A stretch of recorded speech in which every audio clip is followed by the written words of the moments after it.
السلام عليكم ورحمة الله. Upon you all.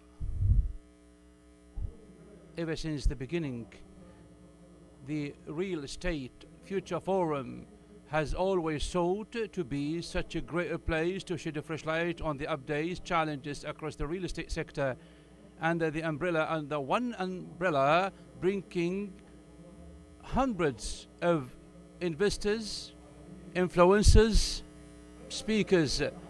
It all started 2022 with a local view on the updates on the organization of infrastructure, and in 2023 the second version of the forum focused more on the emerging technologies. The first experience was launched in the virtual world across the Middle East and North Africa.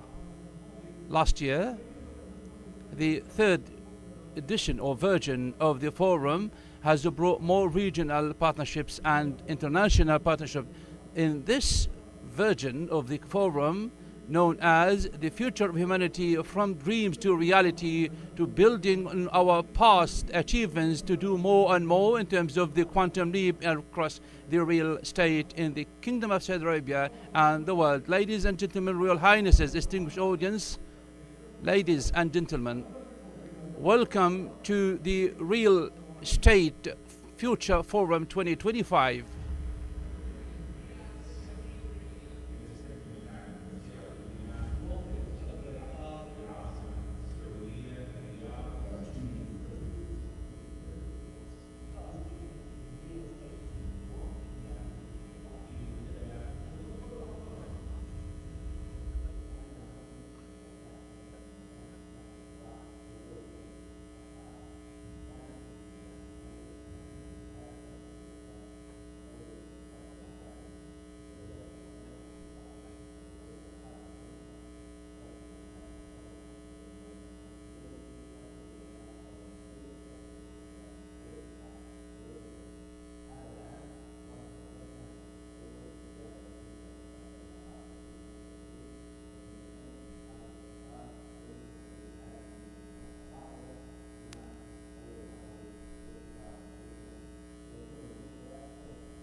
في تعزيز الله بتنمية القطاع العقاري في السعودية بما يتماشى مع مستهدفات رؤية 2030. تأتي رعاية شركة تهديم الاستثمار لمنتدى مستقبل العقار تعزيزا لدورها كشريك استراتيجي في تطوير القطاع العقاري ورفع الابتكار والنمو الاقتصادي بالمملكة. نلتقي اليوم في منتدى مستقبل العقار لنصنع معا مستقبلا واعدا للقطاع العقاري في المملكة، ونوفر فرصا جديدة للنمو والابتكار، ونرسي أسسا متينة لتطوير مجتمعات عصرية ومستدامة تحت قيادة حكيمة من سيدي خادم الحرمين الشريفين الملك سلمان بن عبد العزيز، وعراب الرؤية صاحب السمو الملكي الأمير محمد بن سلمان بن عبد العزيز ولي العهد رئيس مجلس الوزراء، الذي رسم بخطوات ثابتة معالم نهضة شاملة وحفز الطاقات الكامنة ليرسي دعائم مستقبل واعد يزخر بالفرص والإنجازات. لا يخفى عليكم الدور المحوري الذي يلعبه قطاع العقار في دفع عجلة التنمية الاقتصادية والاجتماعية، فهو محرك رئيسي للنمو من خلال توفير فرص عمل واسعة وجذب الاستثمارات وتعزيز تنويع مصادر الدخل. وانطلاقا من حرصنا على المساهمة في تحقيق مستهدفات قطاع الإسكان، فإننا في شركة عدل العقارية نعمل بجد لتطوير مجتمعات متكاملة تصنع حياة تلهم، تلبي احتياجات المواطنين وتسهم في توفير حياة كريمة لهم.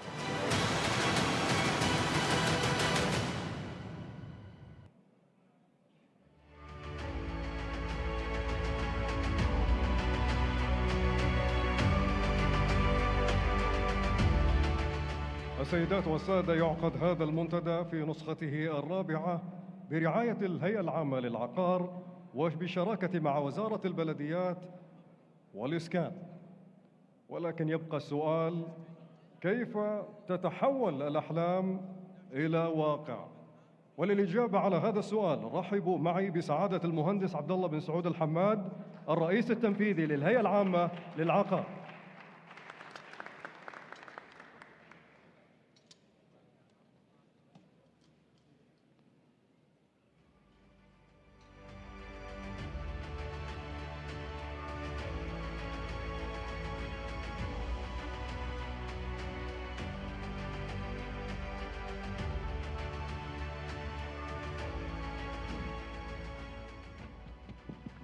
بسم الله الرحمن الرحيم، والصلاة والسلام على أشرف الأنبياء والمرسلين، أصحاب السمو والفضيلة والمعالي والسعادة، السادة والسيدات، ضيوفنا الكرام والمشاهدين عبر البث المباشر، السلام عليكم ورحمة الله وبركاته. مرحبا بكم قادة وصناع العقار في بلدكم الثاني المملكة العربية السعودية للمشاركة في منتدى مستقبل العقار، والذي ترعاه الهيئة العامة للعقار وبمشاركة وزارة البلديات والإسكان. مرحبا بكم في الرياض التي اختارها العالم لتكون مقراً لأكبر الأحداث الاقتصادية والثقافية والرياضية والترفيهية. الحضور الكريم، قبل سنوات قليلة وفي هذا المكان وغيره من الأحداث والمعارض العقارية عرضت تصاميم تخيلية ومخططات لمشاريع عملاقة، جزء منها على البحر وجزء منها بين رمال الصحراء وأخرى في قلب المدن، رافقها مجسمات وعروض وأفلام أطلق عليها أحلام. تباينت حولها الآراء، منهم من قال مجرد أفكار، ومنهم من قال أمامها زمن، ومن يعرف همة السعوديين وعزمهم حزم أمتعته وبحث عن أقرب رحلة للسعودية وقال أنا حالم. واليوم تحولت تلك الأحلام لتكون واقعاً نعيشه سكناً واستثماراً وسياحة. تلك القصة باختصار هي قصة هذه النسخة من منتدى مستقبل العقار، مستقبل للإنسانية من أحلام إلى واقعية. إن القطاع العقاري السعودي أرض خصبة جاهزة لكل الأفكار الاستثمارية العقارية الجريئة، ورسم مستقبل مختلف بطموحات عظيمة. ففي حاضره بلغت مساهمة القطاع العقاري في الناتج المحلي الإجمالي 12%، وعلى مستوى المؤشرات الاستثمارية في القطاع العقاري تم إصدار أكثر من 1130 ترخيص للاستثمارات العقارية الأجنبية خلال الربع الثالث من العام 2024، مما يعكس ثقة المستثمرين العالميين وجاذبية المملكة كوجهة للاستثمار العالمي، وتزايد اهتمام المستثمرين الدوليين بالفرص الواعدة في القطاع العقاري السعودي وقوة تشريعاته. أما مستقبل القطاع العقاري ليس فقط في عقاراته، بل في قدراته. فحيوية القطاع العقاري السعودي تجسده بيئة تشريعية تجسده بيئته الشابة. فحيوية القطاع العقاري السعودي تجسدها بيئته الشابة، فهي من تقوده نحو المستقبل. فاليوم 43% من العاملين في القطاع العقاري السعودي تتراوح أعمارهم بين 18 و34 عام، ليبرز القطاع العقاري كأحد أهم القطاعات وأكثرها جاذبية للشباب. لقد حقق القطاع العقاري السعودي أعلى نسبة مشاركة في سوق العمل بين القطاعات الاقتصادية ب25% من المشتركين في نظام التأمينات الاجتماعية، وفقاً للإحصاءات السجلية للربع الثالث من العام 2024. إن المستقبل الذي نحلم به ونرسم ملامحه ونستعرض فرصه من خلال هذا المنتدى هو مستقبل للإنسانية كافة، لتعيش في بيئات صحية وحيوية تعزز من جودة الحياة، ولنجعل من صناعة العقار فناً أكثر إبهار يبني المجتمعات الحضرية بحداثة عصرية، ويوظف التقنيات العقارية في حفظ الموارد الطبيعية، ويؤمن مستقبل لمدن وأبنية ومجتمعات سكنية خضراء. إن المستقبل الذي نحلم به لسنا ببعيدين عنه، لأن رؤيتنا واضحة ومسيرتنا واحدة، وسنحققها بعون الله. سنعمل مع شركائنا في منظومة العقار والإسكان والقطاعات الشريكة والداعمة والأفراد والشركات على أن نحقق كافة تطلعات القيادة الرشيدة لهذا القطاع الاقتصادي المهم، وتعزيز حيويته وجاذبيته ورفع موثوقيته والابتكار فيه، وجعله محط أنظار making it العالم such a great place for the people, for more aspirations, more ambitions based on the attractive environment and regulations based across all the innovative experiences. Ladies and gentlemen, distinguished audience, here in this real estate forum, for future forum, we are drawing a new map for new dreams, where we share all the dreams, all the aspirations, all the experiences, all the expertise, drawing for more partnerships. We are inspired and we are inspiring so that we can draw up the future, a new age for our own generations, to build civilization for more sustainable and more greener nature. This forum will take through our own different workshops from Neom beaches to Asir mountains, and from the heart of Saudi Arabia across all the regions, from the urban, tourism, technology, entertainment, sustainable, from the present to the future. Your Royal Highnesses, distinguished audience, ladies and gentlemen, distinguished audience and guests, welcome to the Kingdom of Saudi Arabia, the capital of the impossible. Riyadh, with the dreams, the ambitions, aspirations, the Kingdom of Saudi Arabia, which thankfully will continue its own stories with all the support. Thank you so much for engagement and participation. Big thanks also to all the people working on organizing this forum, and all the supporters, all the partners, and all the sponsors for the great efforts to make it successful. Wishing you all success for the interest of this great kingdom, led by the custodian of the Two Holy Mosque and the Crown Prince, Prince Mohammed, His Royal Highness Prince Mohammed bin Salman bin Abdul Aziz. May Allah safeguard them. Thank you so much. Your attention is highly appreciated.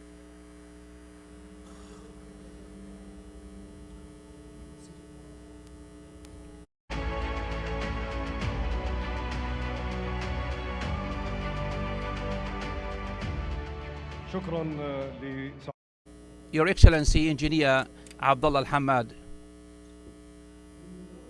the achievements referred to by His Excellency Engineer Al-Hamad reflects the role played by our next speaker to achieve the development and growth vision across all the sectors, including the housing sector and the urban sector. Please welcome on the stage His Excellency Majid Al-Hgail, Minister of Municipalities and Housing, on the stage, please.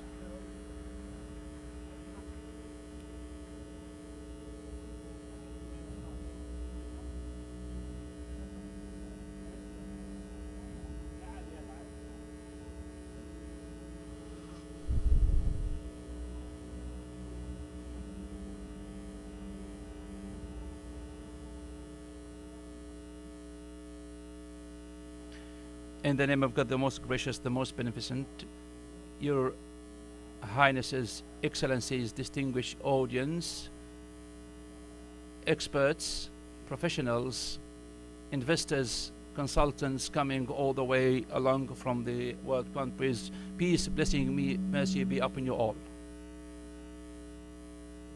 Honored and excited to be here among you here in the 4th edition of the Real Estate Future Forum, which has been a beacon for more progress and more innovation, a platform that brings together all the innovative and creative mindset and the ideas to draw new features of the real estate sector, which is considered one of the most important our national economy pillars. With all the pride, Riyadh has become an international icon of the real estate development that is increasingly growing, and what we are living now in terms of the increasingly growing development in real estate across the Kingdom of Saudi Arabia is based on the great support by the world's leadership, by the custodian of the two Holy Mosques, King Salman bin Abdulaziz and His Royal Highness Crown Prince, Prime Minister, His Royal Highness Prince Mohammed bin Salman. May Allah protect them.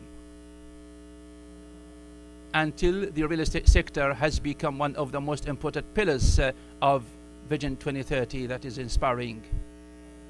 We have experienced and we have seen across the different editions and versions of the forum to build different knowledge bridges, of course, across the different international cooperation coordination to address all the challenges relating to the sector and better benefit from the emerging opportunities. And what is unique about this great and international event, that it brings together under one umbrella all the investors, all the consultants coming from 120 countries, more than 500 speakers coming from the public and the private sector, in addition to elite economy and decision makers and decision makers coming here not to discuss about the future of real estate, rather to also formulate one clear-cut vision that reflects our own joint ambitions, aspirations. In short, the forum creates international high-quality opportunities to look into our own real sector and also enhance the quality of life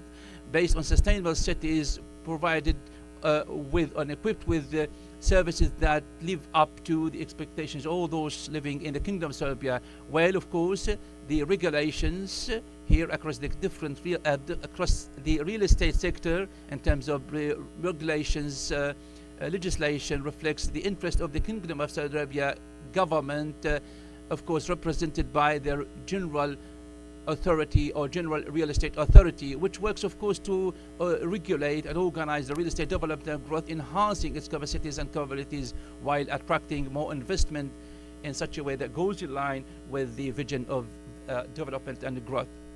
Thankfully, the real estate sector has seen across the several years has seen more than 20 regulations that have come into play announced by the general real estate authority, enhancing attractiveness and appetite and agility, enhancing authenticity, and such regulations have contributed to make the Saudi real estate sector as one of the most growing and increasing growing sector based on Transparency Report 2024. With the different regulations coming into play, we have seen growth and development across all the sectors relevant to the real estate sector.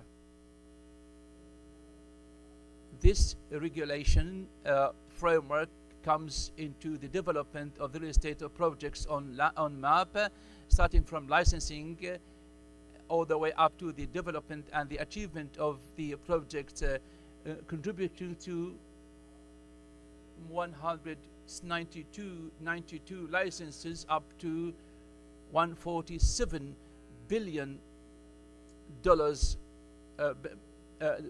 riyals. We are today committed to continue these efforts to ensure sustainability of the sector, real estate sector, attracting more and more investments internationally, while still focusing on creating a highly regulated environment that can turn challenges into opportunities, which of course bring us all together under this one umbrella, all fully committed, living in this great golden opportunity in order to redefine the concept of real estate.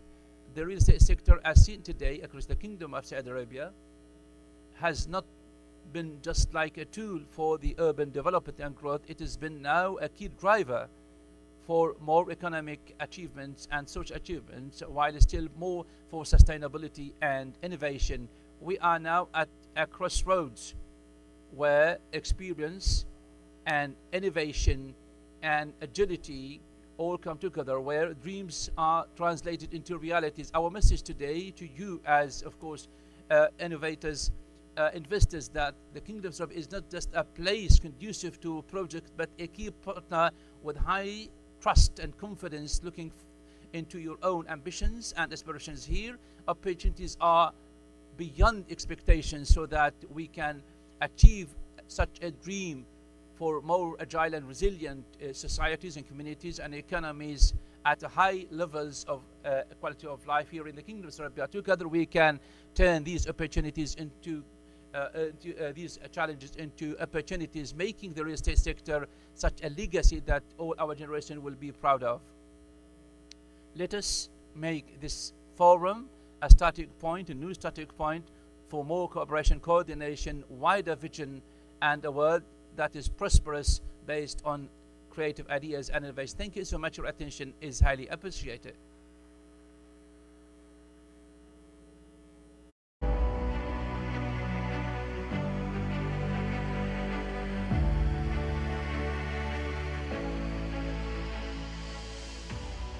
إذن مستقبل للإنسان. Future is for future of dreams for humanity. Thank you ever so much, Your Excellency, Your High Excellency, Minister of Municipalities and Housing. Please, I'm calling Prince Turki, the Prince of Asir, to come on the stage to sign a memorandum of understanding on tourism, recreation between NAD and Asir region and AMIC, please.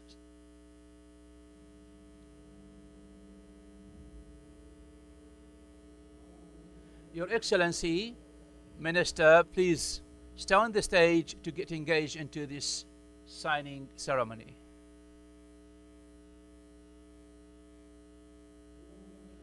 So, Memorandum of Understanding in Tourism Creation and Adventures between Asir Region, Amana, and the International and AMIC Group.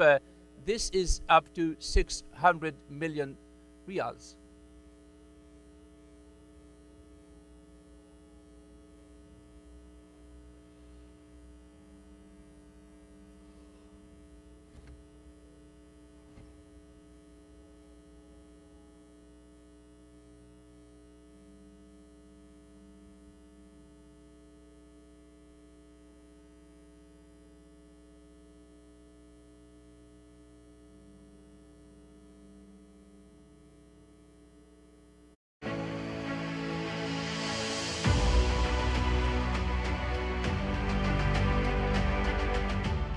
شكرا لكم يا صاحب السمو، شكرا يا صاحب المعالي، مع تمنياتها بأن تسهم هذه المذكرة. Memorandum of Understanding will contribute to the position of Asir in the Kingdom of Serbia and across the real estate position as well.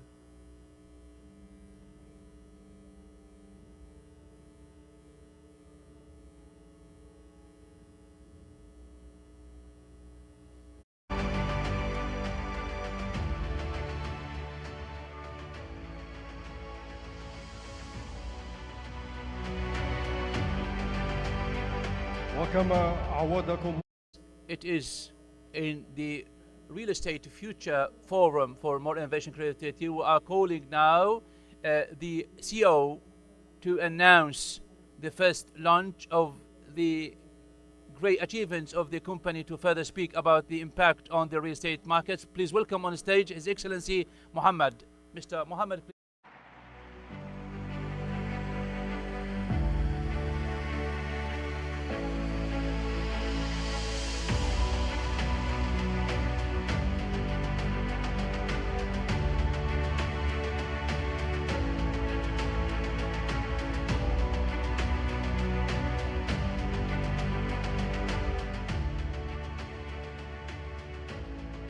السلام عليكم ورحمة الله وبركاته.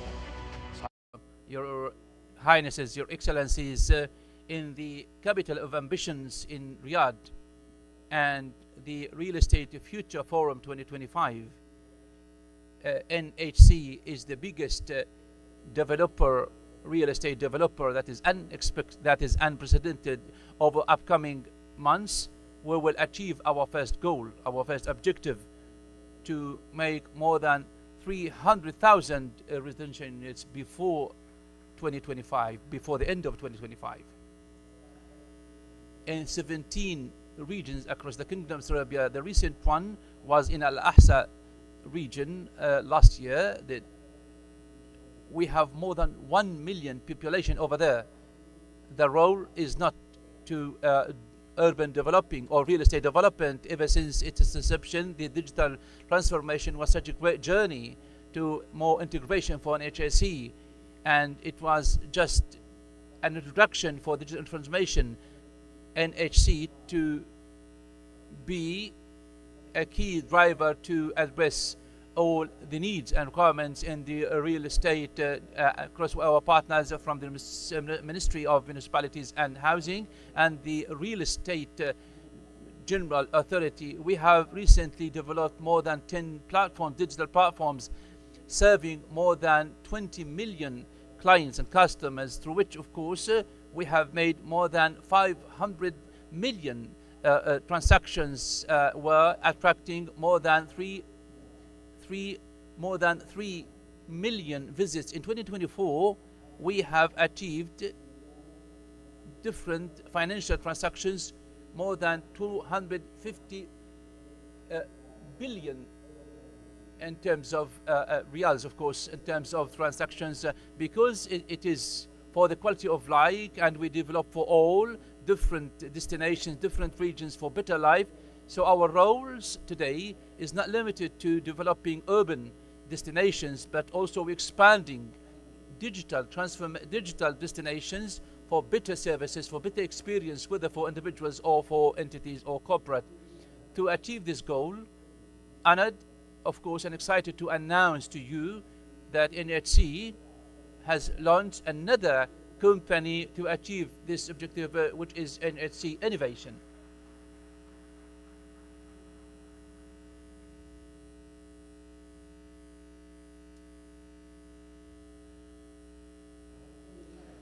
Of course, NHC Innovation will be an innovative company and an arm to develop and operate and manage the digital platforms, and we will expand more and more to providing services and products that live up to the quality of life for our customers and clients for every day, opening our doors wide for more investment into the future in a journey known as the innovations that we build.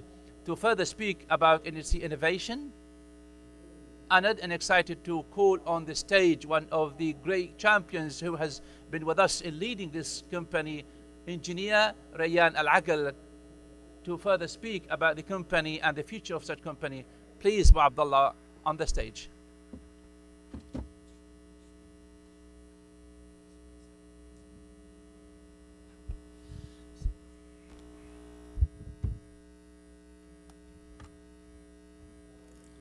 Good morning, and peace be upon you all.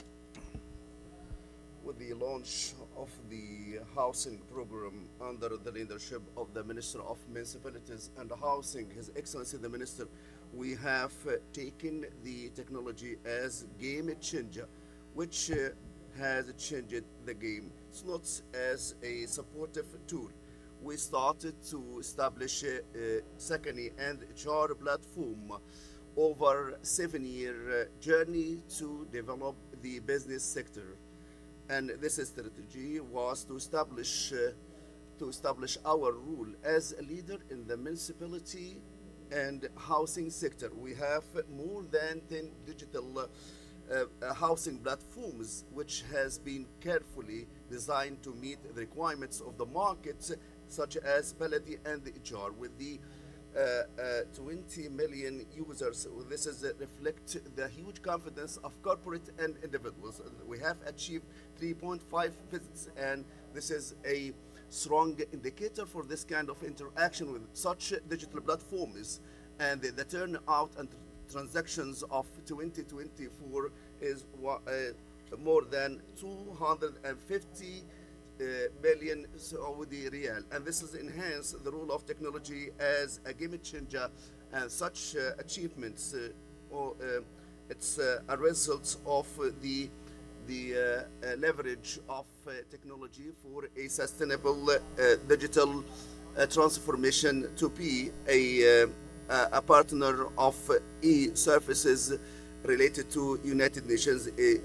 This is a cornerstone to enhance innovation and foster innovation and to achieve Vision 2030. Our role has been built by a strategic steps and to position the kingdom as a global hub, enhancing technology and to explore the growth opportunities and the scaling up and venturing into global markets and sharing success stories in growth and how the technology can be impactful in housing and municipal sectors.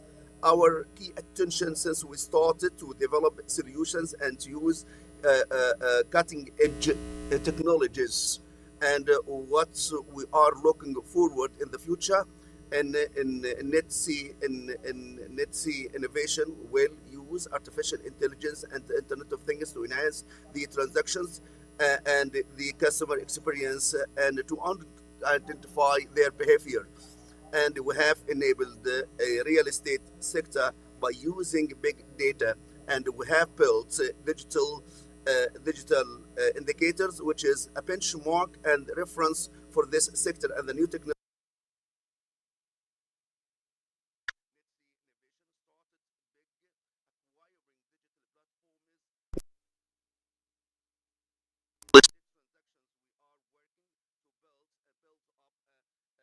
International alliances to employ in smart citizen and digital twinning.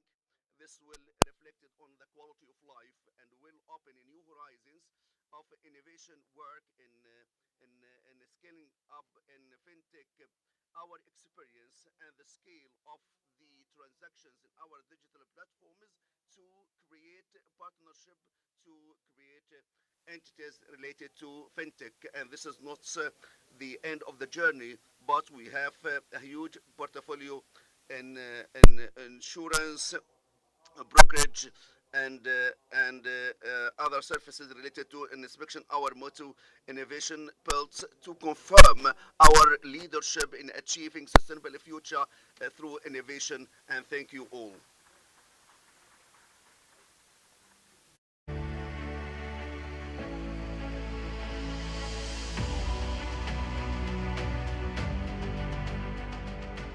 إذا اليوم NHT لم تتوقف. This is not only for innovations, but to secure supply chain, and will watch NHC to secure supply chain and establish industrial cities and logistic hubs. المملكة 2030 يأتي دور NC في سلاسل الإمداد للمساهمة في تعزيز الاقتصاد الوطني، إيجاد حلول مبتكرة تلبي احتياجات السوق، دعم التنمية المستدامة، المساهمة في توطين الصناعات. Support sustainable development and to enhance the local content.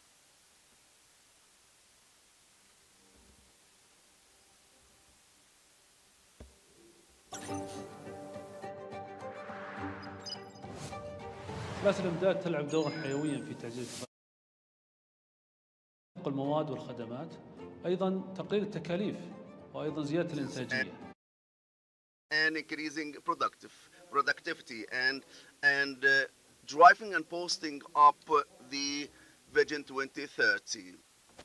We have this kind of holistic view based on and anchored on a comprehensive vision.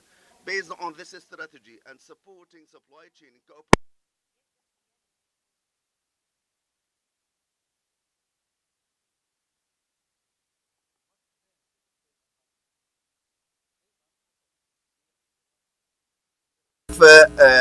clutched international awards in our international for our international achievements, and the key pillar for such is NHC program as a catalyst for this kind of growth. And as you know, that real estate models is one of the most complicated one because it's a cross-cutting sector. So we face the challenges in supply chain, and we try to raise the quality of life. And this is as proactive endeavor to support local content in HC. We are determined to invest in supply chain and to create alliances to enhance the efficiency of real estate ecosystem, and by thus enhancing and improving quality of life. This is supply chain is closely connected to the technology. هذا الأمر سيساعد الشركات أن تكون أكثر مرونة. We have launched the supply chain, which is approach which connects the developer and the stakeholders. It's a fully fledged platform which enhances transparency and efficiency, enhancing efficiency, agility, speed, and decision making in different phases of the process, enhancing cooperation between different stakeholders of this sector. Supply. Well, this is a paradigm shift in real estate ecosystem.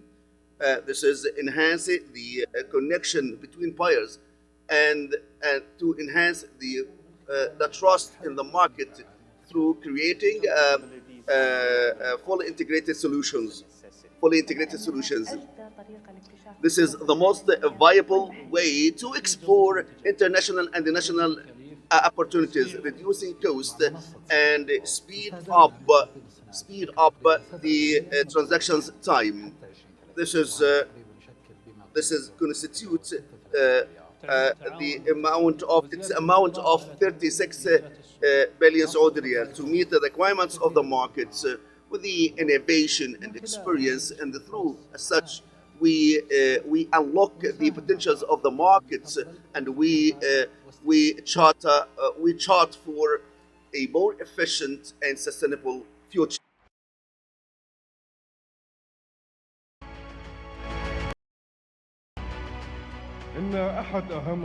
One of the key pillars of real estate sector is supply chain. It's not just a number of logistic transactions, but it's an artery which feed and fuel up this sector. Ladies and gentlemen, we invite His Excellency, the Minister of Housing and Municipalities, and the Ministry of Industry and the Mineral Resources, and the CEO of NHC, Mr. Muhammad Al Pati, to share in the ceremony of signing a raft of agreements, and with the total amount of about 30 billion Saudi riyal.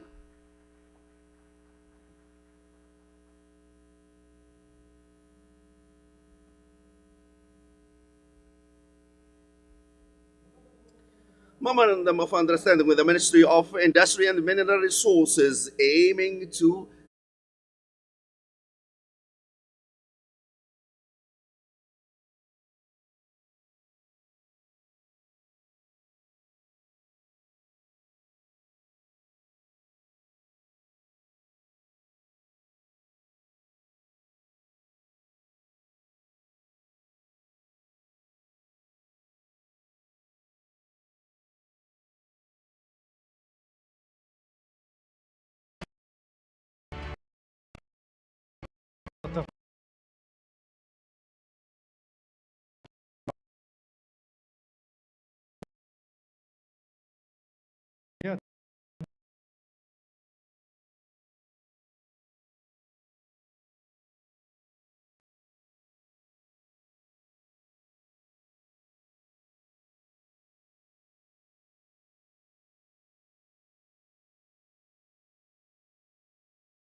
اتفاقيات تقديم خدمات سلاسل الإمداد بين NHC وعدد من شركات التطوير العقاري بهدف تعزيز نجاح مشاريع التطوير العقاري وضمان استدامة الجودة والكفاءة. يشارك في الاتفاقية شركة رتال، شركة دار وإعمار، شركة المسار الحديث المحدودة، شركة ثبات المسكن، شركة مايا للتطوير والاستثمار العقاري، وشركة الرائم للتطوير العقاري أراكو، وشركة هلال العقارية، وشركة الرمز، وشركة ليدار.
اتفاقية شراء مفتوح لتأمين سلاسل الإمداد لأعمال التكييف بين NHC ومصنع زامل للمكيفات.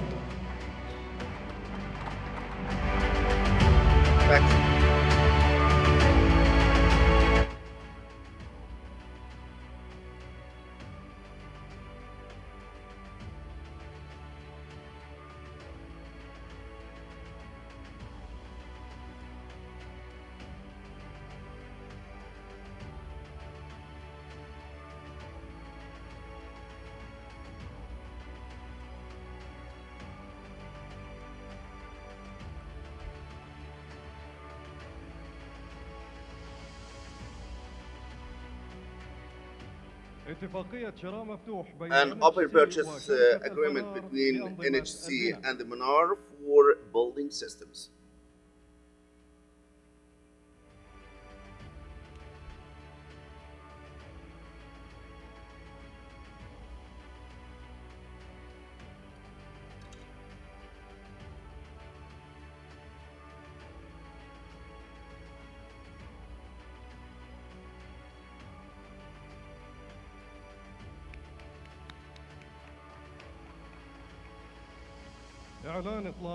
The announcement of logistics cities at Khazan, destination between NHC and Sitika for construction and Rawaq for contracting.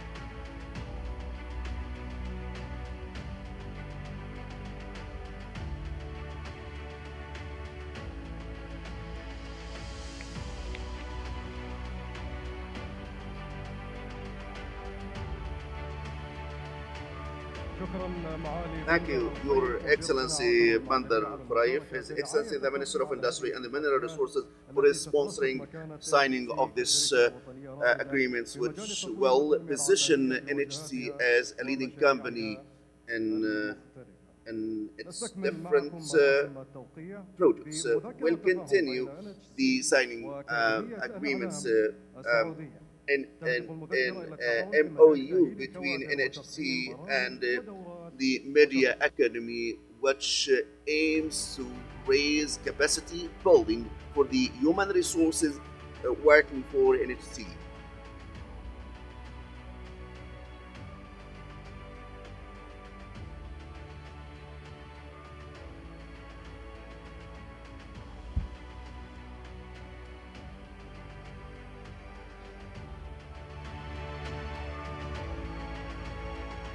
شكرا للأستاذ محمد Thank you, البطي، Mr. رئيس Muhammad تنفيذي Al-Bati, للشركة the CEO of الوطنية NHC, للصيانة على المشاركة for في his active participation in high quality MOU with the total amount of 330 billion Saudi riyals. His Excellency the Minister, thank you for your support, and we have an additional segment to sponsor and honoring sponsors, and such the RFF wouldn't achieve this kind of outstanding success with the support of sponsors.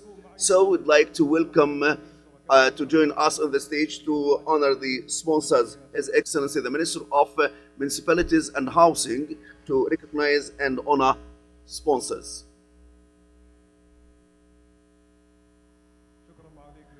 Thank you, Your Excellency.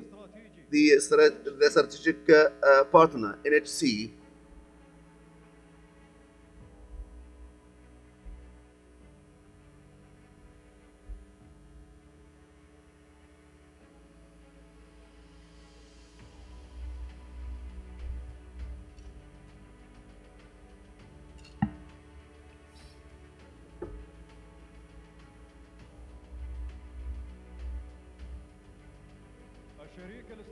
strategic partner, Roshan Group.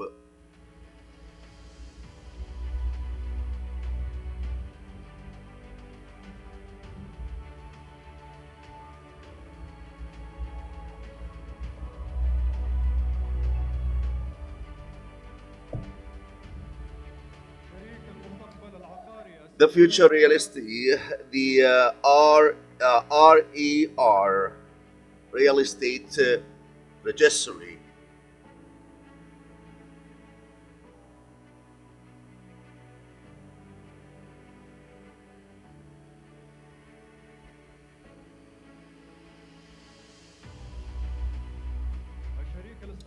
Strategic partner, Duraya Development Company.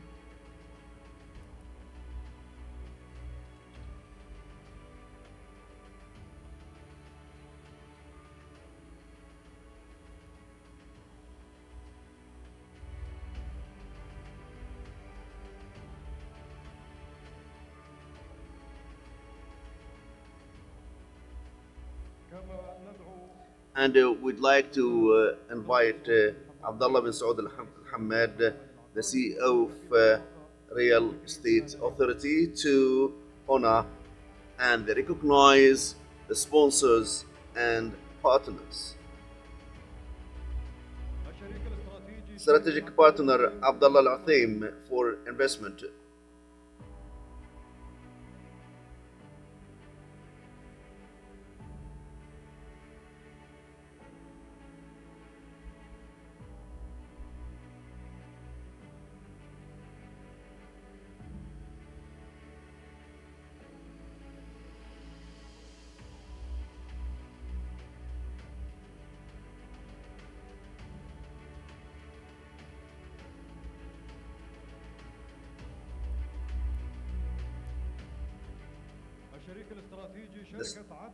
عدل العقارية as a strategic partner.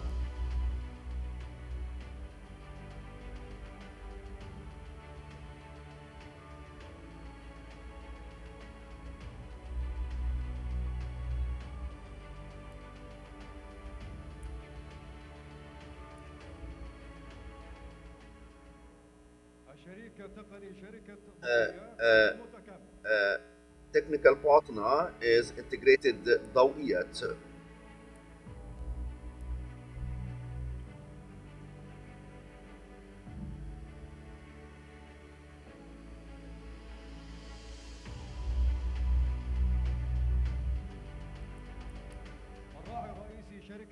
The key partner Liwan for real estate development.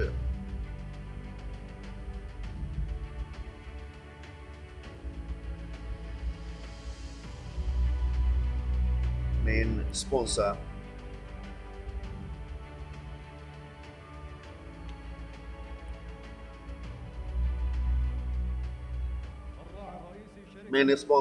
Loden for investment.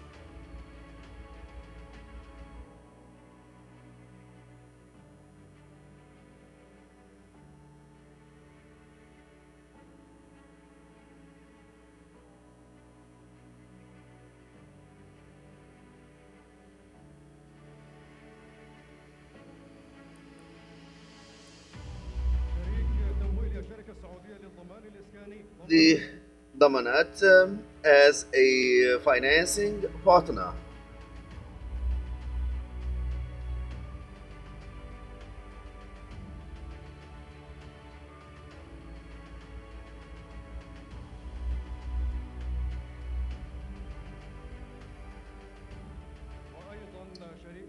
And financing partner, the real estate development fund.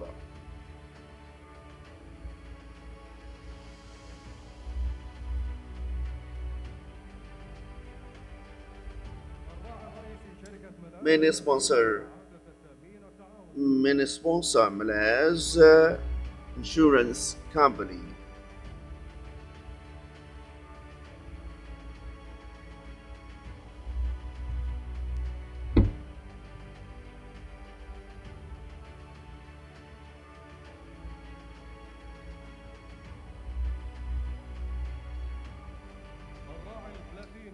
Platinum sponsors First Avenue real estate development.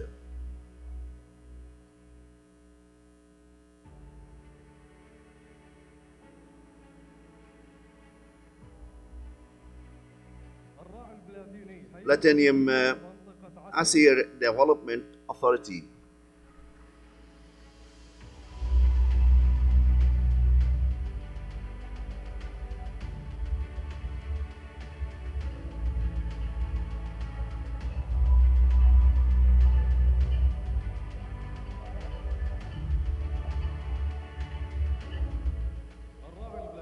Platinum sponsor Roya Development Real Estate Development.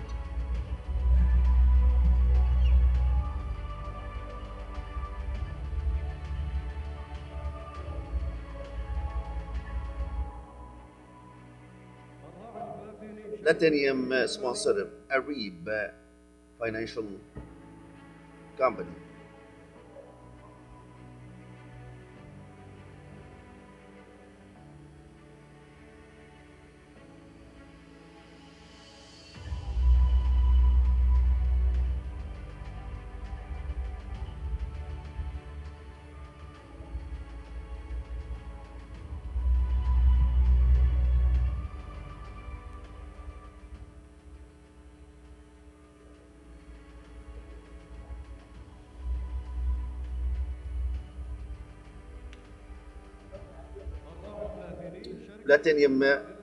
Platinum sponsor Wathba Capital.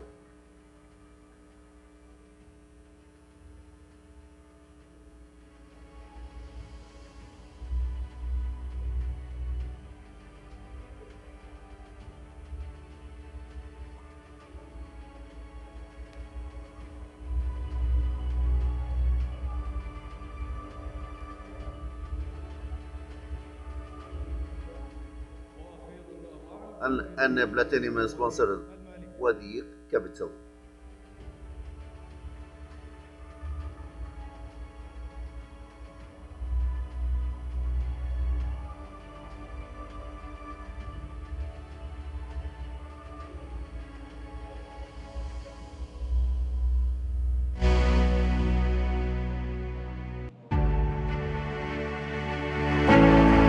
شكرا لمعالي الوزير ولسعادة المهندس الحماد وأيضا للأستاذ عبد الله الحربي الرئيس التنفيذي لمستقبل العقار للمشاركة في هذا التكريم والمشاركة في future for this recognition and honoring sponsors and partners. Ladies and gentlemen, the guests of RFF 2025, it's time now for the first session in the fourth edition.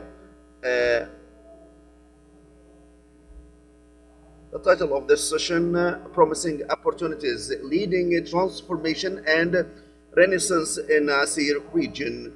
His Royal Highness Prince Turki bin Talal, Governor of Asir Region. And this session moderated by Mr. Abdullah Al-Mudafir.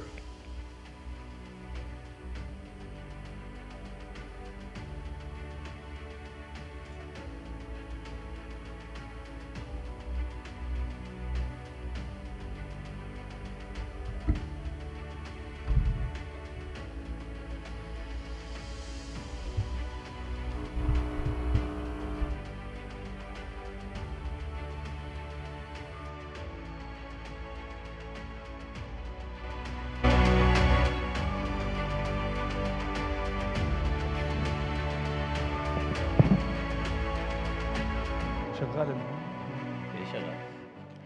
السلام عليكم، صباح الخير. يعني الرياض في الشتاء ما أعرف هي أفضل من عسير في الصيف. I didn't know if Riyadh in winter is better than Asir in summer, but competition between the two cities, the target is to make Asir a tourist destination. So would like to keep us informed and updates regarding the activities. For the updates, Asir region has a strategy. Asir strategy is the first regional strategy and the first of its kind, and this is a source of pride, and we are updating this strategy to make Asir a destination year round, to leverage from the sea, the mountains, the beaches, the deserts, all in one time. So what are the key projects and investors? I would like to have a presentation, a specific presentation, but it seems to be that I have this kind of presentation, but it wouldn't be hard to present. But I would like to overview. We have divided the region into 4 destinations: a marine destination, Abha destination, north destination, and desert destination. This is constitute 20% of the total area of Asir, which is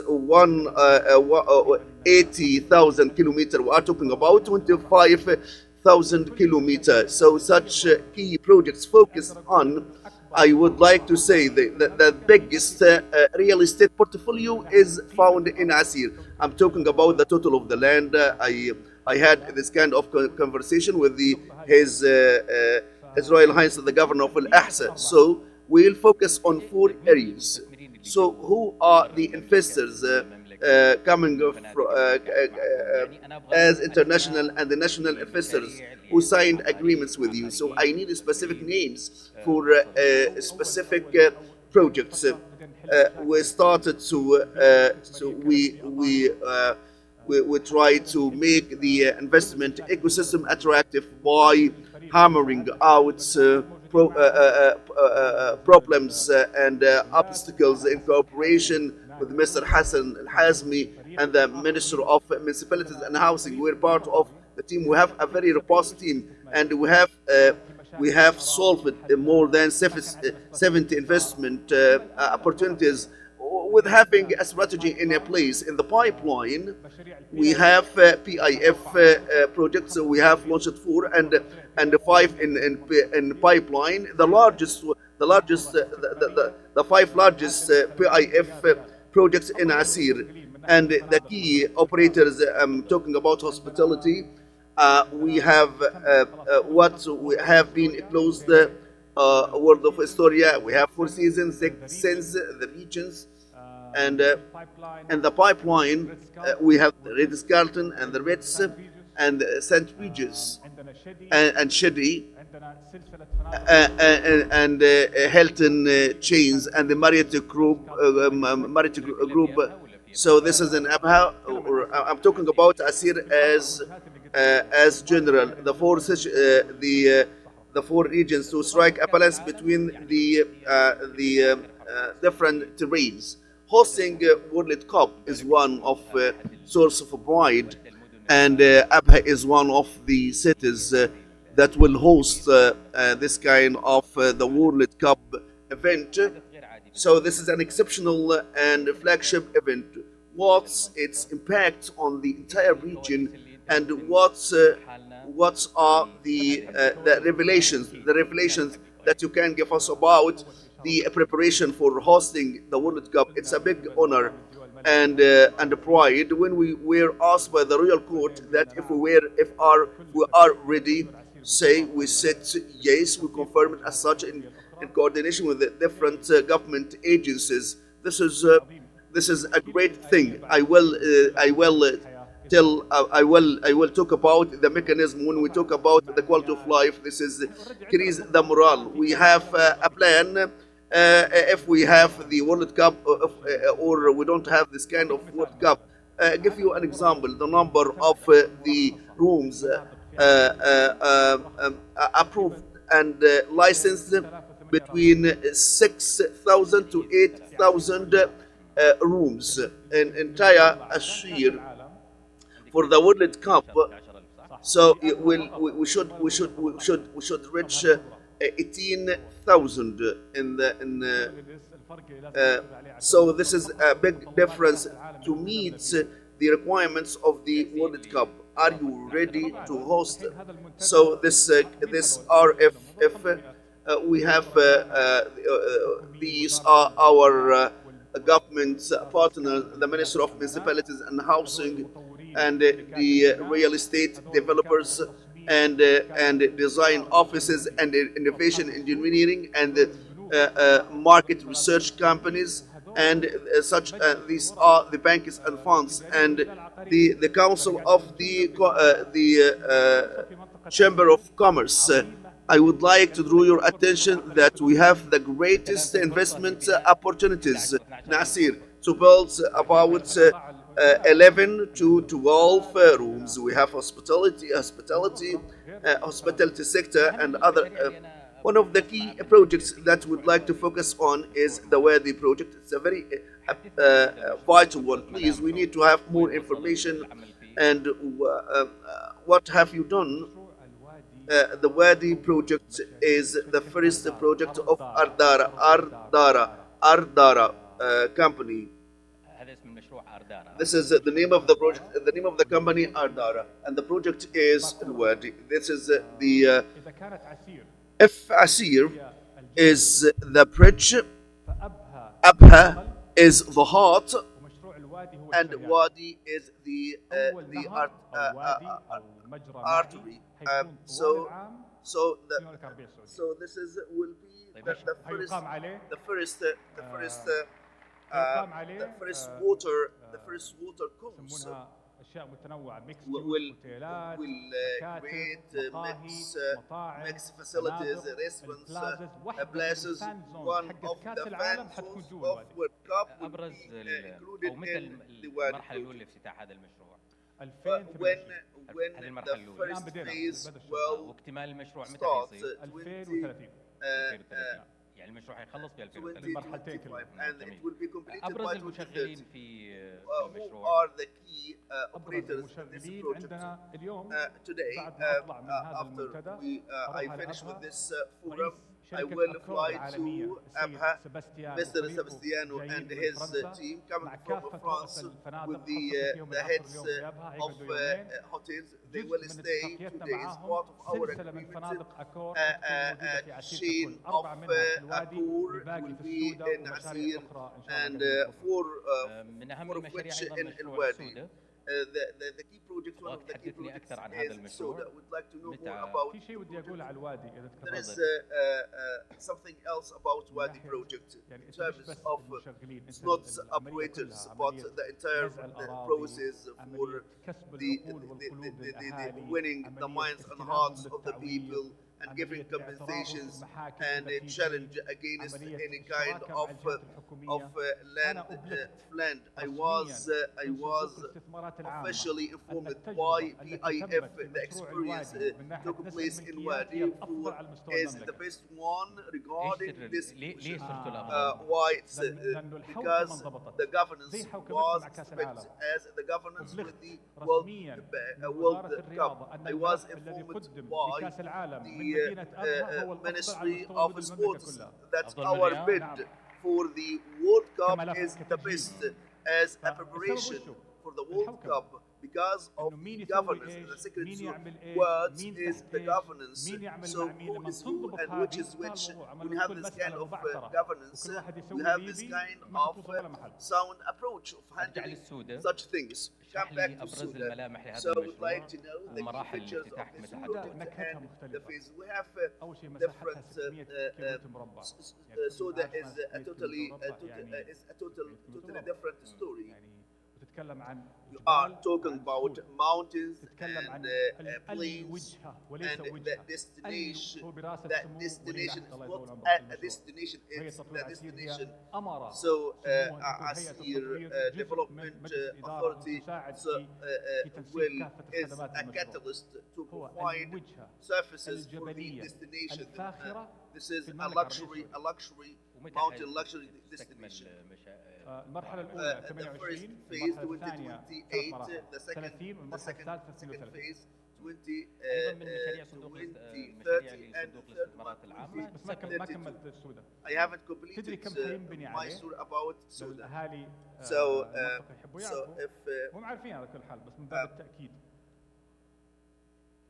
how much will be built in Sudan?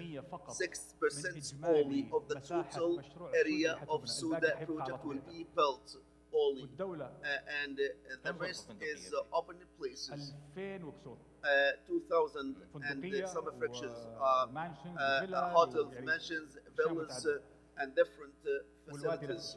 The wadi is. So when we talk about the PIF projects, ايش اللي ممكن تعطينا اياه في هذا المشروع؟ انا اعرف انه yes, we have seven. We have seven projects. مجمع ترفيهي is a entertainment complex in the vicinity of the airport. We are creating an airport city. Airport hub, which will in coordination with the civil aviation, we have good ties in the airport hub for trams and hotels, and we will create a well-coordinated and well-organized models, and one of them will be completed by 2025. This project will be completed, and starting the kicking off with the Abha International Airport will be by 2026. I'm so amazed with the design of Abha International. But two days ago, we saw an event. Why it took place in the electricity sector. And to know the story behind this accident. You are talking about the airport, I'm talking about electricity. It's not only in Asir we have this kind of block. This is the Thawaz electricity, including Asir, Jazan, Najran, and El Baha. We had this kind of disruption in the basic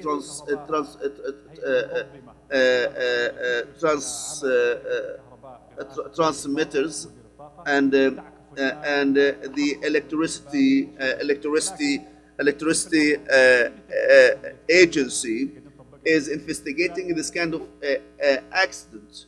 So as a result of the governance, this is 1 hour blackout is a long hour, and we know what will happen when you are honest with the citizen and transparent to give the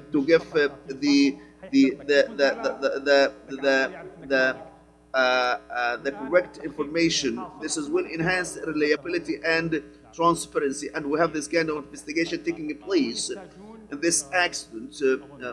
I think it will take, based on my information today, we have initial investigations that has started already. So we can see part of the airport design. This is the airport.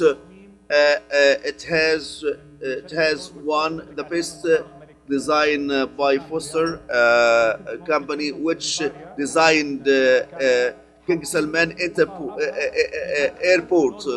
This is the design of Abha Airport, which is posted at their dashboard, and I'm so proud that we have won the best prize for design of Abha International Airport. This is His Royal Highness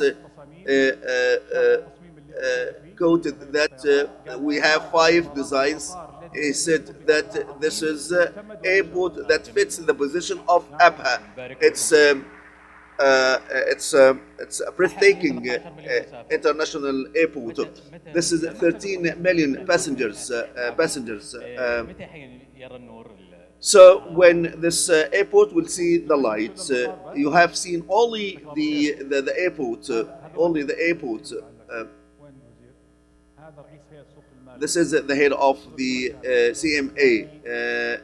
Those are our partners, our relations, and this is the main idea why we organize such a forum, to cement the ties and relations with the key stakeholders, especially with the government agencies. This will reflect it in our performance. So your question is about the airport to see the lights. We are so rush. It will be completed by 2029. We'll start excavation and civil work is in 2026 at the first quarter. So you talked about the quality of life for the people of Asir and the visitors of Asir, and the quality of life for the investors who will invest in Asir region. So what would you like to say about the quality of life as long as the airport is in operation? We still have 20 minutes to finish. I would like to talk about the quality of life, and we have a barcode.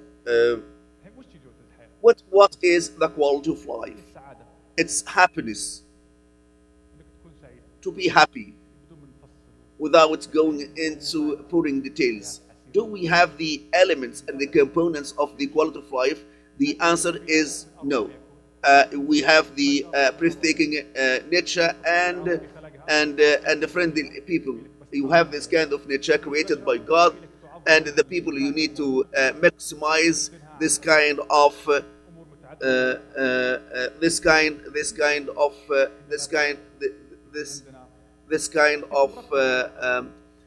virtues and the traits of our people, how to harmonize the city, how to create a very comfortable visitor experience, and how can this is end-to-end a wonderful experience. This is our main concern. So I'm carefully and selecting the leaders who can understand this kind of concept and working around the clock, because it's a formidable task to reach this kind of quality of life. So,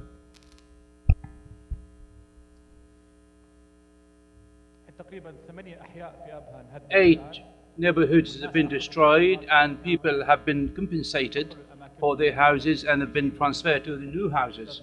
There is something that is new or very important. I wrote to the royal court telling them that they have taken their money, all compensated, unless, for example, we don't know, for example, such a land who owned this kind of land, or perhaps the royal court, perhaps, well, people have taken their money, but they should leave before we start destroying the houses, because it's illegal now.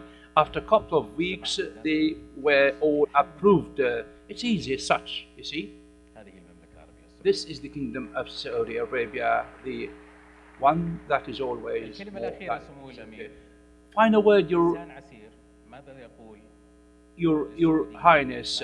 What is it that you're telling the Saudis, to the world, to the football fans getting here all in 2034?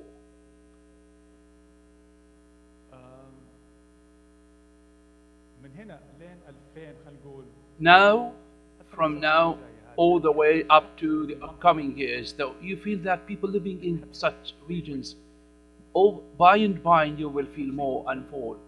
They will be growing into different personalities.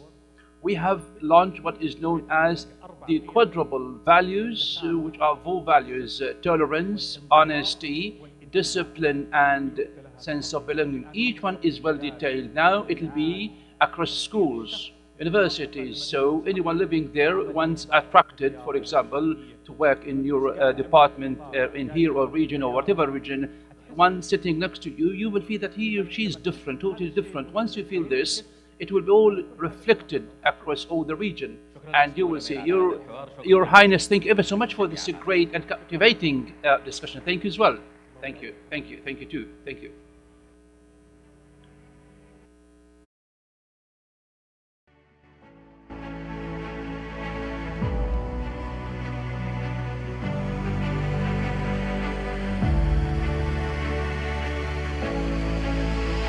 إذن فرص واعدة قيادة promising opportunities, the leadership of growth and development, His Highness Prince Turki bin Talal bin Abdulaziz. Thank you so much, Your Highness, for your key words.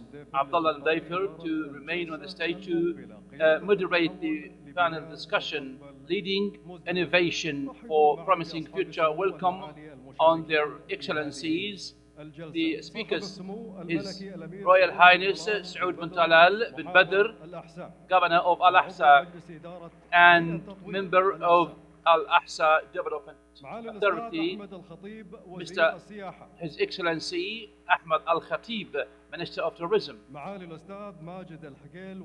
His Excellency Majid Al-Hagail, Minister of Municipalities and Housing, and Mr. Muhammad Al-Kuwais, the Capital Market Authority.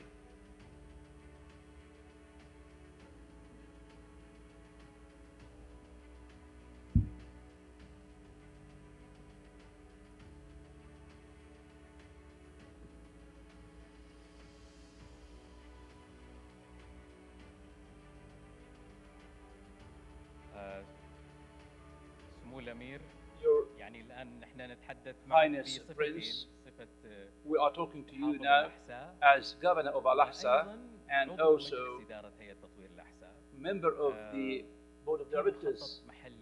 There is a local plan in Al-Ahsa being developed now.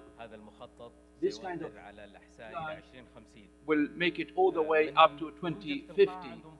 Those here around the participants are curious to better understand this kind of local plan, how they can benefit from this, the most important opportunities.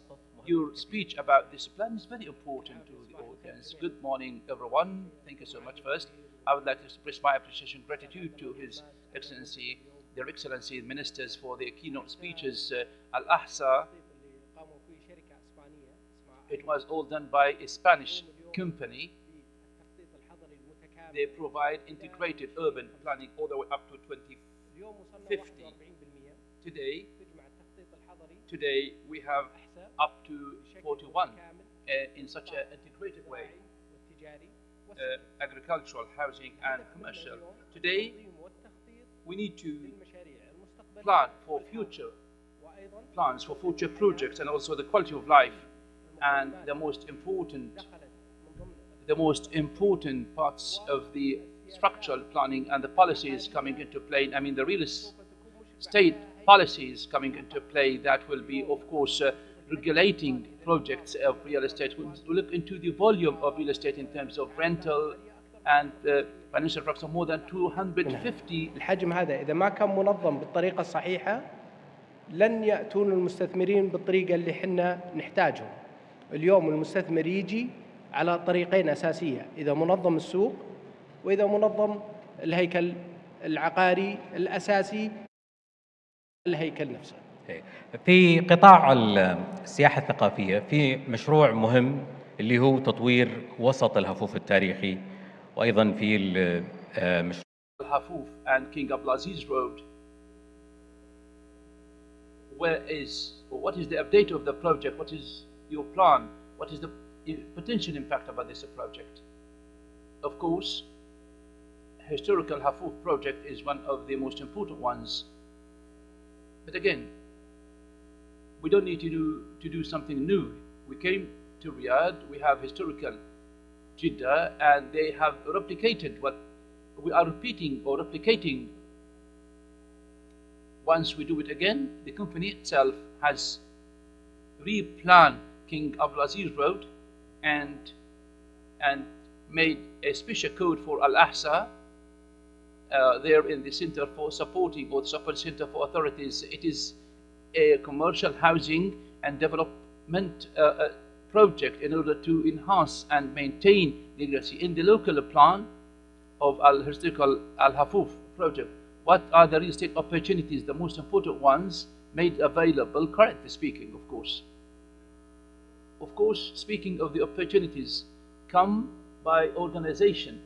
Now, with the organization of King Abdulaziz Road, of course, rental will be enhanced and the market value will be enhanced, opening new opportunities. But the purpose of which is, of course, to properly regulate the King Abdulaziz Road, the Al-Ahsa. والذي سوف يوفر بيئة مستدامة على المنطقة أو الواحة الزراعية بشكل كبير. الحين استراتيجية الأحساء أقرت ولا توها ما أقرت؟ بالانتظار إن شاء الله. الأمير تركي دائما نحن نقتدي فيه مثل ما ذكر قبل شوي إنه هيئة تطوير عسير كانت الأولى وإن شاء الله إحنا في الطريق بعدهم. إن شاء الله. And we are following, of course, suit. There are different questions about the agricultural field in Al-Ahsa Oasis, which is considered one of the biggest oases across the world. What is updated? What is new about this, of course? And what is the real state change that has come into play? Well, the oasis registered and listed in the UNESCO list, Al-Ahsa, Medina, Al-Munawwara, and other regions have the same kind of challenge. We have farms inside the city, so we need to maintain them in such a sustainable manner. How can we enhance the project? So we made it under this, such as like Wadi Hanifa code or Al-Salmani. Yeah, it will be transformed.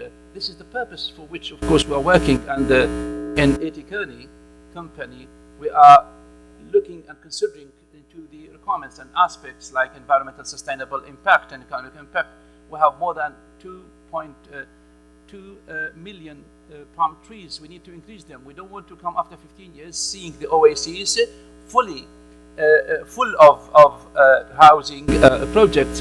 We need to increase the palm trees. Any investment about like the urban and the countryside projects, I'd like to know more about the detail, please. Of course, Dan project. His Excellency, the Minister of Tourism, and he is fully aware of such activities, and he encouraged us to increase the tourist investment. We have set in place in our governance with the cooperation with the Minister of Municipalities, spearheaded by His Excellency the Minister of Municipalities and the Emir of Al-Ahsa. We started, after acquiring the land, we started the constructions, and I think within the next year we'll start the first year, which will be inside the oasis with the sustainable systems to attract more investment to Al-Baha. Do you have a specific answer, Your Excellency the Minister? As a competitive advantage for Al-Ahsa and Asib regions, you don't have a specific number in mind for the total amount of investment, and for BIF it has a project, second project, the master plan of the second, its location, it's a very commercial locations. This will be entertainment project as a part of the 7 as a entertainment industry leader investing in this project, and the company will select and pick up the appropriate environment for entertainment and the creation in the region. We have some attractions in the city. The ultimate goal is to raise the quality of life and the entertainment, to create entertainment for the households. Asir, it will be all year round tourist destination. This is your inspiration, your aspiration. We are a unique destination. His Excellency, the Minister, is seeking to establish and consolidated a destination. We have 6 seasons. This is the highest level of occupancy, and for the Q3, because of the climate, we try to create this kind of projects which will leverage from this kind of climatic conditions. And today we plan and we set all the projects under consideration, which can help us to attract domestic and international tourism. What are the key projects with the PIF? If you give some specific names for the pipeline, in the pipeline we have more than 7 or 8 hotels and accommodations, and the most notably 5-star hotels in the pipeline. We have Hilton and Radisson Blu and Hilton Garden Inn. They were struggling a little bit, and with the support of the tourism ecosystem, they recovered their activities, and they have this kind of recovery of their activities.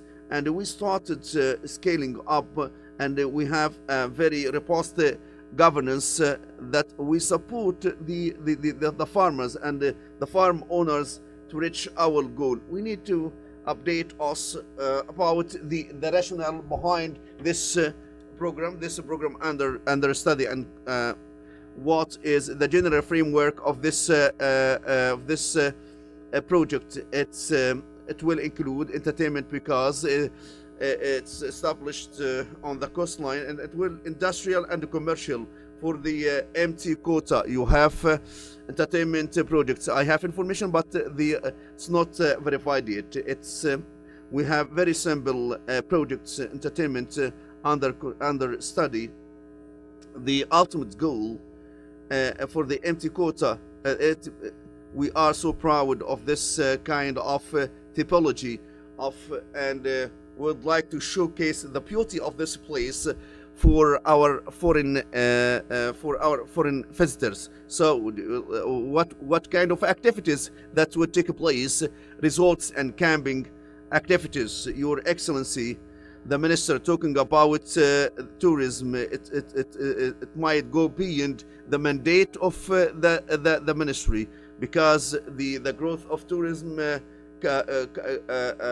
coupled with the growth of the real estate, and we have mega and flagship events hosted by the kingdom.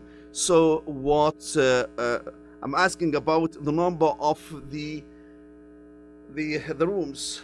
Good morning to you all.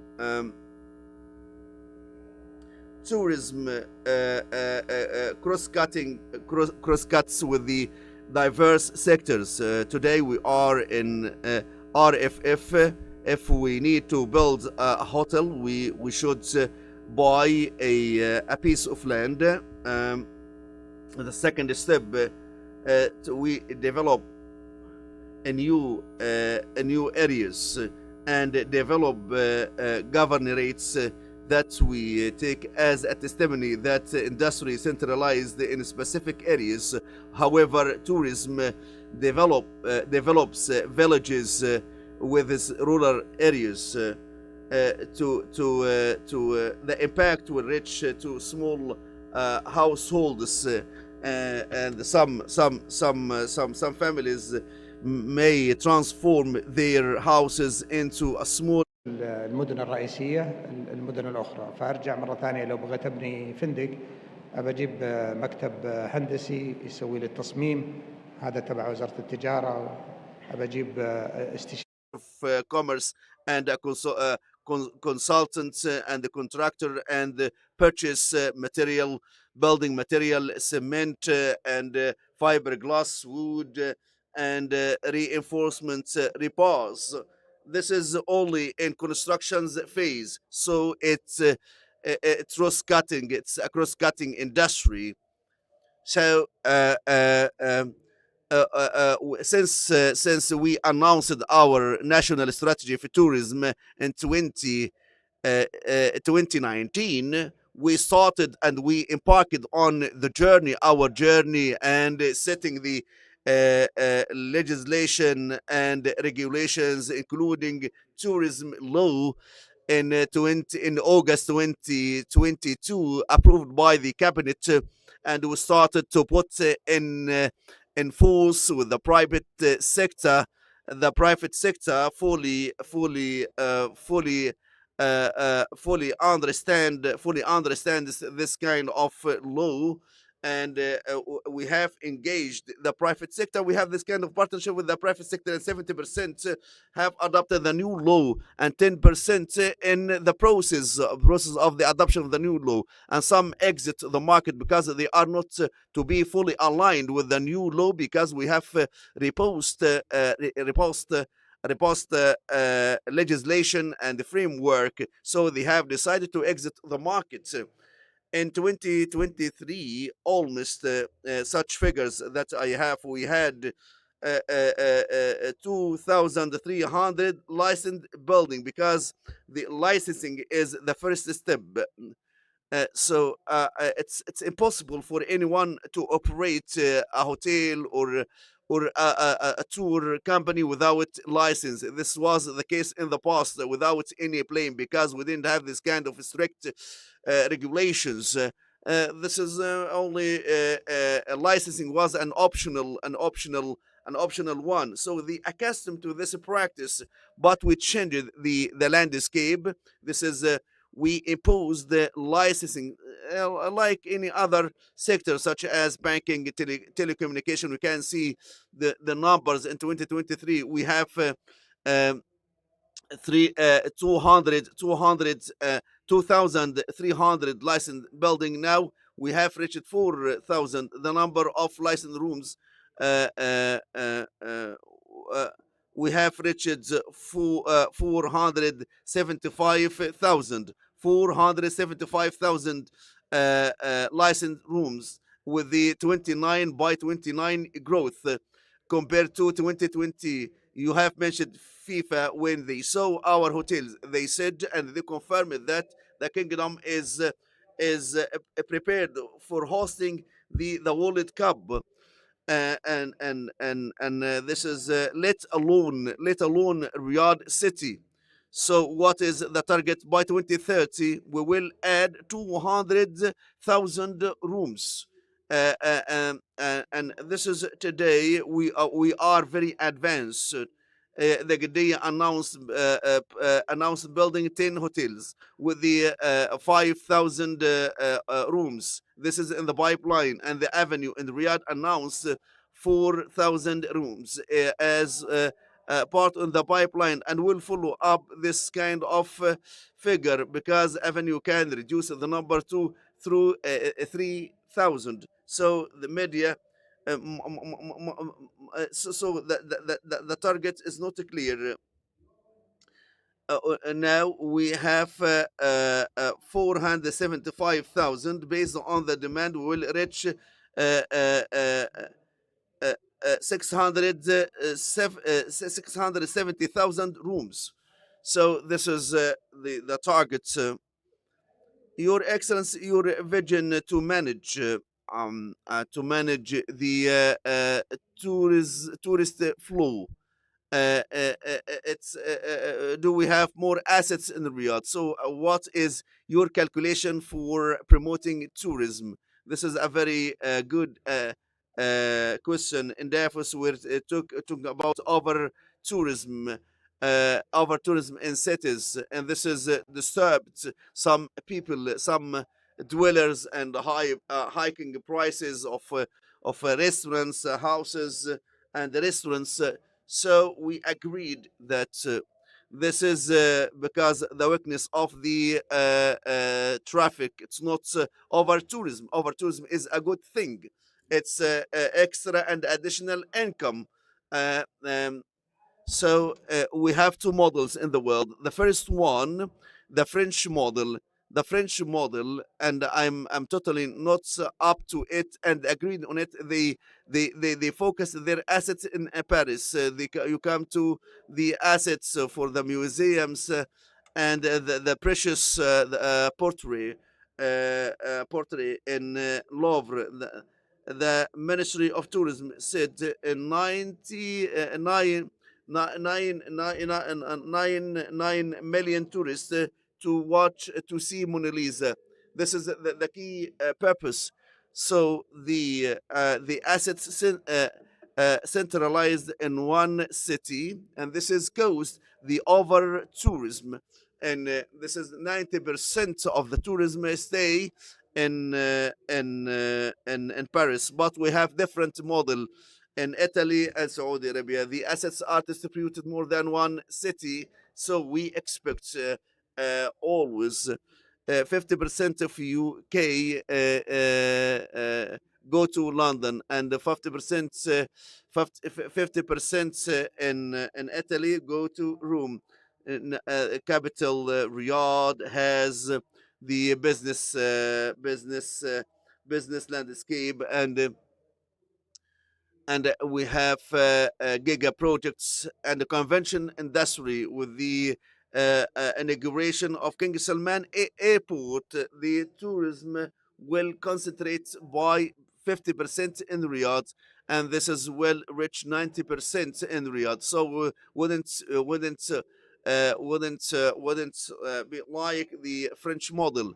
So what we attract 90%, we have reached 30 million as outbound tourism, 50% in Riyadh, and the other 50% go to different destinations across the kingdom: Nasir, Al Ahsa, Hay, Al Qasim, and Jeddah, and the other destinations across the kingdom. So Al Ula is a small city. It will continue. It's a boutique destination as a number. So what is your target in Al Ula? I think Al Ula will reach up from 4 to 5,000 rooms, and this is the nature of Al Ula. It cannot accommodate huge traffic, but those who visit Al Ula are luxuries luxuries tourism. So your question is a valid one. We will apply the Italian model, but wouldn't be like the Paris model. Riyadh is more beautiful than Paris, but it wouldn't apply the Parisian model. We have observed some sort of changes in the applications, mobile applications such booking gather in, and such similar booking any. When anybody desires to enlist their apartments or rooms in booking, we strike agreement just to enlist only the licensed accommodations, and this is the normal procedure, because the licensed one will fulfill the security and safety procedures and measures, and the quality of service. So we have this kind of understanding agreement to list only the apartments and hotels licensed by the Minister of Tourism. So I invite and I call upon those who have furnished apartment to secure license to benefit from this kind of service, and to unlock the benefits of different applications for tourism development fund. The fund has taken wide strides, has funded 80 billion Saudi riyal, and some projects will kick off this year, including Rex's resorts in King Abdullah Economic City, 600 rooms, which are exceptional one, a very high quality and unique products, and we have this is the largest one, and with the other largest and gigantic projects alongside the coastline of the Red Sea. Rexis A, this is in Khobar. This is a new one. A red skeleton in Khobar, the same one, or it's a red skeleton on the pipeline, and so we will see the projects, the inauguration of the projects funded by the fund, and the fund heavily invests in SMEs. It has funded 1,200 projects, and and recently is focusing on the under invest the under invested destinations. So approaching Ahsa, Hay, Al Qasim, and other regions that needs investment, and Khobar, the investment should have a stronger presence. I'm talking about the two projects, Rix's Jeddah will kick off in April, May, as based on the timeline. They will kick off in April this year or May, or but for Al Khobar, I think this year the Red Scarlet in Al Khobar, 130 rooms. This is the knowledge city. The knowledge city. This is in Medina Munawwara. The notion behind it will 350 multi-purpose and multi-purpose rooms. And we have approved that to catalyze investment and the multi-purpose projects, not to fund a hotel only. So we encourage the funds to fund multi-purpose and mixed-use destinations from minimum 50,000 to 2 million. These are some examples.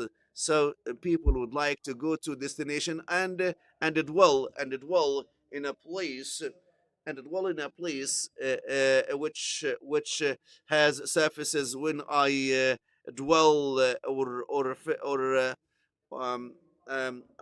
when I go to a hotel, I can find facilities such as the restaurants, dining in, and some people stay in places where restaurants, coffee houses, and this is what we call tourism clusters, which is rapidly spread across the world. There is we have under study a destination which will be mixed use in Abha, which will be announced in full details for the inspection.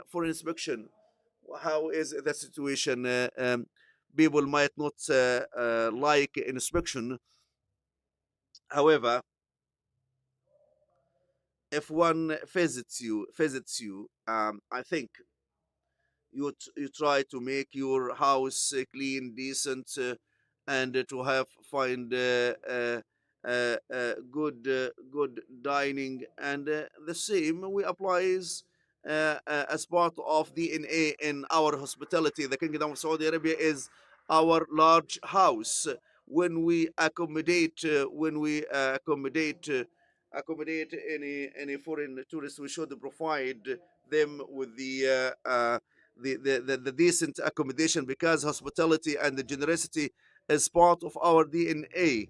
So we try to provide this kind of high quality accommodations for our visitors. So we have a number of operators fully committed to this kind of standard. And some people we need to inspect, and we started to conduct inspections inspection. I would like to seize this opportunities. I would like to thank the Vice Minister and Mr. Abdul Mahsen Al Mazid and his team and the Deputy of Inspection and Control.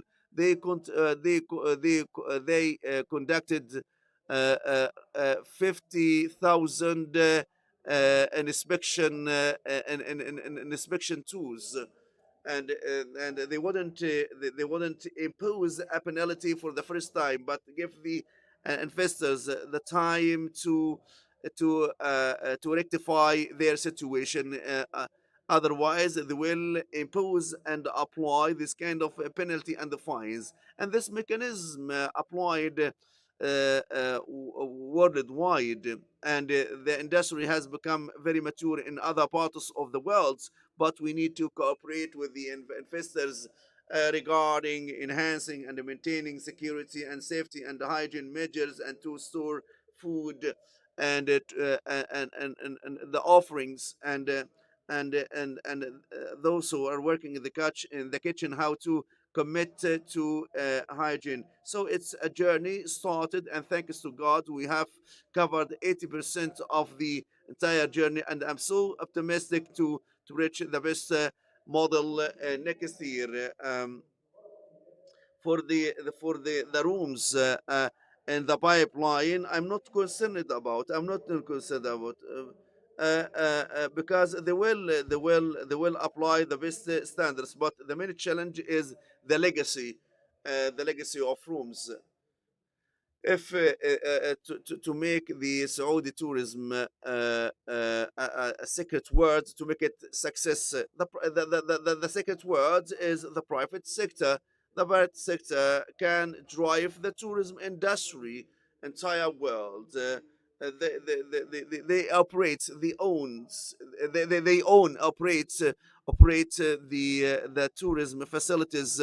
The private sector is a key and a genuine partner. They started with the 3% of GDP, and our goal is to reach 10% of GDP by 2030, and we have huge events such as the Winter Olympic in 2029, Expo in 2030, and the World Cup 2034. So I invite and encourage the private sector to unlock the potentials of this industry, and we can create a very strong and robust and well-established sector which contribute to creating jobs as we built oil and gas sectors and financial sectors. We can build as well the tourism sector. So, Your Excellency, the Minister of Municipalities and Housing, I would like to thank you for this kind of momentum.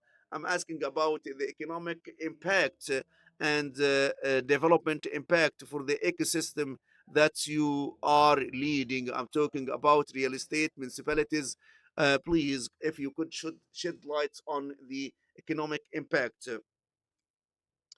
We have heard and we have heard His Royal Highness the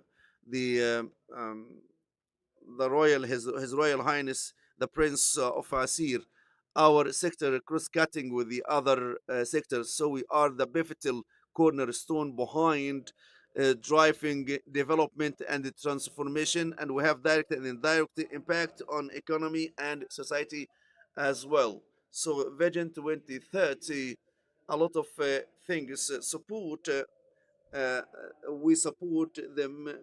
Uh, if I mention five key pillars driving the economic development, we can find our sector is a catalyst for development, driver of development. If you look into the housing and the real estate sectors, it's closely related and interrelated with different industries, and impacted by 10 different economic activities today.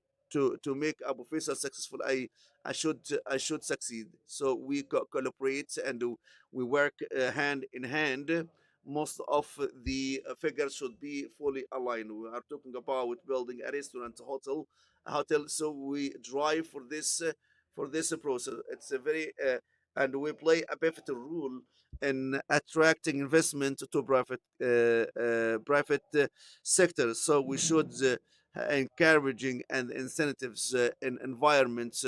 Our rule and inspection should help achieve compliance. Not we give warnings if it's not a grave violation. So we have this joint action and work and supporting the private sector. We started with the housing sector. I think housing sector is run entirely by the private sector, not only in planning and construction and financing through the banks or capital market. So, engaging the private sector, we started our journey with the municipal party. 90% of our sectors run by private sectors, and our ambition is that 70% run by private sector, and this is helped us to increase and posting up our revenues by four times because of our partnership with the private sector. To make the private sector successful, we should create this kind of infrastructure. The second pillar, the next pillar, which is very important, the quality of life. We need quality of life for diverse of housing complex and decent housing which provide tranquility and safety and decent life. And this is what we are working on. And to be successful, we should develop facilities and utilities which can enhance the quality of life. The third element, the sustainability. Our designs, we have the NC and the standards to raise the sustainability and the use of recycled in cleaning. And this is what we are working on, and smart cities, and how to make our cities much smarter in information. And we have seen NHC innovation, the amount of data. We have big data in housing sector, so I can enable the Ministry of Tourism and the Prince Saud and His Excellency Muhammad Al Gawez from the capital market with the data that we have for to inform decision making in timely manner for the societal impact. We can see Russian announcement and HC. They are different from are talking about human, and we are working on humanizing cities. We target each citizen or residents within 700 meters. They can find national parks. So this is our approach to humanize cities, to make tourism flourish. So I'm so proud of Medina Al Munawwar. You can stay 7 days in Medina to enjoy each part, heritage and technology and municipal sector. We support we support such kind of sectors. And for the fifth one, our alignment with the Vision 2030. We have this kind of alignment with the financial sector and different sectors, and the financial sector has witnessed a momentum because of the municipal sector projects, and the capital markets will move fast. And this is to support such kind of development. We impact and we are impacted as well, but we are the initial the initial point for any success in different sectors, housing, agriculture, and we are fully linked.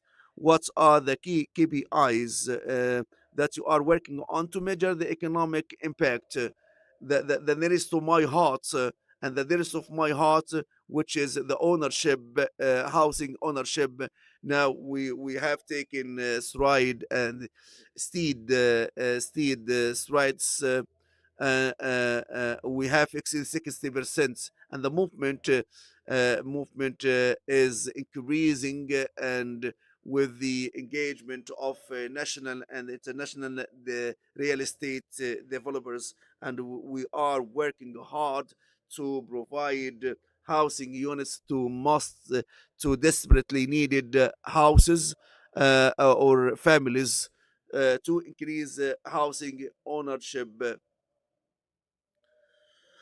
Today, the activities and the contribution of the real estate sector to GDP 6.4.5 with the growth grew by 14%, and the construction sector grew by 7% compared to last year, because the municipal sector is cross-cutting with different sectors. In localization, for example, we have more than 50% of localization focusing on the sectors under our helm, such as contracting, restaurants, and commercial sector. So, which you have mentioned the municipal activities, 14% of the national economy coming from such activities. Real estate sector, Mr. Abdullah may talk about it, the number of transactions and deals, and the indicators of rents. Such indicators is a good indication of the significant impact that we create, and this is lay on our shoulder a greater responsibility.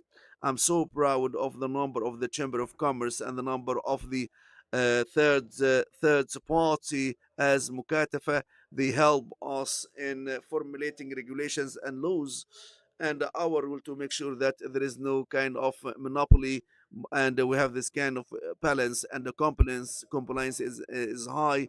So we have reached to a state with the private sector, just to state in which the compliance is increasing, and we have this kind of partnership. 46% housing ownership, and this is the credit. The credit goes to you. We come to the third phase of the vision. As you said, based on the language that you communicate with, you are talking about the private sector as a partner. So what we need to make to achieve the optimal success of the real estate experience, I can divide it to housing and the municipal sectors. For the housing sector, we consider the first phase, which is construction phase, and we built and constructed companies, local development companies, real estate, good, and from 2020 to 2025, we have raised the level of performance of such companies to ably compete regionally. In Cityscape, I was so proud to see new exhibitors in real estate. They provide and furnish a different model for neighborhood and districts exceeding the national level. Now we have His Excellency um, Al Qatari. I can say that today the level of real estate development is highly mature. We come to the financing sector, the local banks. I think the amount of assets for the real estate growth is the fastest over the last 5 years, and the ability of banks in origination is so high. The next stage that we are forging to is maturity, to have huge maturity. In 2024, we allowed the foreign companies to venture at a larger scale to the local market. This is will raise the competitiveness, which will better serve different sectors, not only housing. It's not only for the entire ecosystem, since the penetration. So we come to housing as part of privacy. The So we have this kind of a graduation. So and we have private areas that are working and will work with the capital market in sukuks, because we need we need to reduce to offload of banks. We have high attractive markets who have Polo Capital Street, and they are excited to RNBS and a number of means that for the municipal sector is witnessing this kind of is witnessing and undergoing this kind of transformation. We have performance contracts and so the contractors are fully cognizant and fully aware of the situation of the real estate development. So we have this kind of a project. Abu Faisal is saying that I need to build five-star hotels. Five-star hotels, it means it might be complicated if you have appraise the price of land at commercial level. This kind of thinking is different in municipal sector. We have the regulatory law, we have the inspection, the unified inspection center to unify the efforts. This is can help us to achieve maturity to design and to provide matching services. So, Your Excellency Muhammad Al Guiz, he highlighted the importance of mortgage. This is the capital market provides financial solutions to the real estate sector. We need to know more about such financial solutions. Uh, uh, Thank you, Mr. Abdullah, and I would like to thank the dear attendees. As a matter of fact, before talking about financing and mortgage, I would like to reflect what I have heard through the tour and the exhibition from the insights and the feedback of real estate companies within 2 minutes with His Excellency the Minister and working in real estate ecosystem. We were touring to explore different real estate products and services, and in a very short span of time, each one of them describe their activities. So most of them describing their activities as financing real estate companies, or because this is the bottleneck for the real estate projects, and the increasing role played by the capital markets and the products of the capital market real estate realm. If we take it from the most accustomed one to less one, we'll start with the real estate development fund and shares, and the third one and the most new one is the debt market. If we start with the largest and the oldest, which is real estate development funds, which represents 25% of the assets run in the Kingdom of Saudi Arabia. The total volume of the assets in Saudi Arabia, 1 trillion. The 25% assets run by public and public real estate development funds, and this is can tell the scale and the magnitude of this sector. We are talking about the rate of the growth of this such funds. The assets grew by 20% to 23%. If we see that the acceleration rates, this real estate funds constitute the key driver. And last year we started with a new system, which is real estate contributions, because they are products run by professional entities, which constitute shares of, and the key difference real estate development are designed for larger projects because they can design and assign rules to reduce risks for large scale projects. But for the smaller scale projects, we can find the real estate contributions. So we started the nation of revive the real estate contributions, and we're so excited as much as them. And we started to see the early real estate contributions, which were approved in a principles by the general real estate authority, and we will launch the first certificates, which will be launched next the upcoming weeks. Which one?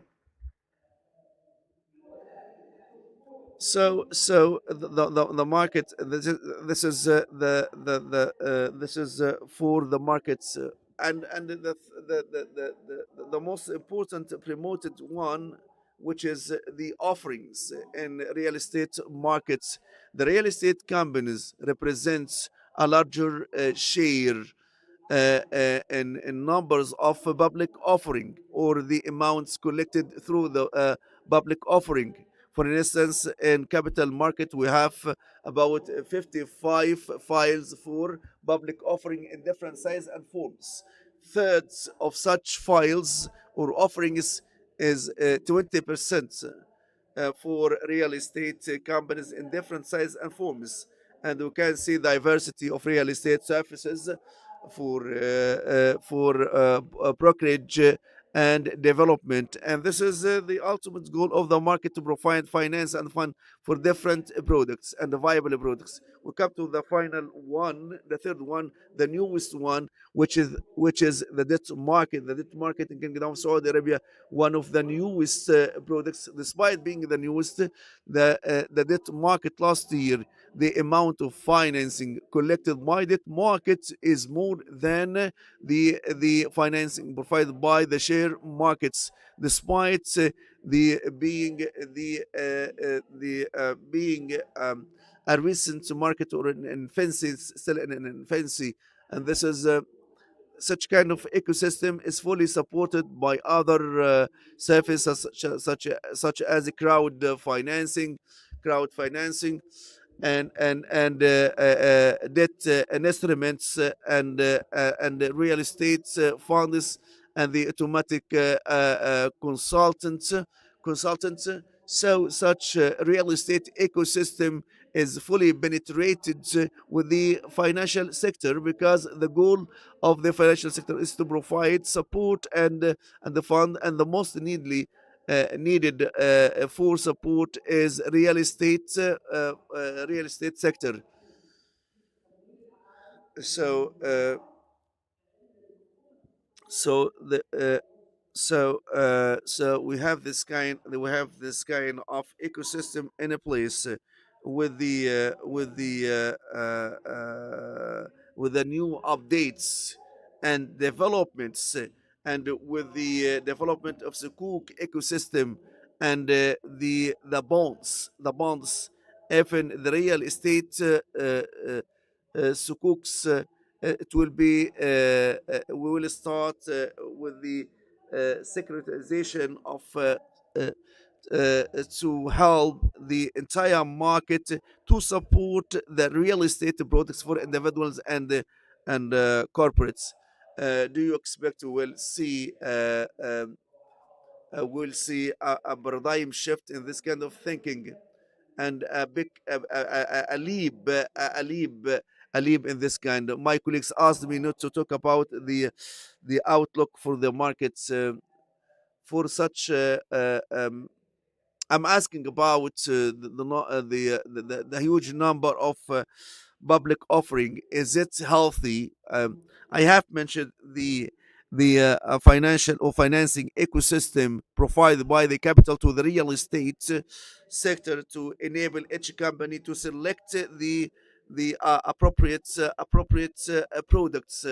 And as I mentioned, for the public offering of real estate companies, in this case, for some companies, especially for the company that has a high level of governance and the business model is stable, and they have the ability to disclose information and data. And this is the mechanism of the market, which is built on anchored on the governance and disclosure.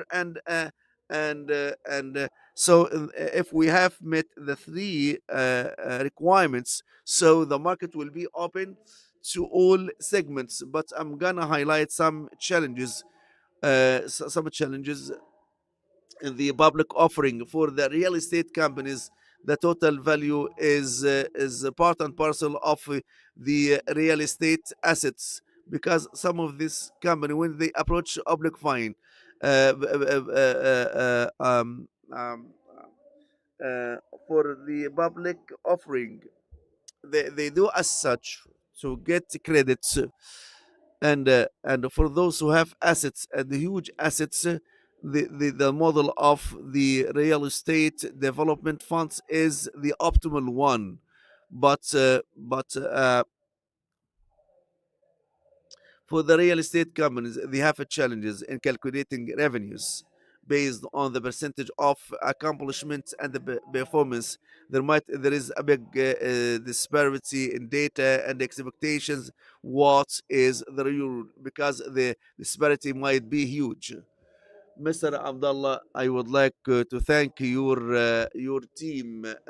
They have done good homework to explain as such for the audience one of the significant challenges faced by the capital markets in Saudi Arabia and other similar markets related to contracting companies, related to contracting companies. And we come to the foundation of the contracting companies. You can find accountancy or achieving revenues is based on accounting principles, which is based on the accomplishment percentage. No doubt, when we have estimation, the room for manipulation and abuse might be huge. So we might see one of the largest companies face the challenges in Saudi Arabia are the contracting companies, and the same applies on the entire world. So we try to evaluate if there is a need to have additional consideration for the contracting companies working with the accomplishments or the compilation, the compilation percentage. So because the ultimate goal is to be less risky or higher risky, but we need the disclosure for pricing and good pricing by the investors. For the real estate companies, the compilation percentage, it might be less challenging because the contractor fixes its prices, so we might have a product its cost higher than revenue. So in this case, incur loss. But the real estate sector is is uh, um, is in opposite situation. Even in a situation with the early selling, the real estate ecosystem has organizing this early selling to carry forwards loss from one project to another project. And this is the key part of manipulating this kind of revenues. So we are excited to work with the real estate in real estate contribution because of the governance, strict governance they apply. If you have a real estate developer who doesn't or which doesn't go to for public offering. What is the best time for public offering for any company? When you have a stable financial position and well-known financing requirements, and you are ready to accommodate partners and shareholders in your company to furnish them with the data and information as partners and to engage them in decision making and to handle conflict of interest. If you achieve as such requirements, it's better to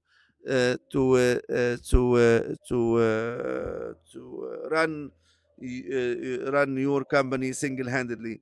So for the foreign ownership in Mecca and Medina, we have given the mandate to organize for the listed companies for about 3 years. As a matter of fact, to be honest, we are lagging, and the only excuse in such delay because we have a parallel law regarding the ownership of the foreign foreign investment, and such law might so uh, so we delayed this kind of controls until we have this law to make sure a full alignment or just to have its features clear for us today, despite the foreign and ownership law hasn't been issued, and with the close coordination with the different entities, including real estate ecosystem and housing system, we announced this morning the allowance of listed companies which own to accommodate and to receive the foreign investment. On behalf of you, I would like to congratulate هذا this kind. I think this is. I think this applause is a good close for this session. I would like to thank their excellencies and thank you all.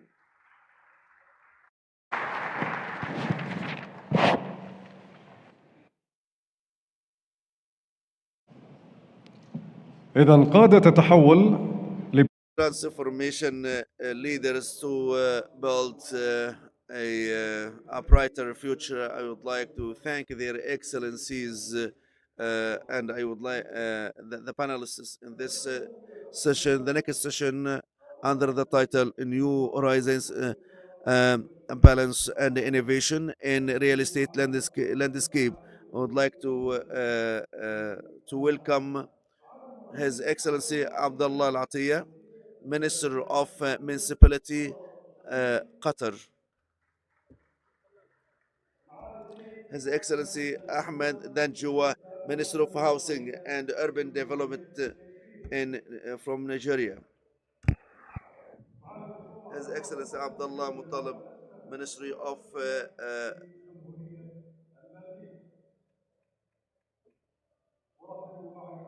and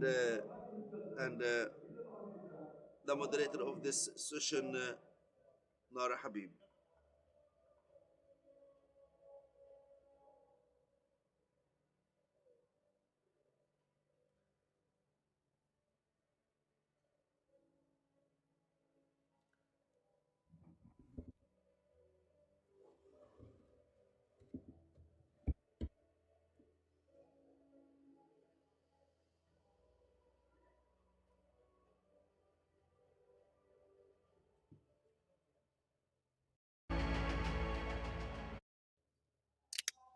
Your Excellencies, distinguished guests,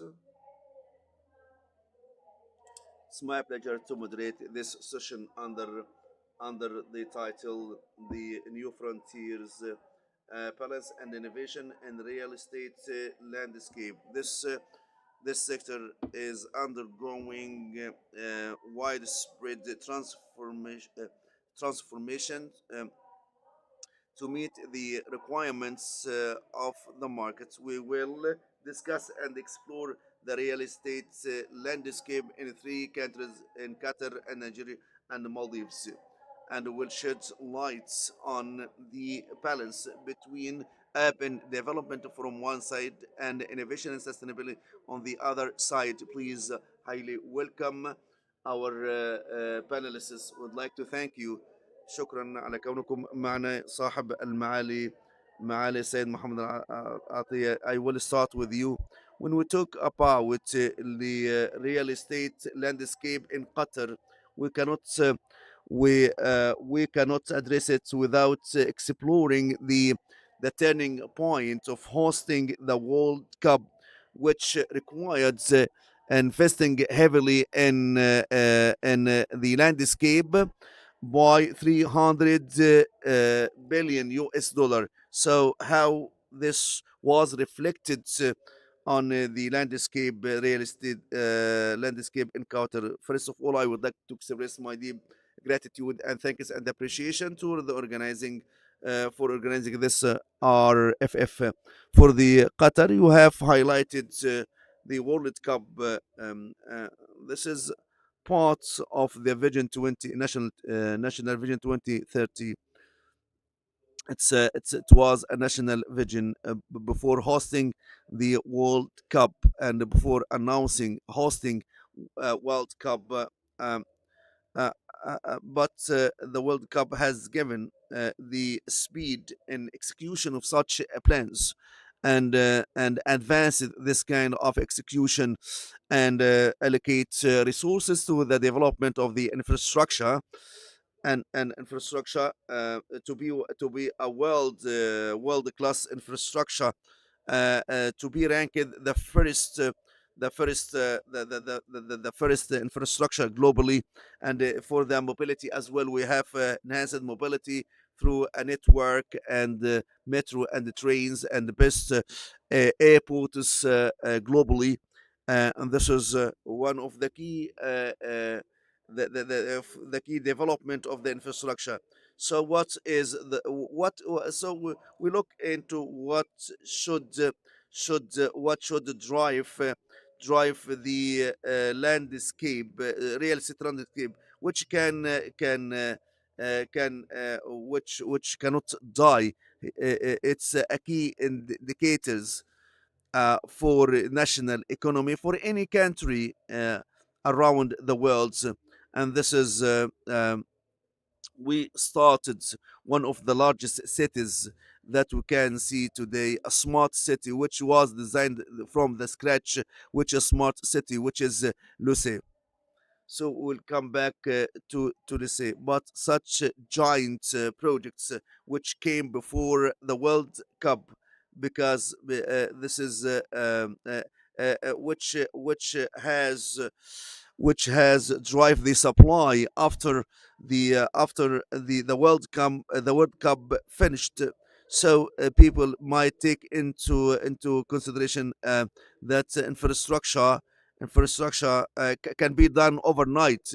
It's not that I can say that the Kingdom of Saudi Arabia, the Kingdom of Saudi Arabia has taken well planned and careful designed infrastructure. So infrastructure takes time, takes years.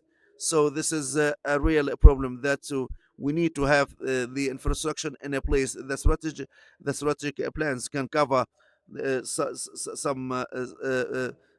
some abundance in supply. If we talk about the housing units, um, uh, uh, um, the supply reached 95%, and for the number of the hotels today, one of the biggest number, we have reached 5 million tourists, and this is requires a lot of rooms to be provided to meet the demand of tourism. And so we started to develop this kind of investment, and by using the cutting edge technology such as artificial intelligence and data center, and we have a lot of activities that we are working on, and we have this kind of methodology for the investment. Regarding hotels, I think based on the numbers, we have 40,000 hotel rooms in Qatar in 2022, a record number of more than. Is developed tremendously. We have over 160 properties each island has a separate hotel. So in that model, we have developed quite well. But I think to diversify that sector and to get more benefits, we have to focus on developing the real estate sector where each individuals, foreigners, can buy properties and use that as a way to earn income or something like that, or spend holidays. So I think that is an opportunity where we have to market it to foreigners. We have to tell the developers to come and invest in there, and also we have to make it easy for the individuals to buy these properties and invest in real estate sector, and that is something that government has to focus on. And can you tell us more about the size of investments that you attracted in the real estate sector in the Maldives? And do you have any numbers about the investments and the interest from the Middle East? Actually, almost all the resorts in Maldives are very high-end resorts. The cost of these investments starts from small resorts, $50 million to $500 million. And there are huge investments that is happening even now. But these are very high-end properties focused on as a hotel. The investors are doing this as a business rather than selling the separate properties on these islands.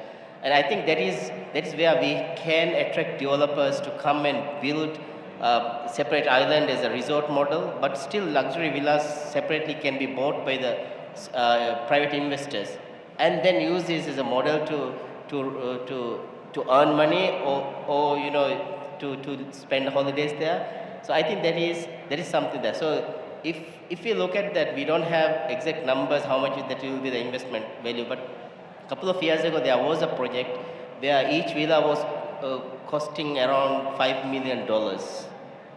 So the private investors buy these properties and lease it to the operators to operate it, and then they earn money. I think that is an area we can focus on, and that is an area we can attract more developers and also private investors.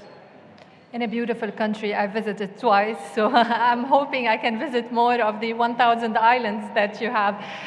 Your Excellency, Mr. Ahmed, I haven't visited Nigeria. I'm hoping to. If we talked about a surplus in the real estate sector in Qatar, the picture is totally different in Nigeria. We are talking there about a deficit, and it's estimated there's a deficit of more than 20 million units needed in the real estate sector in Nigeria. What are you doing in that regard? Well, thank you very much for participating in this forum. In Nigeria, the realities in ground is that of rapid urbanization, population growth, and economic pressures that make it imperative for us to rethink of how to provide housing or deliver housing to the population.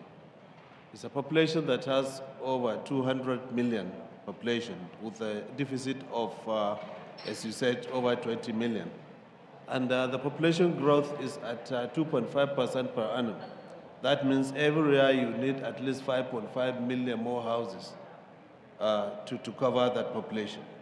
So it has become a lot of pressure on it, to the sense that a lot of innovation has to be brought in to ensure that we achieve that deficit that we are having.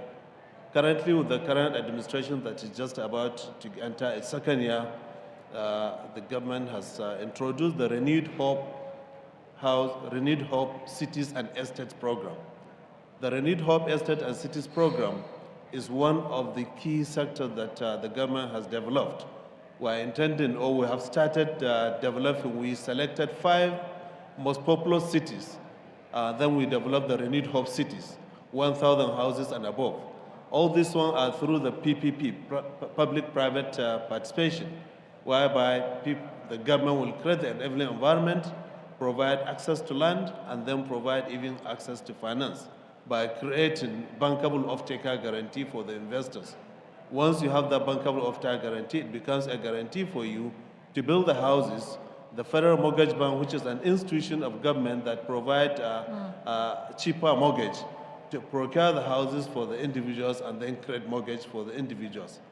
Apart from the Renewed Hope Cities, this is in 7 locations. one in each geopolitical zone of the country, 6 geopolitical zones of the country, and one at the center, which is the federal capital. And then we are taking also about the renewed hope estates. The renewed hope estates are in the 30 states of the federation. Currently, we have taken 12 out of those 30 states, and we have taken 3 out of those renewed hope cities. And the development has started. We have started with over 10,000 housing units, and development is ongoing. The renewed hope estates are funded by the government funding to ensure that they are affordable for the population because of the low earning capacity of the population, so that the houses 1, 2, and 3 bedrooms can be built, and they are expandable. 1 bedroom can be expanded to 2 bedroom as the family grows or your income increases. Then there is also the National Social Housing Fund. This one we are developing it for even the vulnerables, the no income, the underprivileged, those who couldn't have it. So it's a fund that we are trying to generate. It's at the National Assembly currently, so that when it is done, we'll find that Nigerians or the population can be able to access funding. Some of the houses could be as cheap as possible for even the no income could be able to do it. So we have to strike the balance and ensure that the building material manufacturing hubs is one area which the government is trying, we are building. The building material manufacturing hub is a hub, one in each of the 6 geopolitical zones of the country, whereby the building materials could be made locally and the population could be able to purchase it, and then so that we don't need to import those building materials and make the houses much cheaper and more affordable for it. We are also engaging on the strategic partnerships in both local and international stakeholders, where we are working to unlock opportunities for any investor, especially in affordable housing and even sustainable housing for the population. So today's discussion is crucial, especially in this kind of discussions, because through this we can now look forward to sharing insights and even learning from fellow panelists how we can work together and create a real estate landscape that is not only accessible and affordable, but also sustainable and resilient to the population. Your Excellency, but the economic conditions were not very favorable to the real estate sector. Interest rates are at all-time high. We have seen inflation at the highest level in around 30 years, and we have seen a 70% devaluation of your currency since 2023. So how was this reflected on the real estate sector? It has greatly negatively affected the real estate sector, but that's why the government has to ensure that other innovations are brought in. There's already an existing federal government agency, which is the federal government Federal Mortgage Bank of Nigeria, in such a way that some of its innovative products that we have approved, it includes, it has to be rent to own. Sometimes you need to rent a house, at the same time that house becomes your own. And other innovations that you have to ensure that you create a single-digit interest rate mortgage for the population. At the same time, we have also created the non-interest mortgage, whereby those for financial inclusion that need ethical mortgage for them to access funding. And the mortgage is at single digits and up to 30 years for repayment plans for you to leverage that. And that is the main reason why we have to create the building material manufacturing hubs. Because if you try to import with the current valuation, the building material cost will be high and the cost of construction will be very high. So with the creation of the building material manufacturing hubs, we are trying to create a lot of innovation so that the population could be able to buy cheaper materials, use local materials, and ensure that the cost of building is not as high. And at the same time, you are creating jobs for the population. Thank you, Your Excellency. Thank you. معالي السيد عبد الله خلينا نتحدث I'm going to talk about a little bit about sustainability in your projects. You have mentioned Lucé City, in which we have the standards of sustainability applied. To what extent this is the pivotal work of the ministry? If I would like to comment on Their Excellency, the Nigerian Minister, because I think هذا هو جمال when there is high interest rate, there is inflation, the rental market pick up. So it's an investment opportunity. When there's a surplus, لما نقول والله في surplus, that means the prices go down. It's an opportunity. If you look at now San Francisco مثلا في أمريكا, نلقى أن في مكاتب جدا موجودة والفيكنسي والسربلس بشكل غير طبيعي. بس الآن مع But right now with the AI and innovation, so it's an opportunity. The business wouldn't go by the normal way that we have described. It depends on the main factors that we should be taken into account. Stability, we take in stability. If I invest my money, I should feel this kind of stability, security, and I should feel secure in my country, in my position. And thanks to God, per capita is the number one in terms of security and transparency. And we start with the engineer Khalid for real estate development with the dispute committee. So we should have this kind of security regarding the investment to invest and the markets. It's not the business of the government.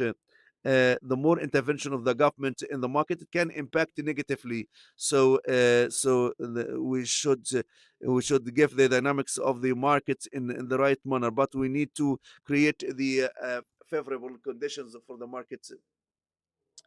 So this is the government is mandate to build to infrastructure. So we need to decouple from. Now we have seen real estate companies established as state-owned companies, but they entered into the real estate market as private companies. When we started with the first hotels in nationwide, the government invested in such hotels, and right now now such hotels are in the profit market with much regulated. What are the key focus is the global competition indicator. We are ranked 11, and the other one that we should focus on GCC countries considered at the global platform one country. We are a small country, so we have this kind of rapid development. You have mentioned sustainability and artificial intelligence. Who can apply artificial intelligence infrastructure? Those who did infrastructure in 60s and 70s and such a legacy, or with the fresh and new development that can accommodate AI. So this is the case with the GCC countries. So we have this kind of amazing experience in applying AI infrastructure. The president, U.S. President Donald Trump said I was amazed when I visit GCC countries. We have this kind of infrastructure which can accommodate innovation AI, which can take the real estate sector to the new heights. We have moved to quality. Today. Offices cannot be rented, but if I have smart office and if that's if you can see if you can have the furniture if so the real estate markets and the landscape is rapidly evolving in the GCC countries. I'm talking about the new technologies work from distance and because the efficiency in human communications when converse Lucerne City was designed in 2005. So it's an old-fashioned concept. How can I design a city from the design to be designed to be a smart city? This is not. It's not the case with the most and the majority of the cities. So from the very scratch, from the it's one of the smartest cities because we have a strategy in Qatar to increase the number of population to 4 million people by 2030. The number of the population 2.7 million, and we have a large portion from 13% expatriates. So we need to increase the point, the blue color, and Qatar is one of the largest oil exporting and data center. We have a number of activities that we can work on, and this is cannot increase the population. We should increase the population with the quality destination. Qatar now has thinking that we are a family city. We have seen such kind of experience during the World Cup. We have this kind of family gathering because of this kind of security and stability. We need to anchor on and to capitalize and draw on from such elements. One of the key things is that we have leverage from the World Capital, and we have approved municipalities and cities across Qatar approved by WHO, and this is the first country.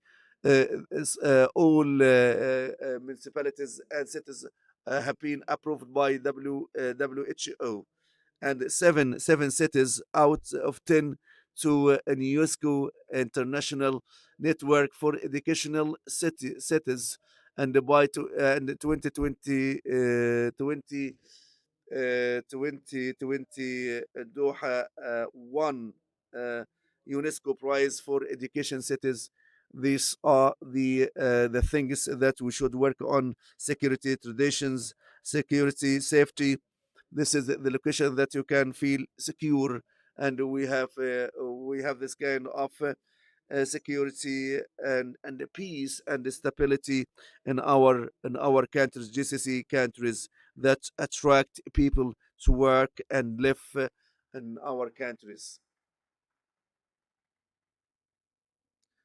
Said Abdullah. Sustainability and climate change, we know that Maldives is unfortunately vulnerable to climate change. So how much is sustainability a core in your real estate strategy in the country? Actually, we have, over the past few years, we have seen dramatic changes in the weather. We are getting more beach erosion. Almost all islands are facing the same problem. We are facing the flooding issue. So it is costing us quite significant amount of money to mitigate these measures. We have 187 inhabited islands. Only one island, this capital city, has more than 10,000 people, residents living there. We have more than 53 islands, less than 500 people as residents. But we are providing healthcare facilities. We have a health center in each island. We have educational facilities. Every island has up to grade 10. Most of the islands have up to grade 12. We have student teacher ratio of 3:1 in some islands. So it's kind of very, very expensive for us to tackle the environmental issue as well as to provide all the services to the people.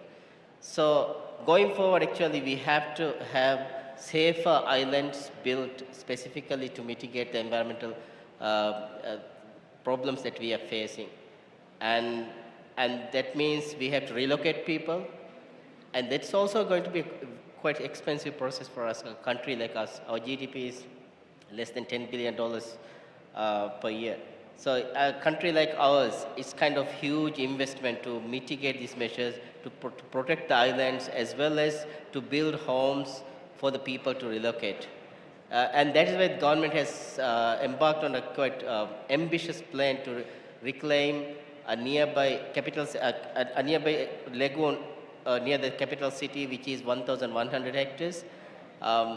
We plan to build the city for over 200,000 people, so focusing on relocating people from small islands.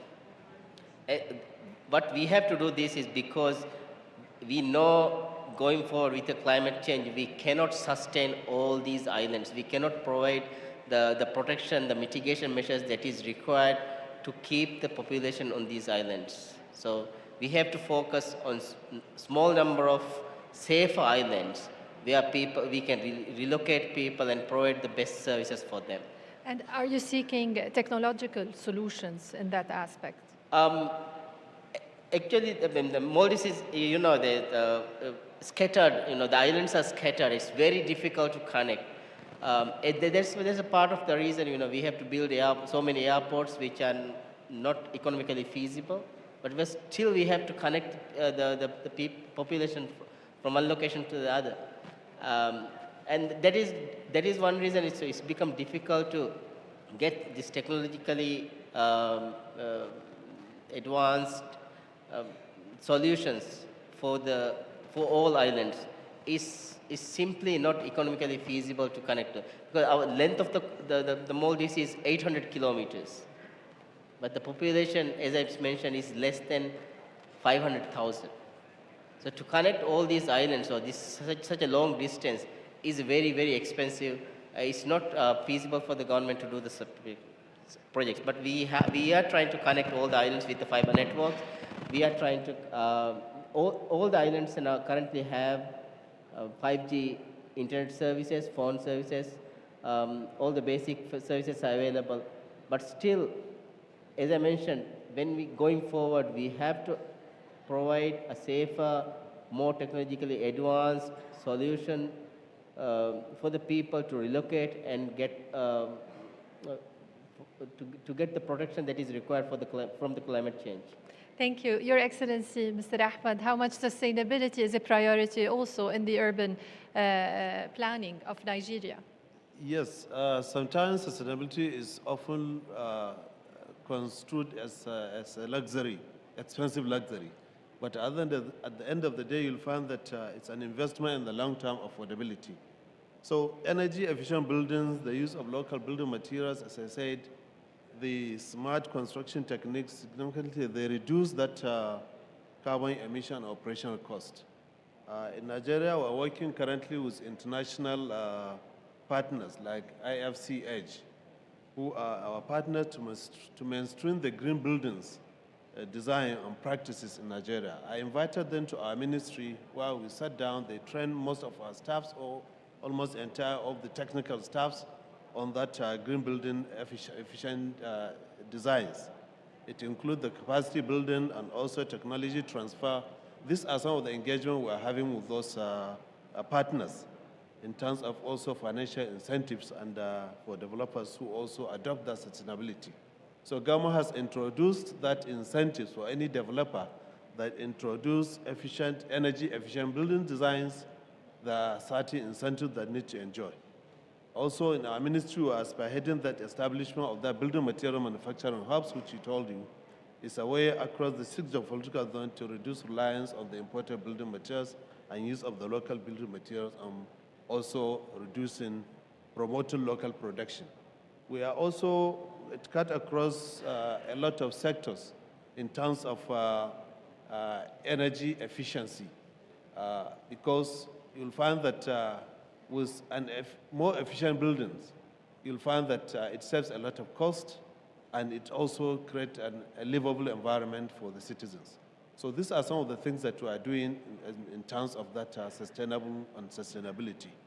Some of the transformation we have done currently is the issue of where the Ministry of Finance of the country, through one of its companies, Ministry of Finance Incorporated, we are trying to develop the Real Estate Development Fund, whereby 250 billion naira was made available for it in order to enter into the capital market and raise it up to 1 trillion naira. With that 1 trillion naira, more developers are coming in, and they are being encouraged that whoever wants to access this kind of funding, he must imbibe the culture of sustainable buildings and energy efficient buildings. These are some of the innovations we have taken. Thank you, Your Excellency. معالي السيد عبد الله، اليوم نحن متواجدين بالسعودية، وبالتالي السؤال لك: هل هناك من أوجه تعاون any aspect of cooperation between real estate sector in Saudi Arabia and real estate sector in Qatar. The relation with the Kingdom of Saudi Arabia is well established and deep-rooted, and no doubt we have cooperation in different and various areas, including the integration among real estate projects. We have high-level cooperation and synergy between both countries in terms of Neom and Lusail and Msherab in Qatar. And we have huge opportunities, cooperation opportunities to enhance the joint and the regional infrastructure, which will create a new investment opportunities and they regulate the real estate market. And we have this kind of cooperation between the two entities, and we have regular meetings on regulations and laws and exchanging experience and knowledge and sharing experience. And I think that for this Saudi Arabia, and Qatar as one country, and we have this kind of cooperation. As a matter of fact, if you allow me to conclude, I can say that Qatar over its future strategy and projects confirm that sustainability and innovation are the key foundation to achieve quality of life for citizens of GCC countries. In regional cooperation with the Kingdom of Saudi Arabia represent an additional strides to achieve a joint vision, a shared vision for comprehensive development across the region. Thank you, Your Excellency. السيد عبد الله، مع نفس السؤال، هل هناك أي نوع من التعاون مع المملكة العربية السعودية في قطاع العقار؟ وأريد أن أسمع أفكاركم. The Saudi version of the Maldives here in the Red Sea. Are you scared of the competition? Interesting question. We actually Saudi Fund for Development has been helping us in our development, infrastructure development. Greatly, but they in the private investors and investment part of it, I think Qatar and UAE are much ahead of Saudi Arabia in terms of investments in Maldives. Qatar and Dubai and Abu Dhabi, they have made quite significant investments in the tourism sector in Maldives, and they're doing very, very well. And the new developments are also being done across the country. So I would like, Saudi investors, Saudi investment companies also to join and invest in Maldives. So Saudi has been one of the development partners, for over the years for the Maldives. But I would like, the private sector to get involved in real estate development in Maldives.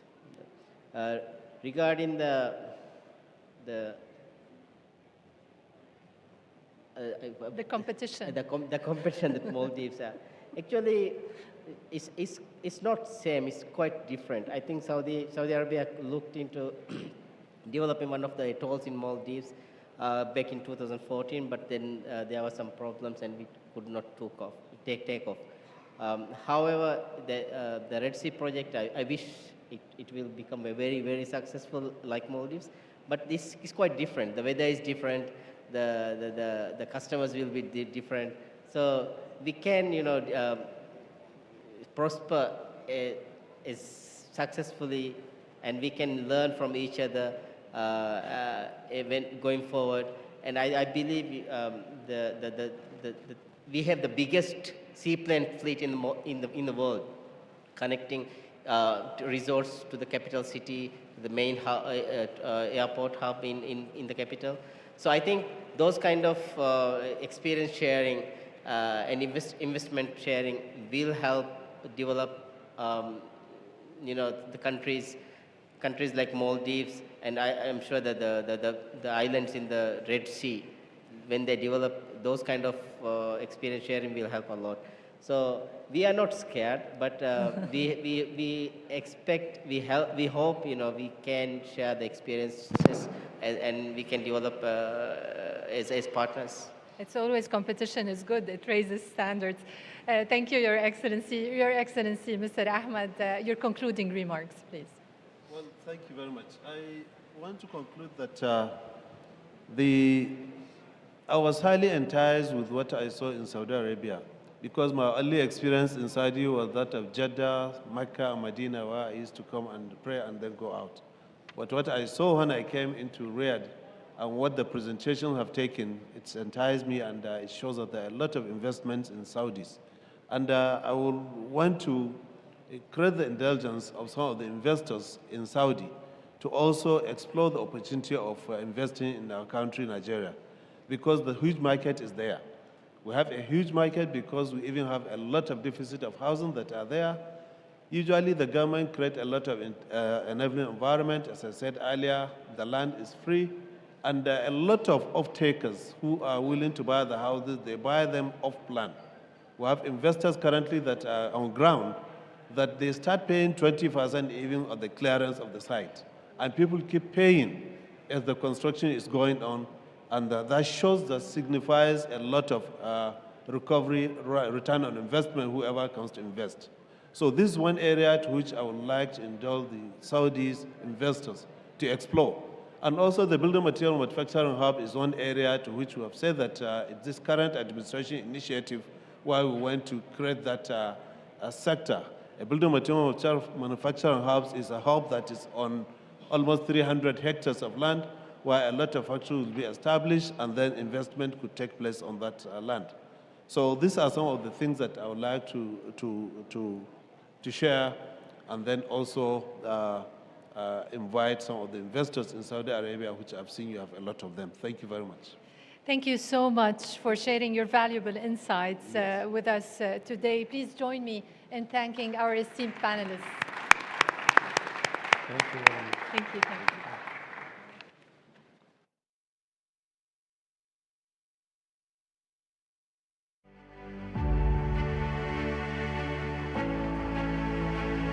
شكرا لأصحاب المعالي المشاركين في هذه الجلسة.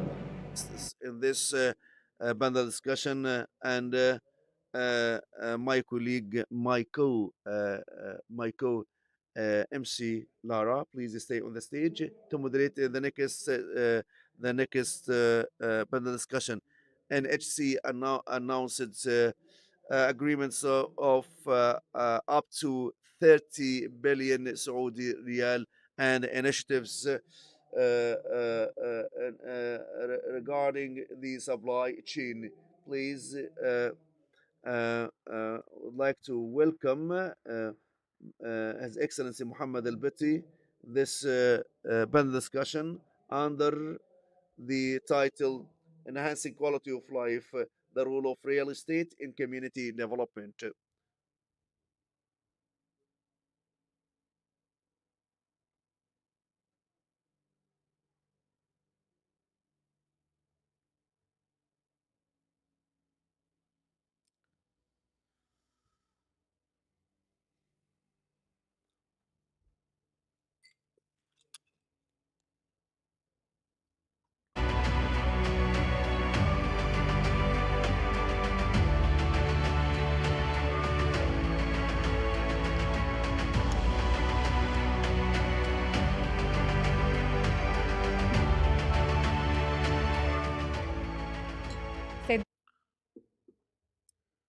I'm so privileged to moderate this session. You are the chairman or the CEO of the largest and the biggest real estate developer, and we have played a pivotal role in the Vision 2030 to increase the house ownership by 70%. So, would like to have a brief overview on the key achievements since the launch of this companies 7 years ago. We have achieved the most important goal of the Vision 2030, which increased the ownership percentage. So it was responsible and have the mandate for the enable supply and provide supply, and it has played a pivotal role increasing the supply and for the experience, the customer experience through its technical arm over such a period of time and span. We have injected real estate products and supply, and we have developed more than 150 thousand parcels of land, which distributed by the Ministry of Municipality and Housing. We have significantly contributed to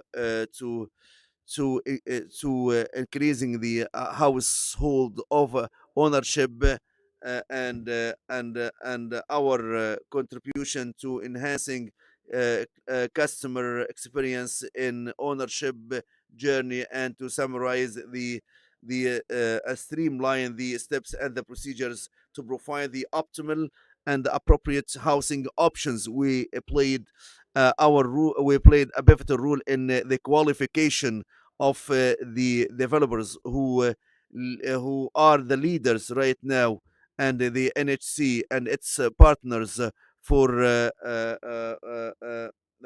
we have about 26%, and about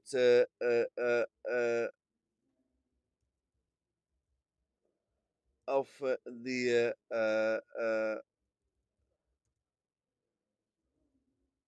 this is 30%, and this is played of plan sale, and we have developed the real estate market, and we are the largest real estate developers. We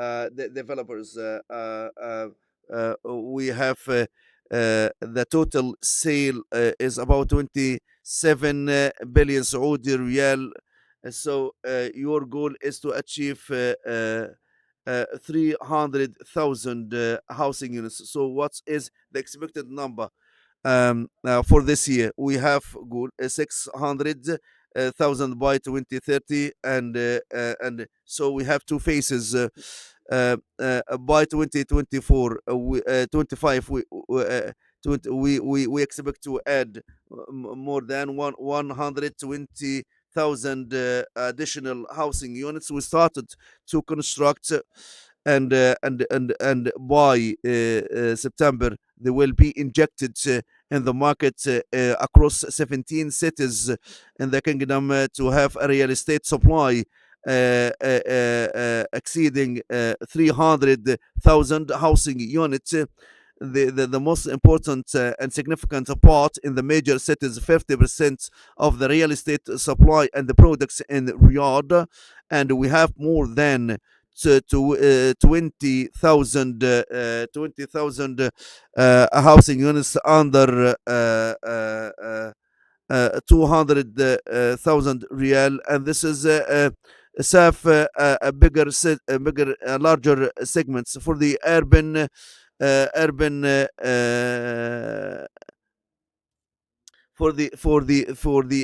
cities.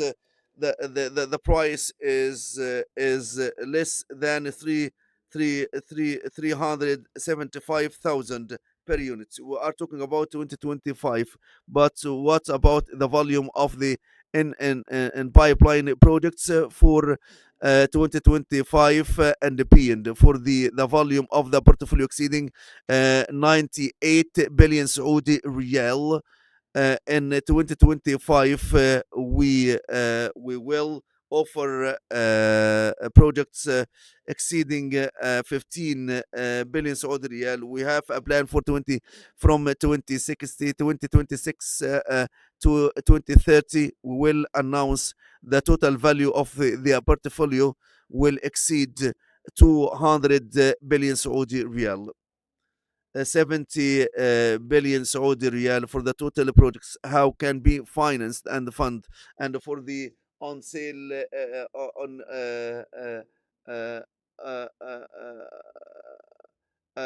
on a plan sale.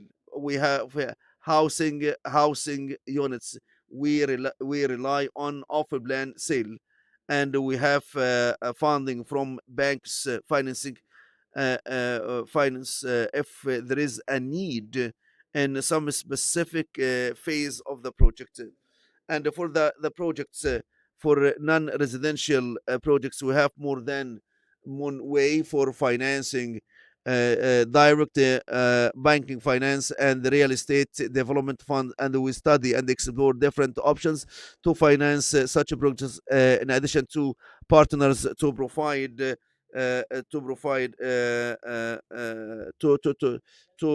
provide financing options, and this is can help us. We will explore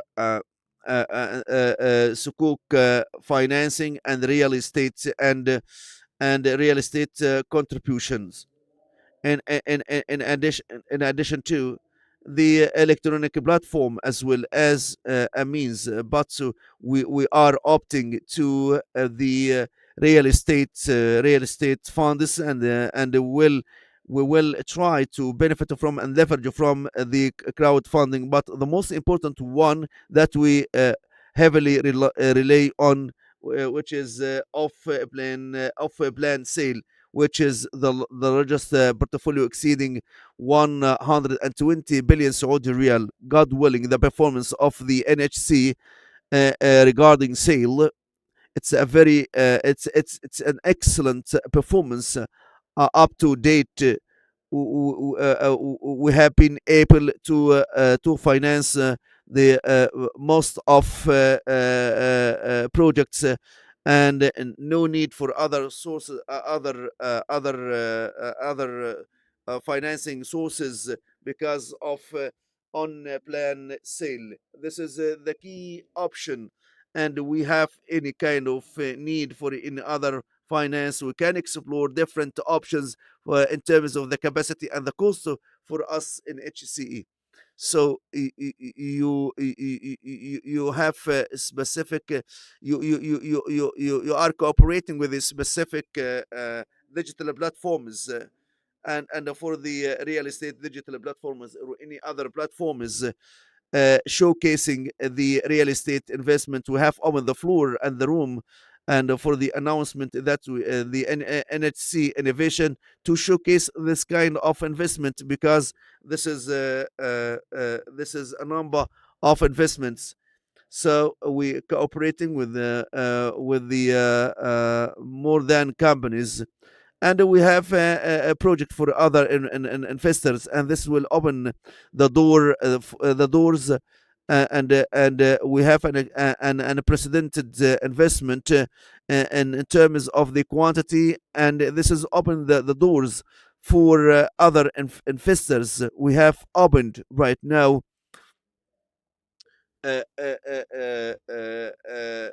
real estate platform. Do you have any other options for financing that can highlight the role of NHC in the capital markets? As mentioned by the chairman of the capital market, that the government should decouple its activities and open the doors for the private sector. So we have a plan for the public offering for some companies, including the companies that we have announced today, to list some companies innovation this year. I think this year we consider the right time for public offering. I think it's not this year, Mr. Mohammed. The supply, how can impact the real estate price? How can we set the hiking price because of the lack of supply? How was the situation in 2024, and how can you anticipate the situation in 2025? We haven't injected real estate real estate in this volume that we have. The NHC has opened this kind of supply. for the most of the supply of NHC and its partners is in Riyadh, exceeding 70,000 housing units in Riyadh in a very short span of time. This is will have impact on the supply in Riyadh. We have an opportunity and a golden and unique opportunity to have excellent and unique products in high quality cities such as Riyadh, Khuzama, and the other new projects that will launch at prices less than neighboring countries by 20%. Such unique opportunities, which once in life. So this is and we have a very competitive price, and we have a variation in pricing. In the pricing, we start from 100,000 to 1 million, based on the location and location of the project.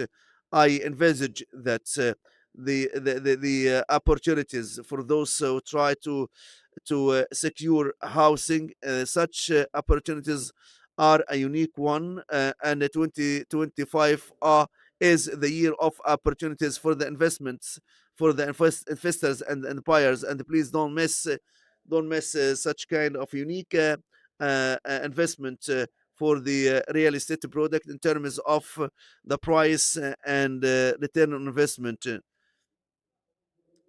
And for us, for the markets, our mandate is to inject more real estate products, and we wouldn't compete the market with the pricing, but we provide the optimal and appropriate and affordable price for the purchase power, and for the our prices are very competitive ones compared to the neighboring countries, for the villas, for the housing units less than 750,000, and we have high quality housing units.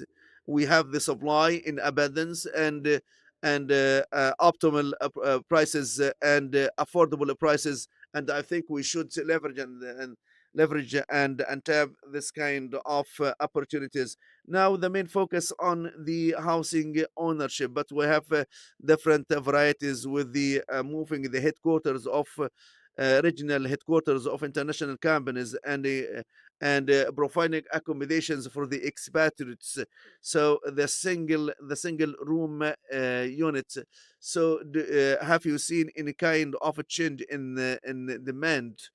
And do you have any kind of opportunity to invest this kind of change? The NHC does not develop specific units for specific segments or individuals, but we develop entire communities. Our development in Riyadh for areas accommodating more than million inhabitants. So we target all segments. We target all segments and classes, and we develop based on the needs of the market. We leverage from data to identify the desire and needs of the markets and our customers.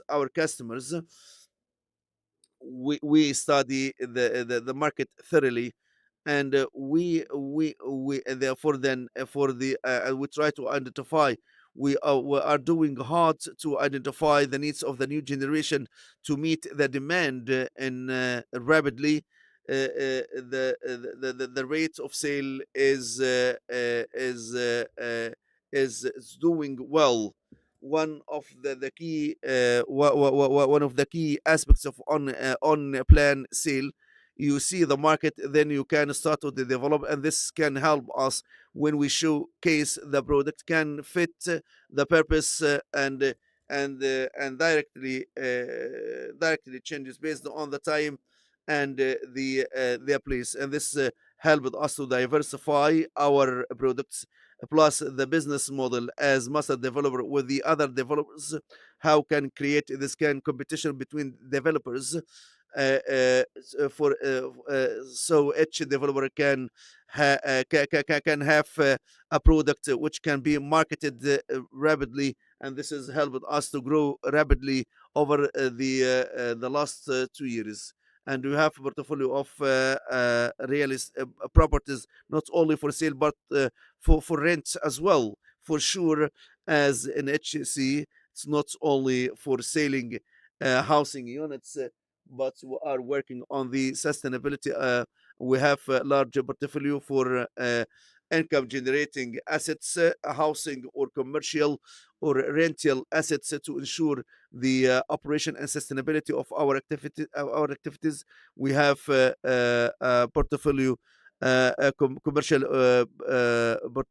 portfolio exceeding 600 million meters, and contracting facilities, including schools and commercial centers, and will continue to create a larger portfolio which can ensure the sustainability of our businesses and the growth of our operations. We need to talk about demand and the leap that we have seen in real estate funding and the level of growth of mortgage. If we look into 2020, 40% 44%, we still have this kind of growth, but it's slow growth, decline in this kind of growth.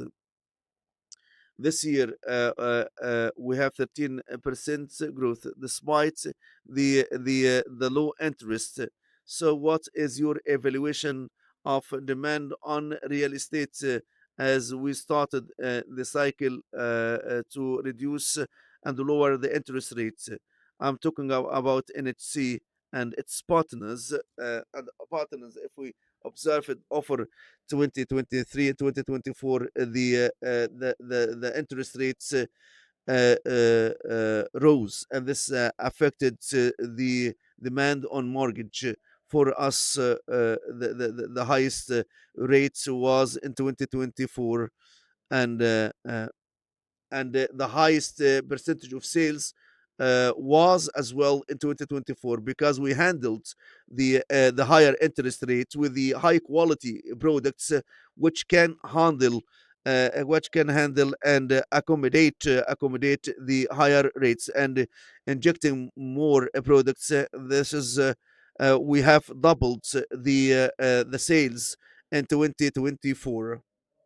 We expect for 2025, with the higher rates, it will have more positive impact on real estate, and our target today is to exceed what we have achieved in 2024.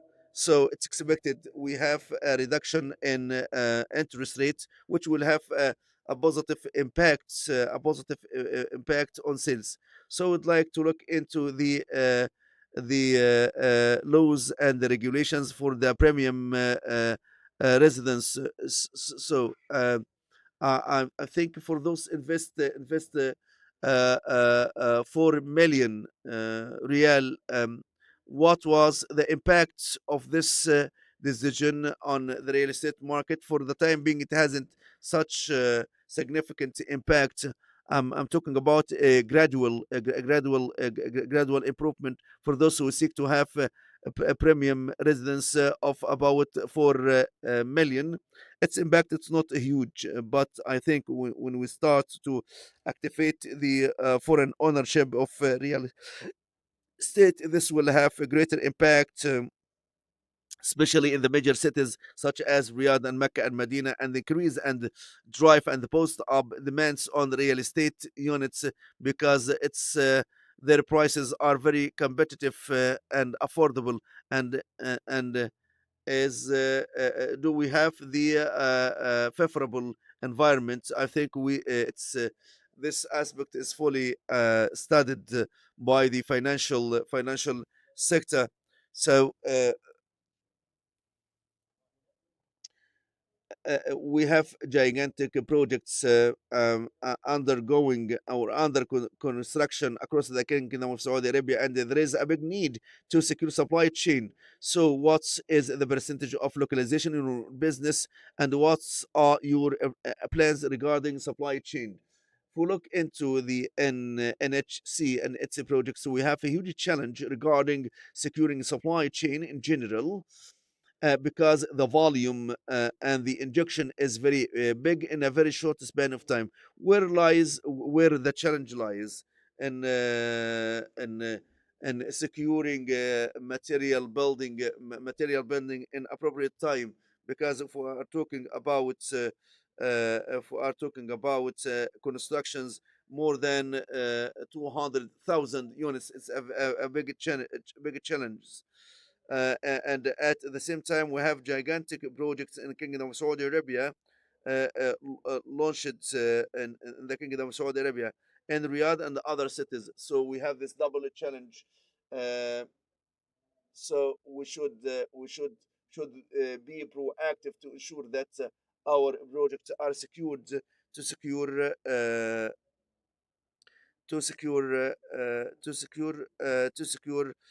building material at the right time. So we started with a number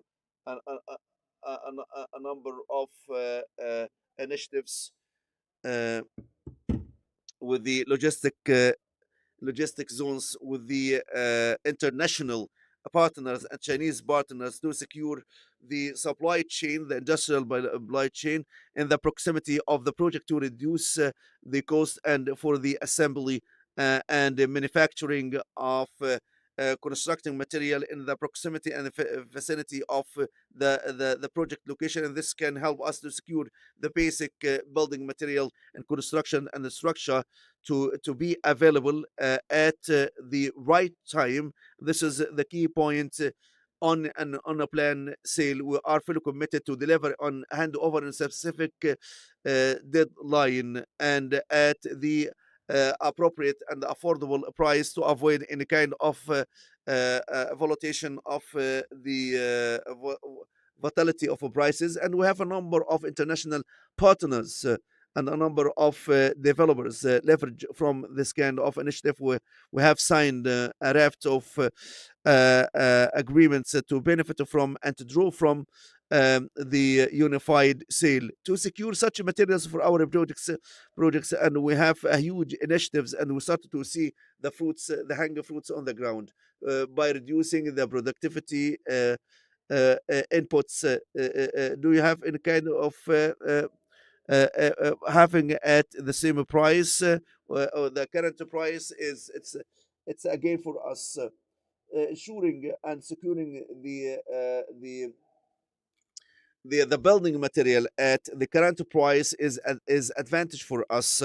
This is based on the quality of building material, but having such material in the facility and the proximity of the project location, can help reduce the cost of the project, especially for the gigantic and the mega projects. The demand on such material drive the prices high. So we need to maintain the price for the final. How can you see the NHC within 5 markets? Can you have projects outside the scope of the Saudi markets?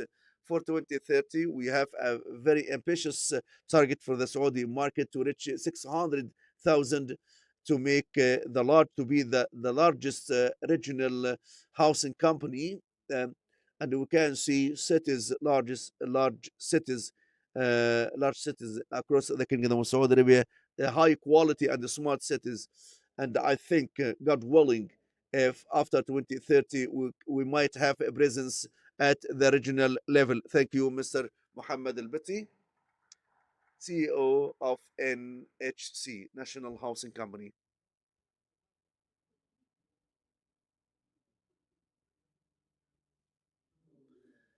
Thank you, Mr. Al-Bitti, and I would like to thank Lara Habib Shahbat for this excellent moderation right now. We'll have a shorter break for about 40 minutes, then we'll resume the sessions of RFF. Thank you.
سيدات وسادة، جلستنا المقبلة ستكون تحت عنوان بناء النجاح منظومة عقارية مزدهرة ومبتكرة في دولة قطر، وسيستكمل الزميل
شكرا للأستاذ محمد الطميحي على تقديم افتتاح وإدارة انطلاق جدول الأعمال المنتدى والجلسات الوزارية. السادة والسيدات، أهلا وسهلا بكم من جديد في النسخة الرابعة من منتدى مستقبل The Real Estate Future Forum, a panel discussion about building success. It is a real estate prosperous in Qatar. This this session is to be by Mr. Khalid Aqarat in Qatar, to be moderated by Hassan Khawaji. The floor is yours, Your Excellency, please.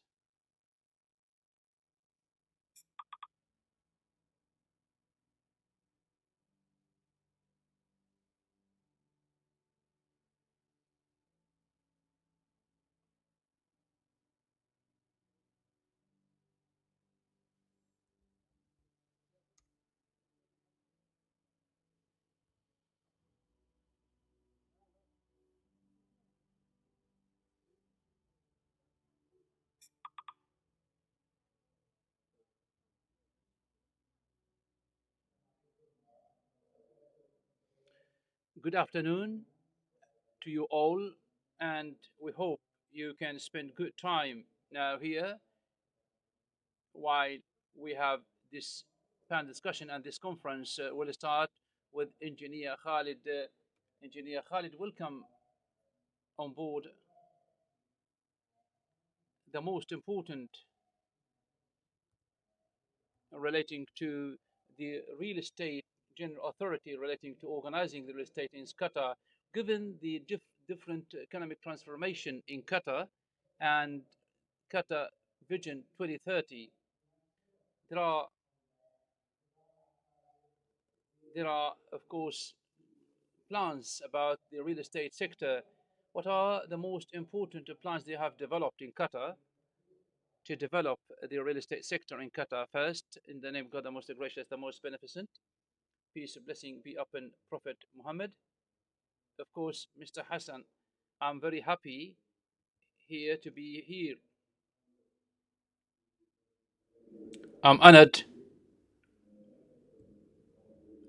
Of course, Mr. Majid Al Hagil, on the great invitation and the great jump in the real estate development across the Kingdom of Saudi Arabia. As for the real estate authority in Qatar, by wise leadership vision, Sheikh Hamad Al Thani, may Allah protect him, it was all created to enhance and motivate the real estate sector.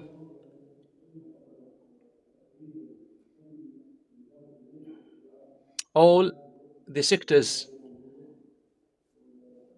were enhanced, and of course we use different expertise coming from the Kingdom of Saudi Arabia, especially given their own deep understanding and deep knowledge of the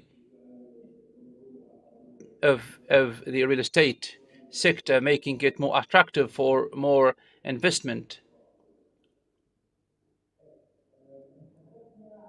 Speaking about the strategy of Qatar relating to real estate sector, which of course comes within Vision 2030 of Qatar 2030, and given the general authority for real estate sector, and it has been there now for more than 1 year. What is it that the authority provides given the strategy and the vision? Well, the strategy itself is based on 5 pillars. As you know, the real estate sector across all countries is the basic thing that goes across all the sectors. It motivates all the sectors. Most of the challenges we've seen is the different organizations with different transparency, the data collection, the information. It should be all correct. And for all actually, so that they can depend on enhancing, of course, This is the second one after oil and gas in terms of the income, national income. So in terms of the GDP and income for the strategy, it is very important for our countries all. You know, most of our countries, all our countries are oil driven and oil based economies. So that is why we have to have sustainable income such as real estate and tourism. They are very much integrated. Equally important, we need to also depend on national capacities and capabilities so that they can pass down this legacy to upcoming generations, future generations. So these were the most important principles or bedrock principles that the authority of real estate was established. Those working in the real estate sector, do you think that they have special programs? If any, what are they? Such programs, of course, very much like the Kingdom of Saudi Arabia, with different terms we have known as the real estate broker, and we have the real estate assessor or appraiser, the same person who will make this kind of brokerage in terms of the intermediation, to be intermediate to intermediate between the seller and the buyer.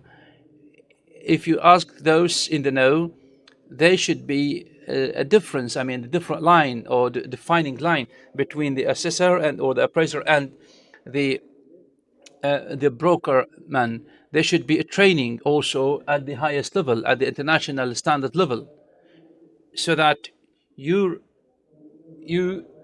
as assessor or appraiser should depend on certain conditions where, of course, you should understand and you should also be assessor.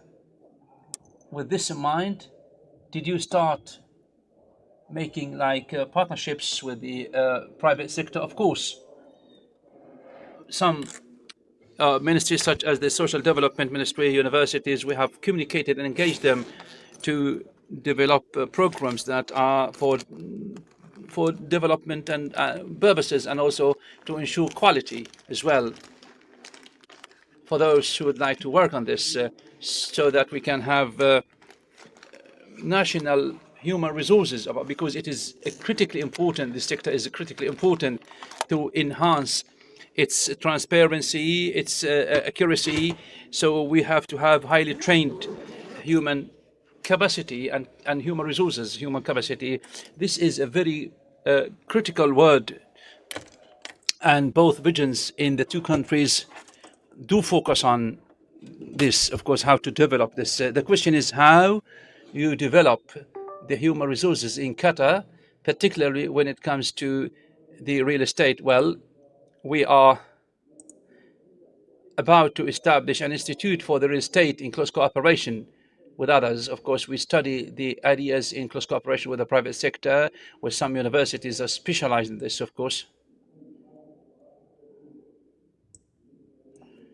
So you can have the ability to get engaged in this, and you can have a certificate, a license specialized in this. Even some countries, we have some countries really, so it can be additional income.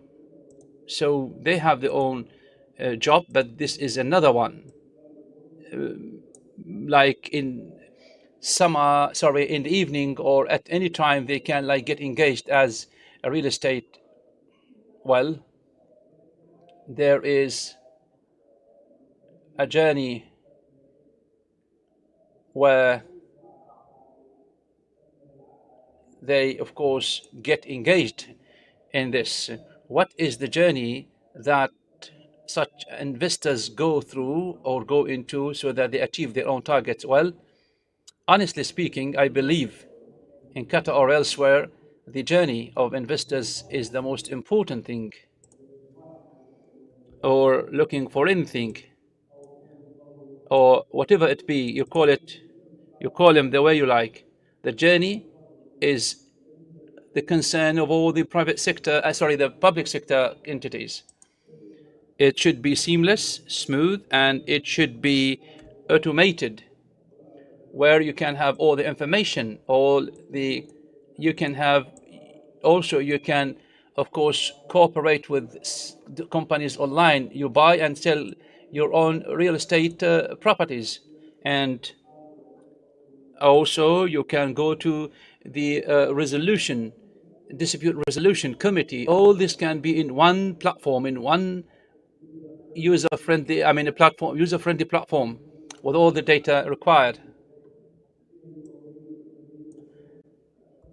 So that when you look for investment opportunities, so all these can be provided there. So you want to have this, and you can, of course, this is, we need to put ourselves here in this scenario. And the challenge is that how to make it as easy as possible. Great, well said, truly said. Of course, you should have some problems that you face in this sector. In Qatar, the real estate authority has been there for 1 year. The question is, how do you address these challenges, these problems, and you go beyond these problems? Well, as you know, most of these problems are because we don't have such kind of problems, actually, or don't have such entities with the entity or such kind of entity and the success partners coming into play, particularly municipality and justice ministries and other ministries, of course. These are our success partners. You should have always your own success partners, the purpose of which is to have one that allows all investors to get engaged. It should also be easily provided, and of course, with the unlimited support coming up from the wise leadership.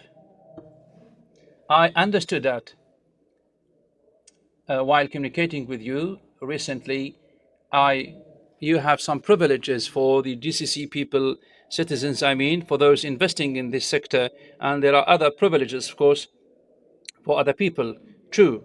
What are the privileges given to the GCC citizens? Well, we have Invest in Qatar. It gives you in full detail.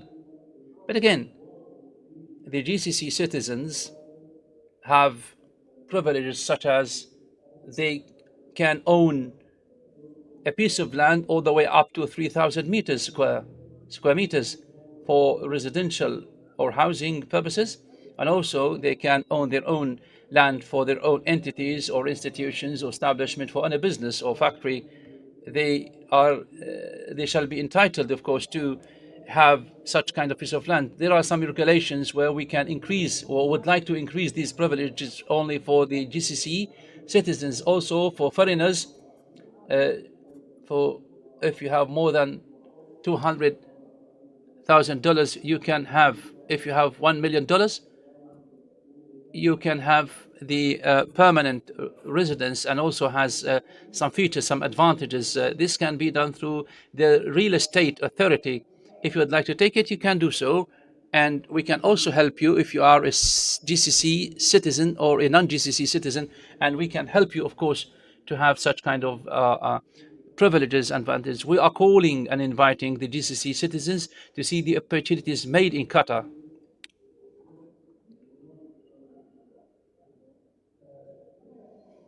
Relating to regulations, what are the regulations or laws that you have developed recently, ever since the strategy was launched, and the laws that will be also produced in the upcoming period of time? We have some regulations or laws that were not put into action. Now the authority is trying to activate these laws, which is like selling on the map and licenses for developers. All these can be part of the real estate development laws, and this is one of the most important laws that ensure the rights of investors. If you want to invest in anything, that would be okay. This is very important because it gives you where you can identify the project licensed by the authority. You choose the unit, you have guarantee because we oversee all the financial accounts once any problems comes into play, we can take the amount of money and then bring it back to the investor or change the developer.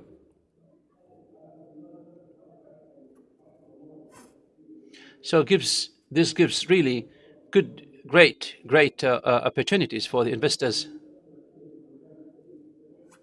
And this is for investors coming to invest in the country, not directly with the developer, but you deal with the developer through a government entity that guarantees. And here in Qatar, it is the Real Estate Authority, which plays the same role that guarantees all the projects registered, which is a good because it is based on transparency, laws and regulations. If any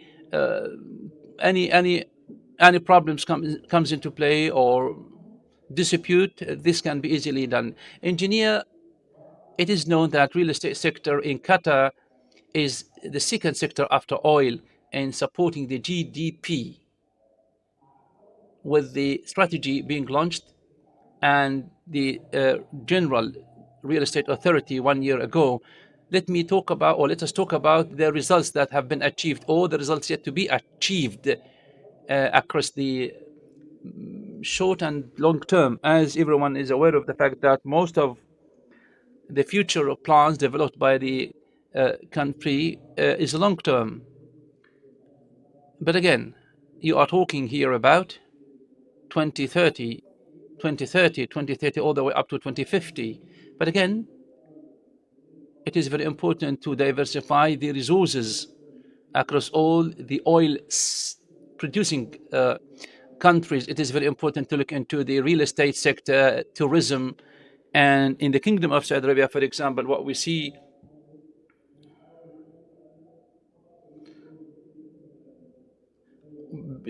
we are not just like a country that depends only on oil, but we are a country that tries to promote other sectors such as like family-based tourism, sport establishments and facilities, high-level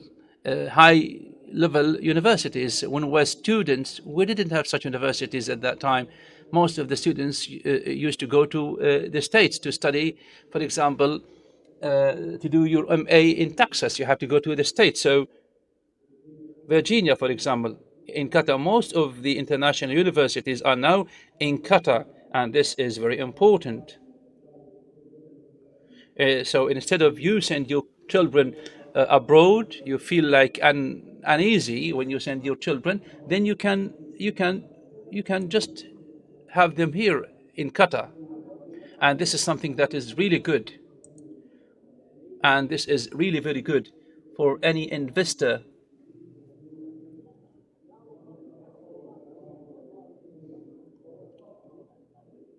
So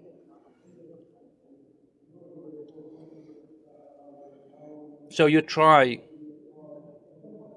yeah. In our countries, most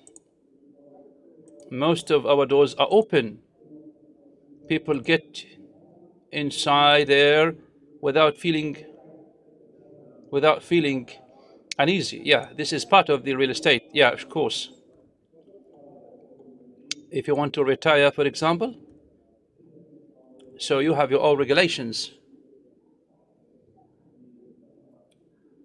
We have institutions, entities, because once your family members grow up and you have like some problems, you have a good health system, an ecosystem that supports you, where you can, of course, enjoy the services and the products, and also the universities that provide their own services and products.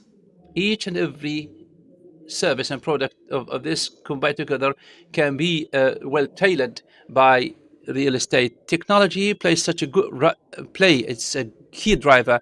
How technology is applied to real estate. As I've said, technology per se is one of the most important tools, such as AI, artificial intelligence. I mean, virtual reality, augmented reality. We need to benefit from this as soon as possible, not for the sake of technology, but to enhance the customer experience and the people using or working or investing in real estate.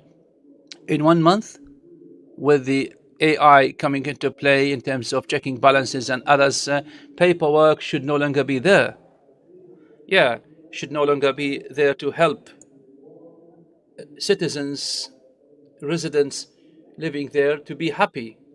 I believe that His Excellency, the Minister, either His Royal Highness or the Minister, said that when we see the citizens or our citizens or residents very happy, going back again or coming back again here happily, of course, this is something that we really feel very much appreciated for. So their experience should be seamless, easy, and should not be very much complicated. This is the challenge, is that it is all paper-based. So we love to use technologies. Congratulations here at the NHC for the company. It is NHC Innovation Company. It is another company, or it is sub-company, and we are working on this. Like real estate applicants should be all in one place. Are there any partnerships between you, the real General Real Estate Authority in Qatar, and other authorities in the GCC countries, Saudi Arabia? Of course, with the Kingdom of Saudi Arabia, we started to establish our strong relationship with the Kingdom of Saudi Arabia, and before that,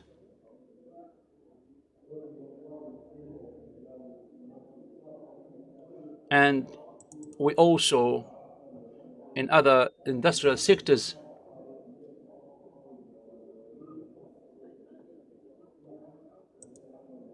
Particularly with the General Authority here in the Kingdom of Saudi Arabia, our work with them is very hard.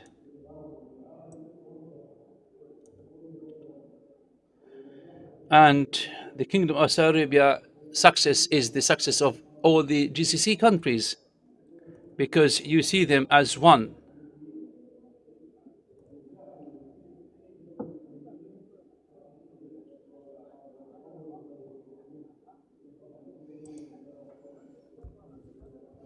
And here we have such a such strong cooperation coordination that is continued really. Again, some agreements, and this is continued. If we speak about Real Estate Qatar Forum recently held, what is it that has been achieved after the forum, and how you feel ambitious to do it or to do more? Well, it all started in last year, very much like this forum here in Riyadh. In 2025, of course, it will be in October, and we invite everyone to benefit from it, and to benefit also from all the forums organized and hosted by across the region. The purpose of these forums is to share ideas, to enhance, to develop, and also address challenges. If there are some policies, for example, that the country or the government has to develop, of course, these policies should be presented in these forums, and there should be workshops, training workshops to educate our citizens and residents, and help them learn more about the real estate, and also invite the developers and consultants, professionals, the people working in real estate sector, to better understand how to benefit from the opportunities made available. It is a good, of course, opportunity to help people learn more about the opportunities. I mean, how to use them, how to connect, and how to network. Tell me about how huge the investment opportunities there. Well, the opportunities are huge and made available now. We have different projects now been announced. We have also one in north of Qatar. It is a big place or region known as Smaisma, and it is north of Qatar. 70 kilometers away from. It is a big project that invites and attracts many people. There will be a golf court, recreational and entertainment facilities for housing and business facilities and purposes. Other roles also will be included. It is an integrated ecosystem with the GCC countries.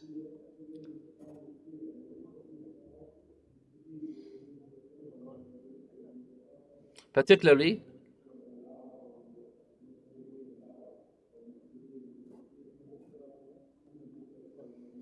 people coming from different places. So there will be like different purposes, like those who do this in Saudi Arabia and those who can also, they can be in Saudi Arabia and in Qatar. We are also studying some investments in Riyadh as well. Great.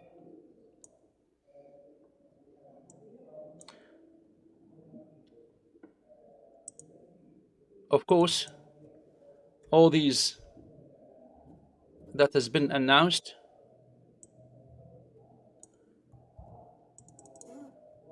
and in Qatar as well, and looking into the short period of time to the age of the authority, what are your ambitions after your announcements?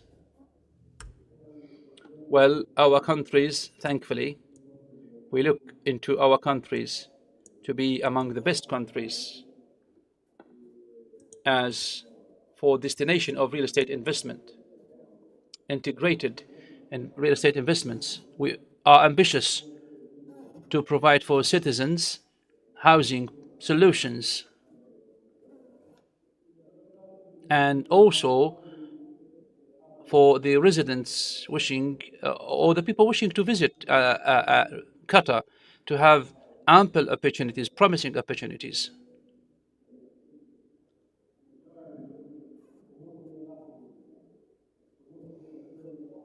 Our ambition is to come to a stage that is high, very much high, and not just one or a project. No, we are promoting the GCC countries, not just Qatar. In Qatar, in Asir, in Oman, all are to be integrated, where opportunities will be made ample and wide, and will have like more integration. Any final word from your side? Couple of minutes. Of course, I would like to express my appreciation and gratitude to you all, and I'm very honored and excited to be here in the Kingdom of Saudi Arabia. I would like also to express my appreciation and gratitude, congratulations for those working on such a project here, the quantum leap in the Kingdom of Saudi Arabia, the wise leadership here. I wish you more successes coming into play. Thank you so much, Your Excellency, the great guest in this session, Your Excellency, Engineer Khalid, the President of the Public Real Estate Authority. Thank you so much.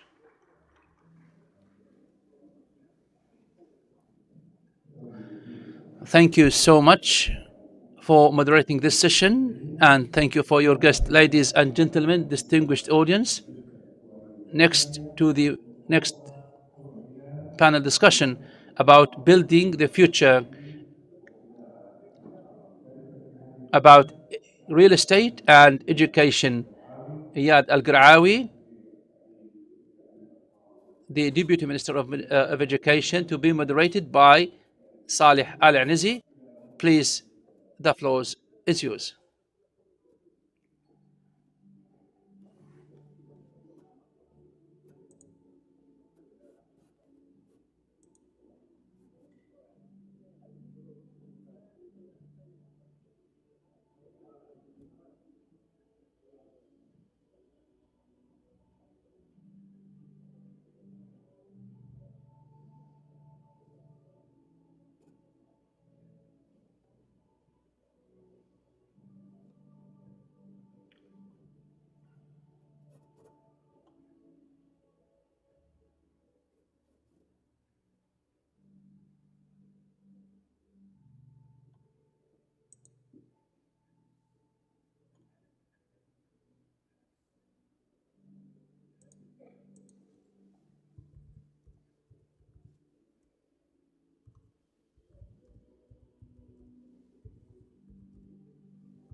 رئيس اعطيني بقى.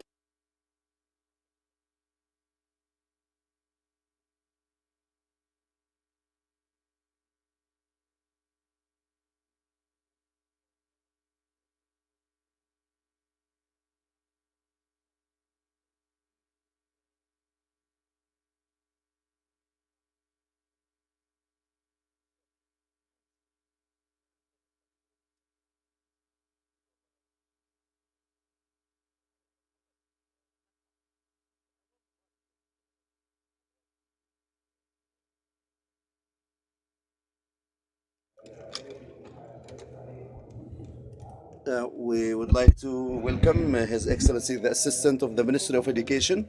Today, education has a significant importance regarding the diverse sectors. It's cross-cutting with it. So, what is the link between education and real estate sectors? Thank you. First of all, I'm honored and privileged to be with you, and thank you for the kind invitation. And I would like to congratulate the organizing team of this forum and for this kind of success on the first day of RFF.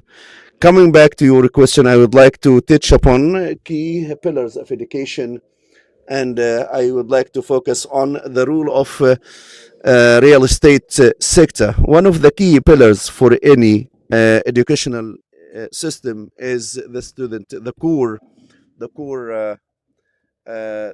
foundation for any system is teacher, student teacher, and the school environment.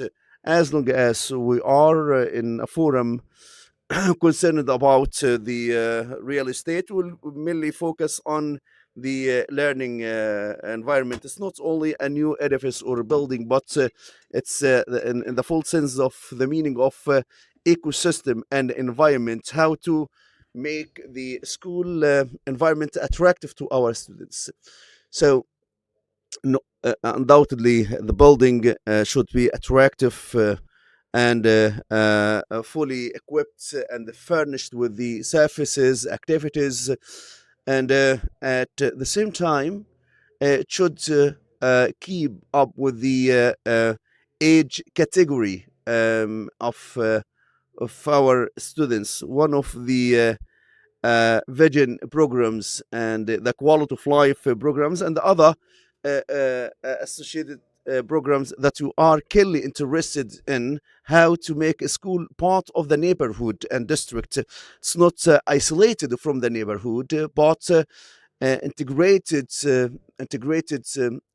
part of that neighborhood, and how to embed school into the fabric of the neighborhood, especially after the school day, to benefit from and leverage from the facilities such as a sports club and to open to the neighborhood. And we have a number of initiatives, including the humanizing of schools and removing barriers.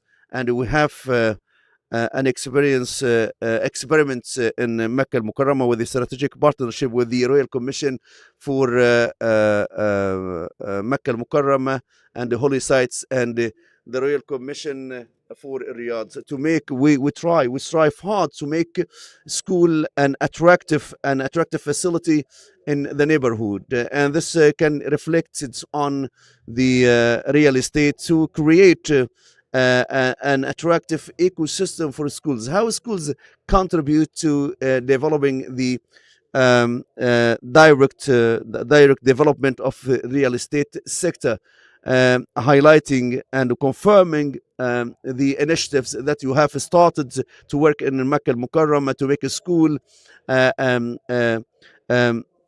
distinctively attractive, delving into the details of this phase that you have ushered in. If we take it from the developer perspective, the school should be and should provide services, different services and activities for the neighborhood to encourage the people to spend most of their time at school. So we set policies in place to make a school attractive.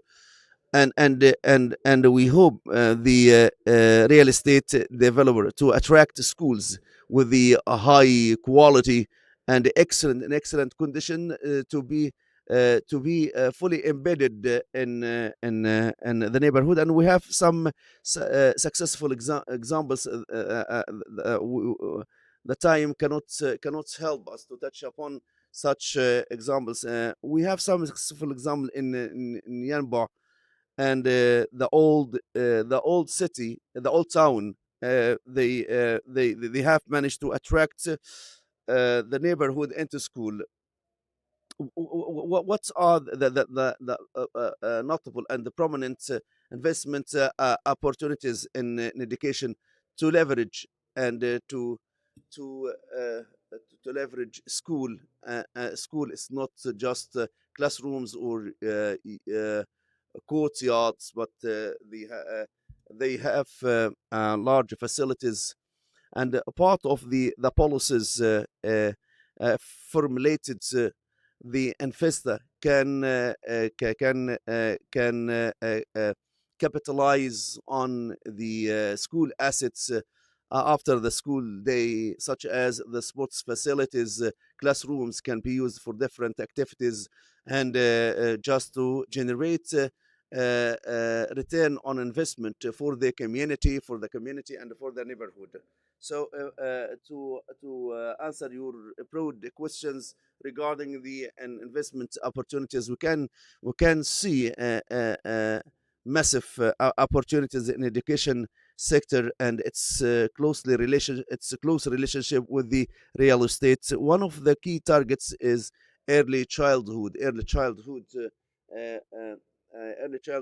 kindergarten, and the percentage of the children about 30 to 50% join and enroll on in kindergarten and early childhood education, and our target is 90% by 2030, and this is a huge gap which should be filled and bridge with the partnership with the private sector. And I think this is a massive investment opportunities for the real estate developer. One of the key enablers for the kindergarten, after we have done this kind of survey for the benchmarking marking for the policies, it's not just educational edifice or a building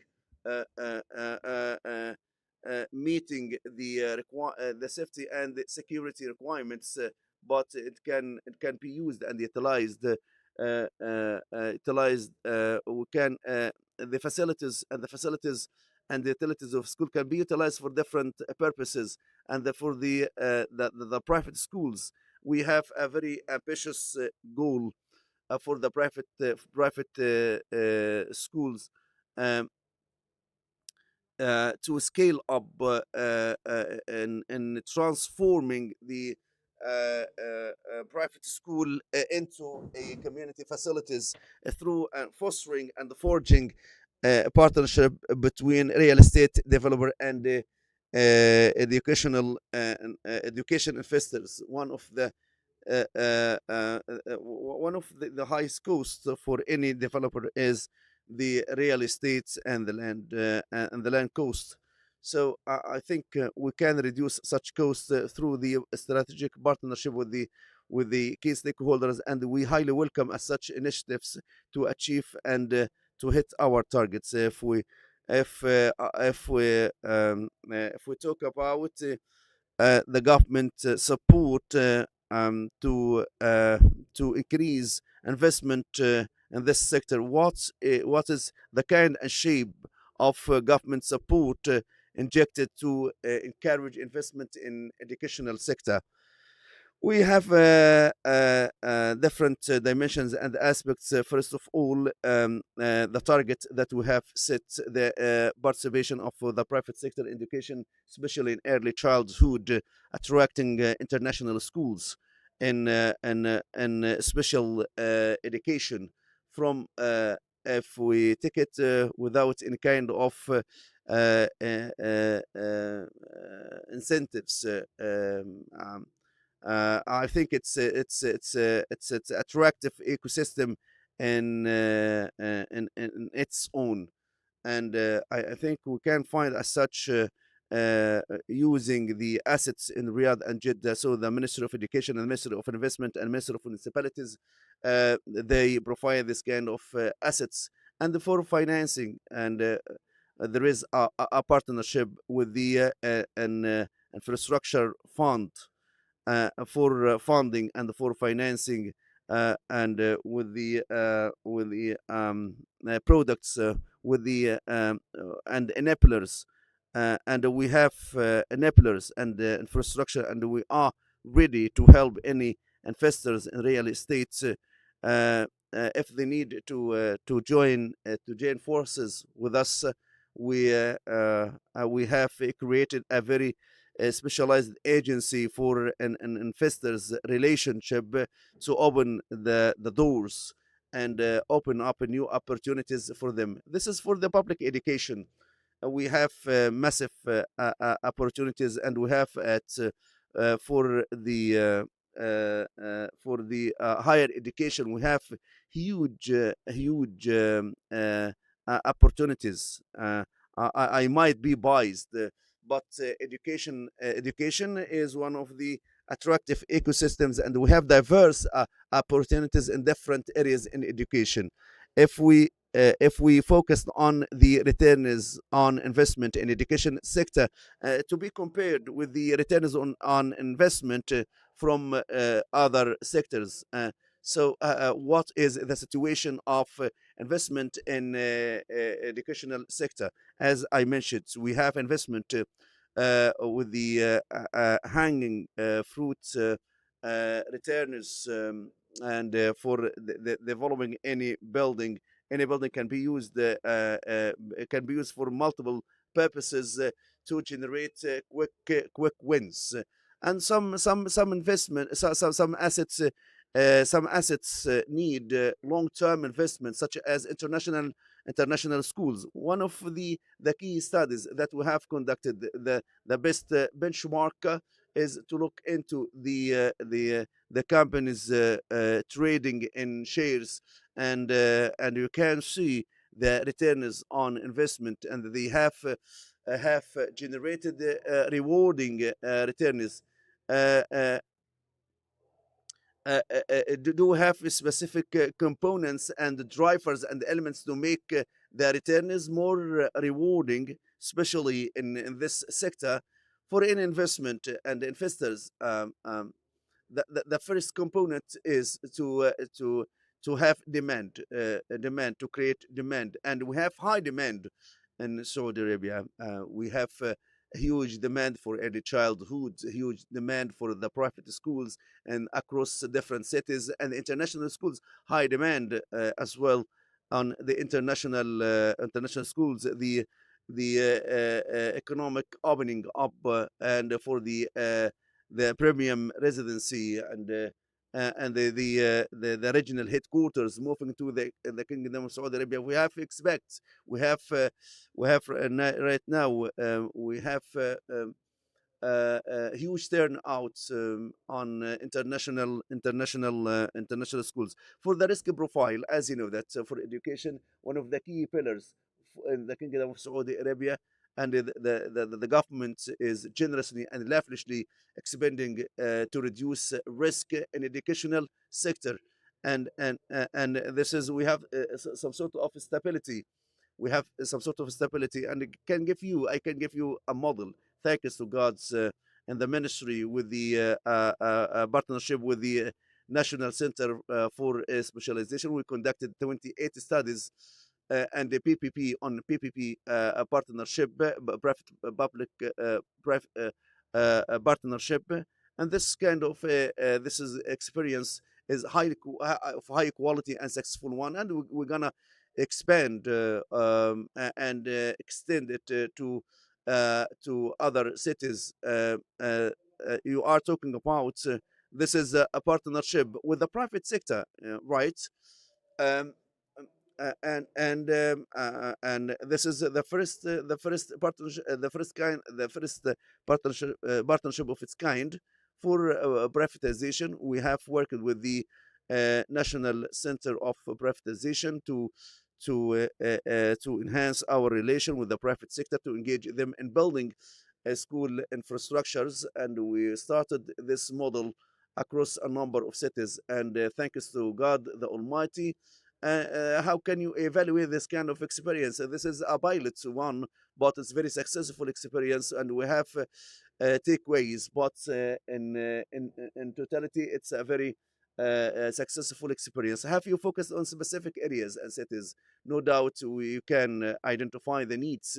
So we started this kind of experience with the high quality partners and the quality of maintenance buildings. So the experience in different angles and dimensions was very remarkable. So what are types of PPP? One of the aspects for the operations, the maintenance, and the building right now out scope of the mandate of the ministry, and we have the national company for the Tatweer Educational Company. It's a state-owned company, um, and doing this kind of activities. One of the key strategies that Tatweer is working with the private sector as long as we are at RFF forum. And we seek to engage the real estate sector as a strategic partner, and we have a business model for the new schools that would be constructed in the near future. Regarding the partnership, the PPP for the operation and the maintenance of schools, you have mentioned 120 schools. So I asked you about the cities and areas in which such schools are being built. There is a growing demand for schools due to the growing the growing population. So the main concentration is in the central area and the center region and the eastern region, Riyadh as an international city, accommodating people from different parts of the world. We have this kind of diversity of schools. So I'm gonna ask you a question. So I'm asking about the models of international schools. How many models of international schools applied in Saudi Arabia? We have over 18 international school models. The baseline is an excellent baseline, but our ambition is to make Kingdom of Saudi Arabia attractive for the talent and expertise. So we need quantity and quality coupling together. So we have this kind of ambition to attract international schools and the boarding schools, and this is a model for growing for growth. So how can you evaluate and assess such models? And all in all, they have worked out, but they cannot meet the demand because we have growing and increasing demand on international schools. I give you an example for NHC. We have a partnership in a number of neighborhoods and districts such as Fursan or Khuzam neighborhood. So we have a very effective partners, and they are so keen. And for the model they have built, it's a remarkable step to make housing attractive, and our role as well to make our schools attractive and diverse to meet different demands. This is what we have already launched. We have the sporting schools in partnership with the Minister of Sports. You might have heard about Mahd Academy.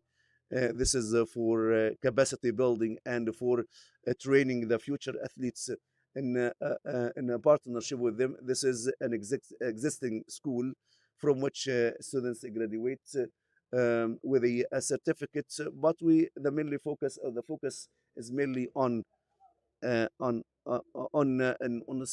sports activities, and we have the model of cultural schools.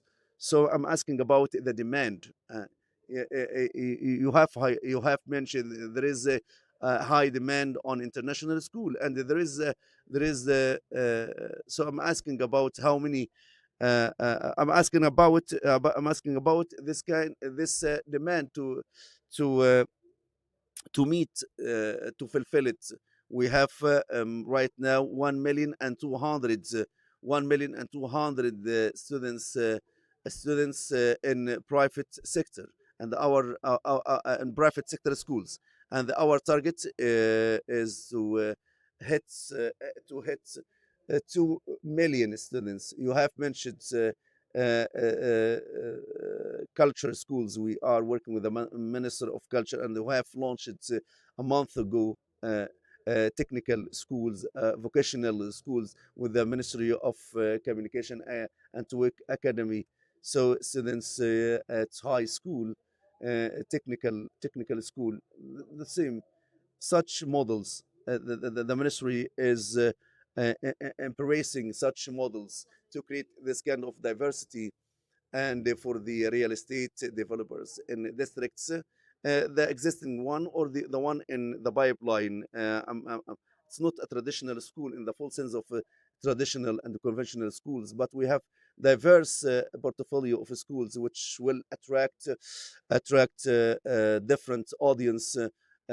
We have international schools, we have a sports school, technical schools, cultural schools, and for the investors, they might wonder how can they contribute to investing in educational sector. So,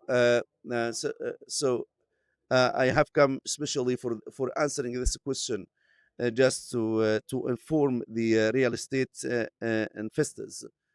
First of all, in my belief, the educational system is attractive one, and we have a connection with the connection with the real estate sector, and the ministry is opening up to support them in their investment in the neighborhoods, and we have huge and massive investments that the educational sector desperately needs. So we urge them to work with the investors in education to forge partnership, and I think this will help a lot to achieve targets of high quality, and will accelerate the execution parts, and the national investors and foreign investors, they will bring about expertise and know-how in education to raise the quality and the outcomes of learning process. So what does RFF mean for you and for you? And I think I think I think what you can see in it, no doubt, this forum. I'm so proud that we have a Saudi real estate forum in the fourth editions, attracting foreign investment. But I'm talking about education in particular, as I mentioned in my previous response. We would like to communicate that the educational sector is attractive, and we have effective partnership with the NHC, Roche, and Devaya, and to mention but a few of the mega national project which targets a specific audience and a part of their attraction to have high quality education and high quality learning outcomes. So how can the investors be updated on the investment opportunities in the educational sector? We are working on integrated story or integrated platform to support diverse investment. It will be launched and kicked off in the near future, and part of the services is the integration with the government services, including forests or a platform, and with the Ministry of Justice, and linking the assets with the Ministry of Justice, including land and the buildings, and we seek to make the educational lands owned by the private sector. We have educational lands allocated for education, but owned by the private sector. We are working with the different government agencies to be included and embedded in the platform for any kind of educational investment. So when do you think this platform will be launched? I think this year. Today we will kick off this platform today, but the service and to provide the real estate information, our target is to be next year. I expect that if you have final thoughts and remarks that you would like to deliver at the end of this session, I would like to thank you. Do you have children, kids at school? I wish I'm still young. I'm still young. I wish that I wish a good offspring for you, and I would like to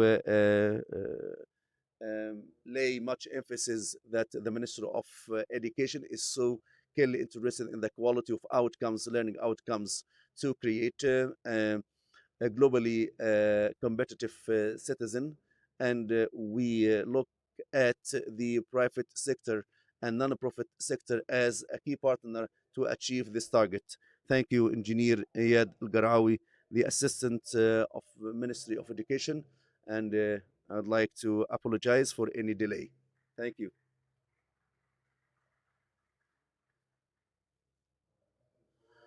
Hassan Khawaji, thank you for moderating this session with His Excellency, the Assistant Minister of Education, from the cross-cutting of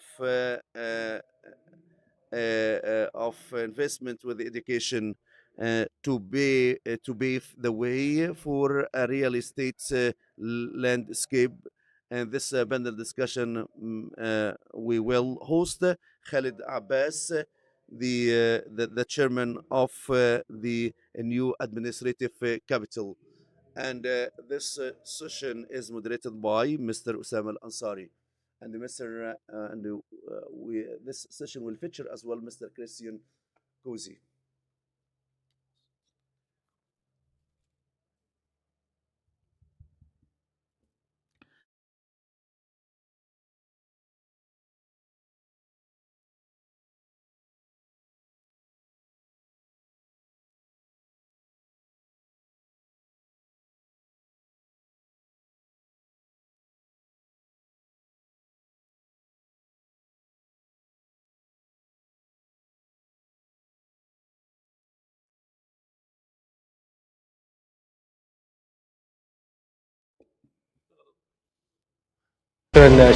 Thank you. Thank you.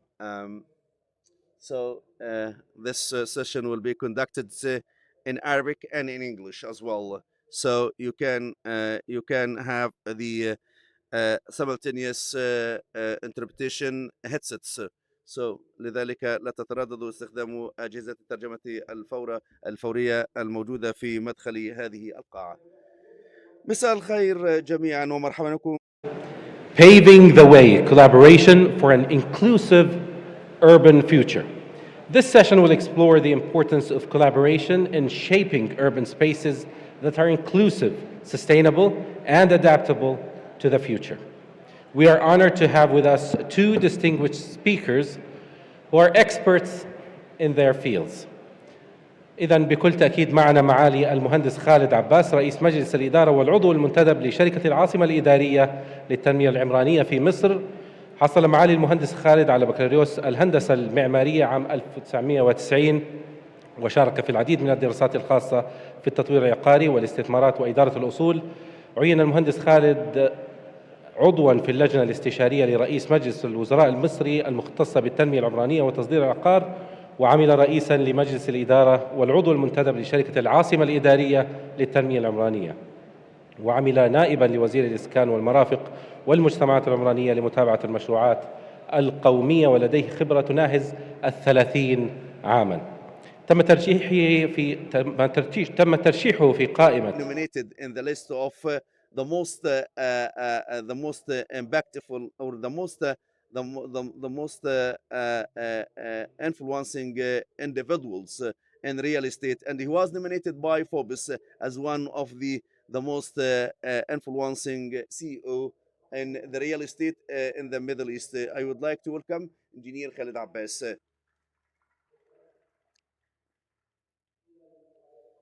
and Mr. كريس أوسي، وهو العضو المنتدب والشريك في SDG الذي يناقش التعاون ما بين القطاع العام والقطاع الخاص لتحقيق النمو الحضري، وهو المدير والعضو في SDGs في مكتب الشرق الأوسط، ومتخصص في الشراكة ما بين القطاع الخاص والقطاع الخاص في القطاع الحضري، ولديه خبرة مهنية ويوفر الاستشارات الاستراتيجية للموضوعات في موضوعات تتعلق بالإدارة الاستراتيجية وأيضا الخدمات البلدية والاستدامة المالية، ويحمل درجة الماجستير City of Pennsylvania and a bachelor's in computer engineering from the Lebanese American University. We look forward to an engaging and insightful discussion, and please join me in welcoming Chris.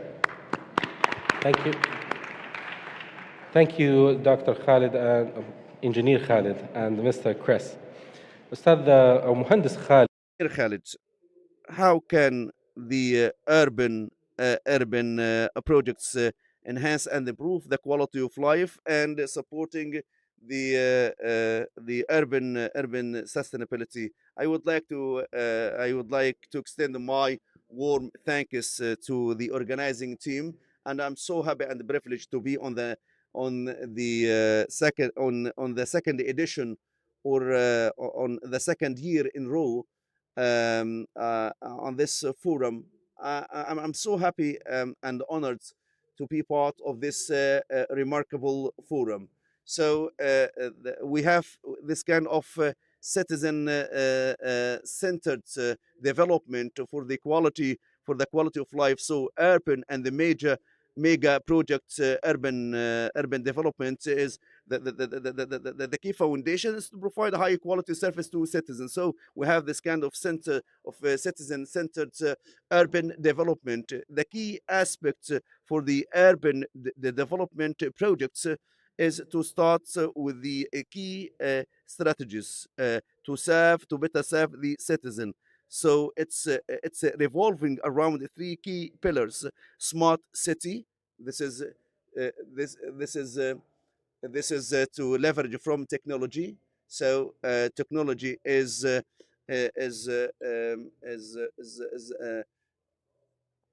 to be green and sustainable. I think this is the key pillars. The mega projects are built, and this is the target, and this is for the new generation, just like to have this concept materialized on the ground. So taking all such goals in mind, so we can start planning for urban development to reach this noble goals. If we have sound planning, this can help a lot to generate returns from the investment. So we have different forms of urban planning for quality of life. We are talking about energy. We can talk about the transportation run by green energy and solar energy, wind energy, and we are talking about facilities and utilities powered by gas. We can talking about solar, solar. We are talking about solar energy. So we have different vision. So we should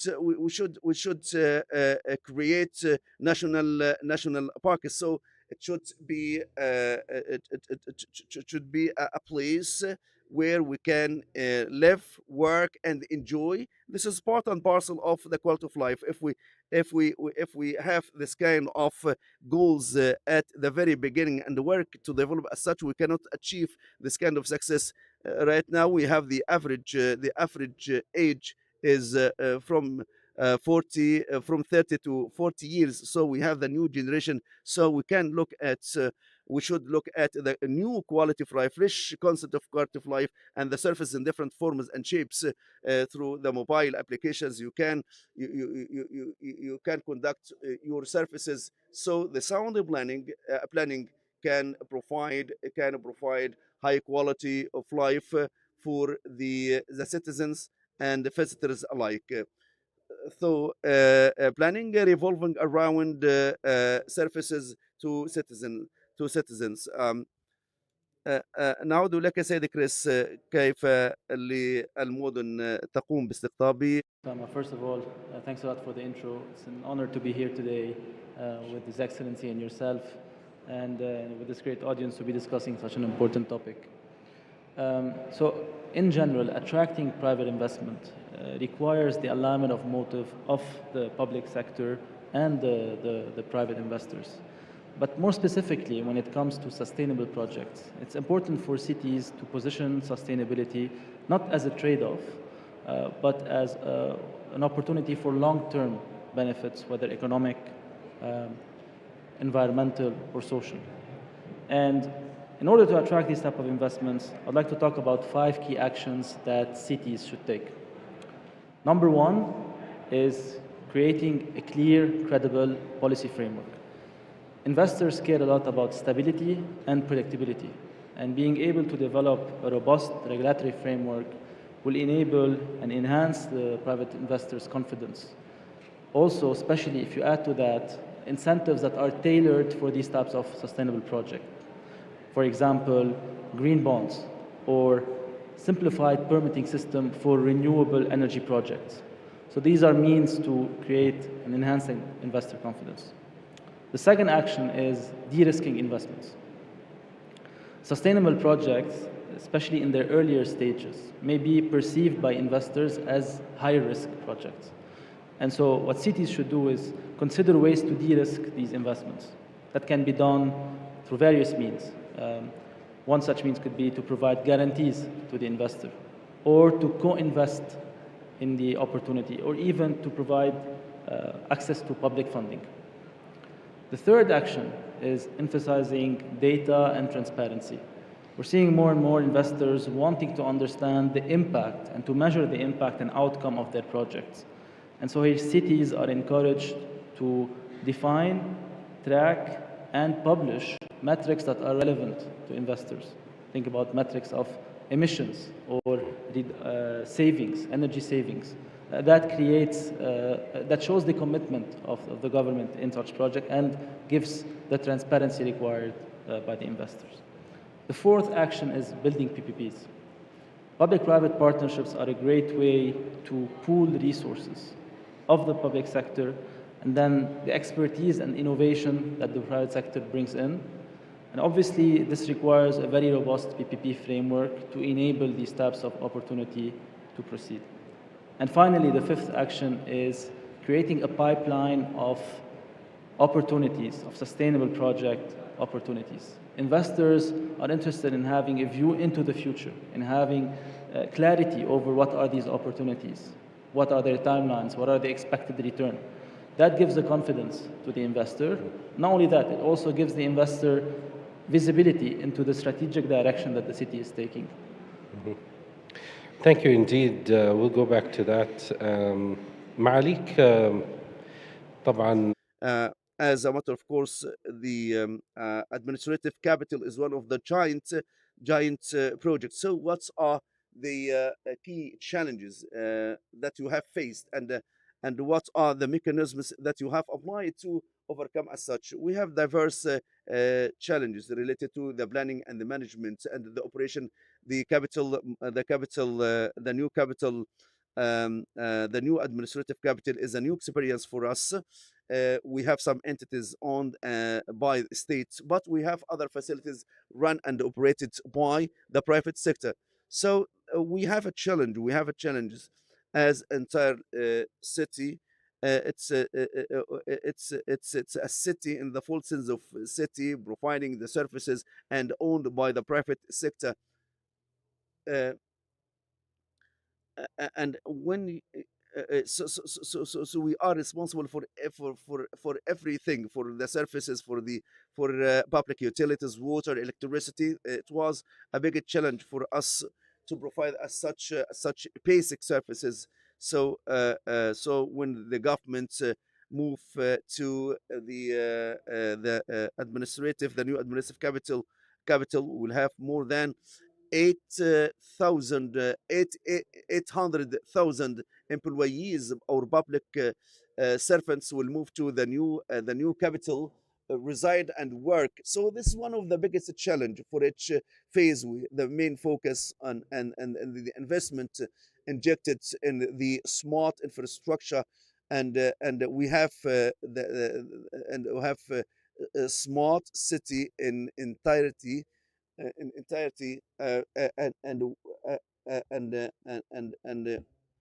we have the data center. We have our own data centers and COC. This is analyze the data and the statistics to control and to run our capital city, or the smart city, and how to monetize the data when we talk about smart infrastructure regarding water, to reduce water waste, electricity, and this is the very important aspects. So, and this is the future for us, and to support life and to support services. As I said, we have challenges which vary, and we have passed the first phase, and now we are venturing into the next phase, and this is the biggest goal for us from 3 to 5 years, to provide accommodation for 1 million employees. And this is the biggest challenge for the entire government. For, as you know, that we have overpopulation, we have an increase of about 500,000 people, um, and we are doing our best to accommodate this overpopulation. As a company, as I said, this is the first experience of its kind. It was a challenge at the level of the senior leadership and the executive leadership, but thanks to God, we have made significant profits this year and next year as well. So as I said, such challenges should revolve around the citizens. So we have this kind of communication and the open loop with our citizen to develop the services. When we talk about technology, as you know, that technology is ever changing game. So we need to cope with such ever changing landscape. And when we talk about the green technology, we have 20 folds of the green areas compared to other areas. As I said, every challenge uh, uh, uh, uh, has has a strategy to overcome. Uh, بالعودة لك سيدي كريس، ما هي التحديات للشراكة ما بين القطاع العام والقطاع الخاص في البيئة الحضرية؟ كما ناقشنا هذا الأمر سابقا، فإن الشراكة ما بين القطاعين هي الطريقة المتميزة للاستفادة من خبرات القطاعين، وأيضا لتعزيز التعاون ما بين القطاع العام والقطاع الخاص. ولكن هذه المعاملات المعقدة التي تواجه تحديات، يمكن أن نستخدم هذه التحديات وتحويلها لفرص. أول هذه التحديات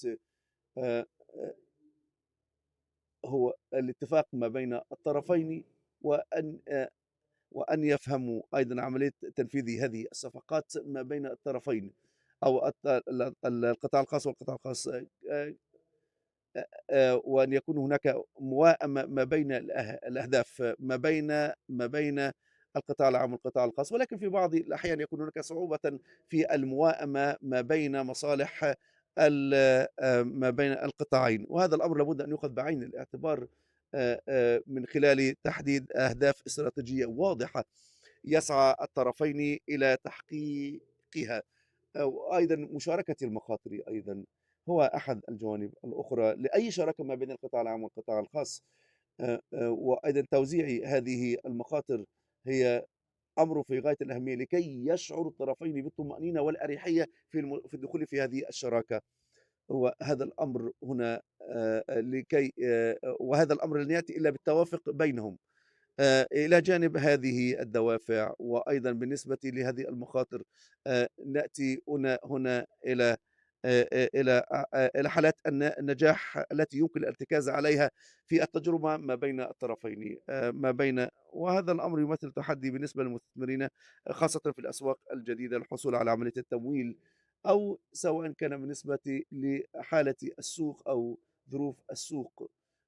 ربما تتغير تغيرا ديناميكيا بالنسبة للمستثمر. أعتقد هذه هي صفقة ما بين الطرفين. إذا أتينا إلى تنفيذ هذه الصفقات لابد أن ننظر إلى التحديات من الجانبين. هناك تحديات في مباشرة هذه الصفقات. هناك تحديات مثل الاستحواذ، الحصول على الأرض، أو وأيضا حالة الأصل يمكن أن يلعب أيضا دورا كبيرا، خاصة في مرحلة التطوير. ونأتي بعد ذلك إلى جزء التنفيذ، بالنسبة إذا كان هناك نوع من التأخير أو التكلفة المترتبة على هذا الأمر. كيف يمكن حل هذه التحديات التي تواجه الشراكة ما بين القطاعين في هذا الصدد في عملية التطوير العقاري هذه؟ وهذا الأمر يتأتى من واقع التجربة والخبرة ما بين الطرفين، أو فيما يتعلق، أعتقد أن هذه من أهم المخاطر التي تواجه الشراكة ما بين القطاع العام والقطاع الخاص في التوسع الحضري.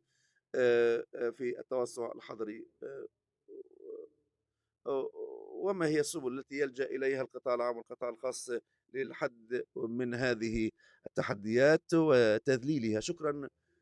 Come back to Your Excellency Engineer. What are the strategies which can the cities can utilize to attract and bring about more investment? We have a number of strategies. The availability of to have regulatory framework, resilient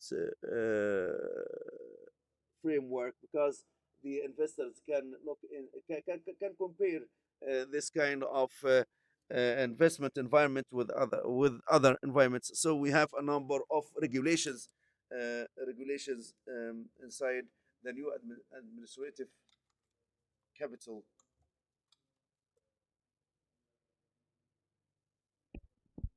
For the investors, when they come to do business, there are ample opportunities. We're speaking here about such a great city where it'll attract a population of 1.5 million over 5 years, 1.5 million people.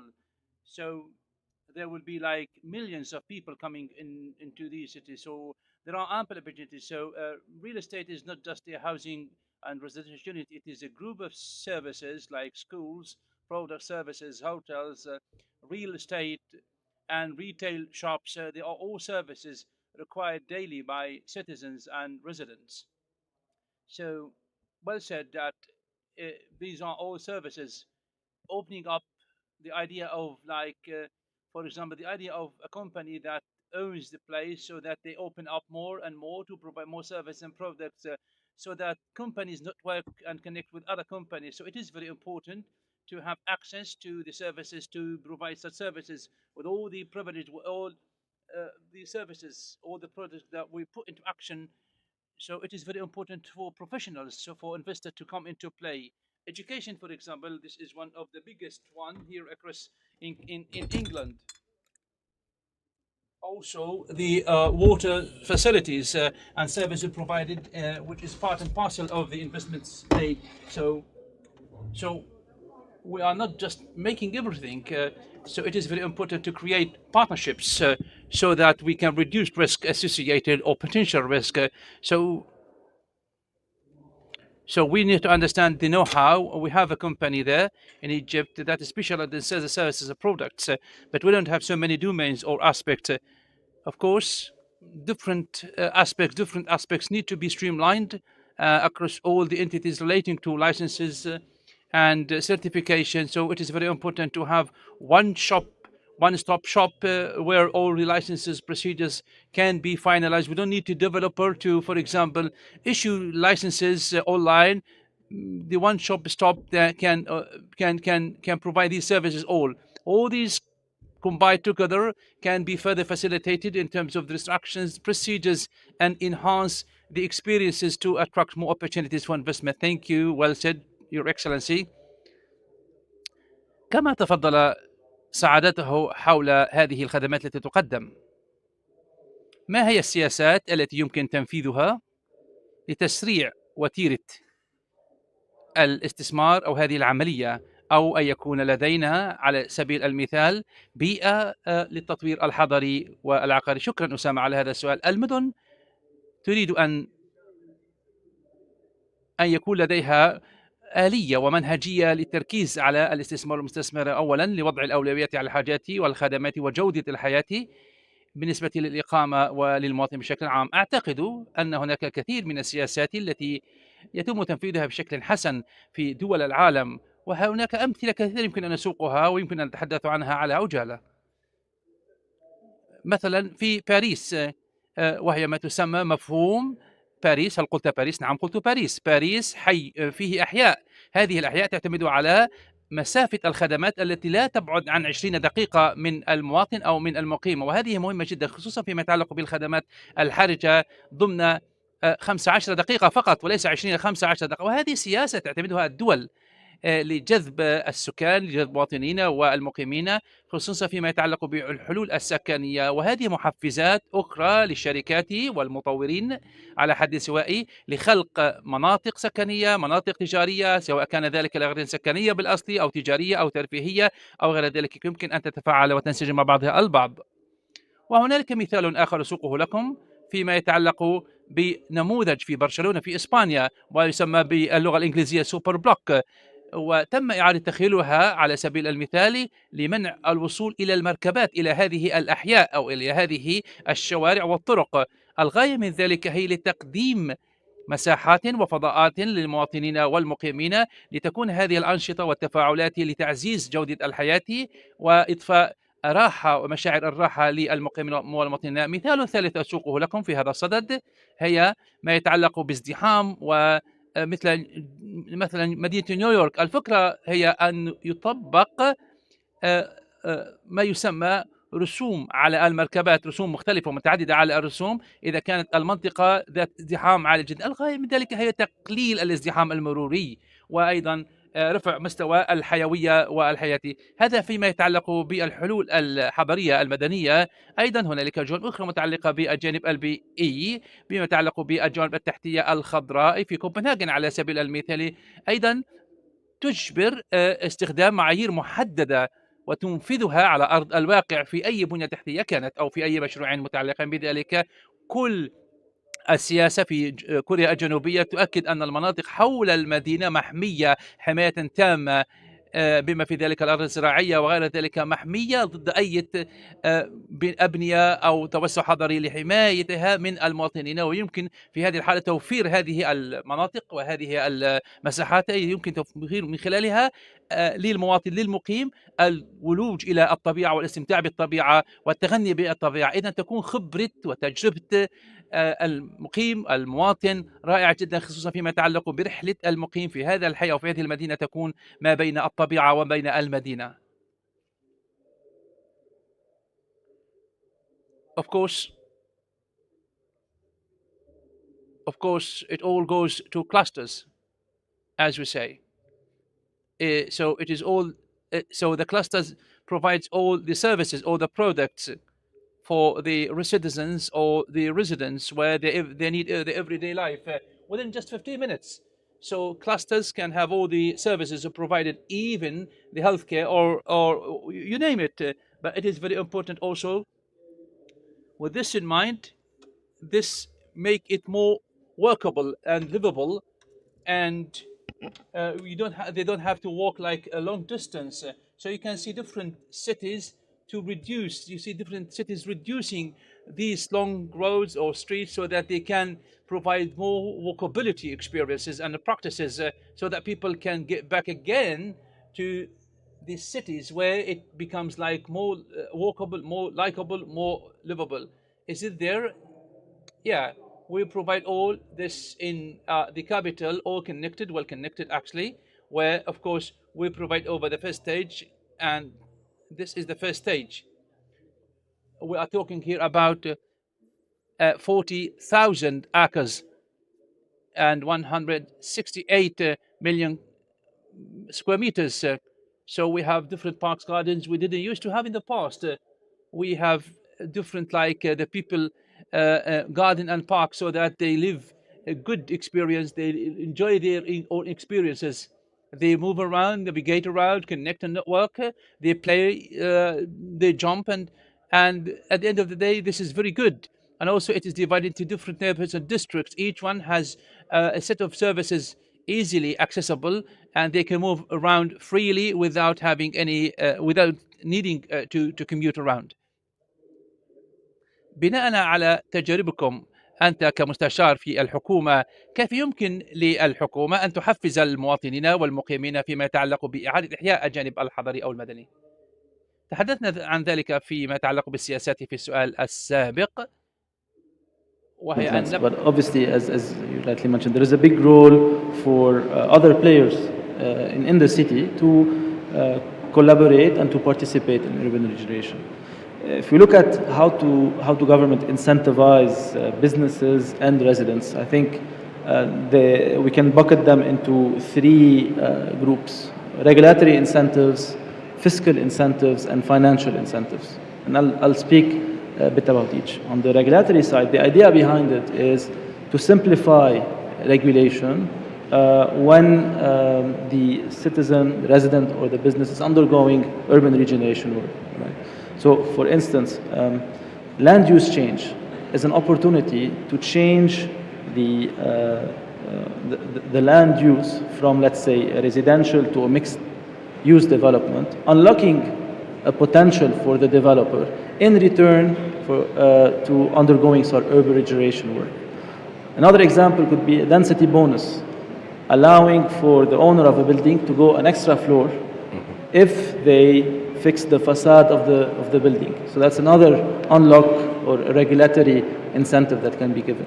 And I think the third example I like is special permits. If you think about sidewalk cafes, it's actually given the right for the business owner to have access to the sidewalk and use it to generate a business in return for potentially becoming more aligned with the landscape, the urban landscape of the city.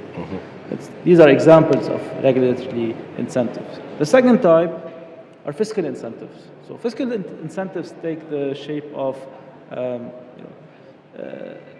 reduction of cost that is due to the government. So, for instance, that could be a private property tax exemption or a VAT relief. The idea is to allow the business or the resident to, instead of using this fee and paying it to the government in a form of a tax, to utilize it for urban regeneration work, right?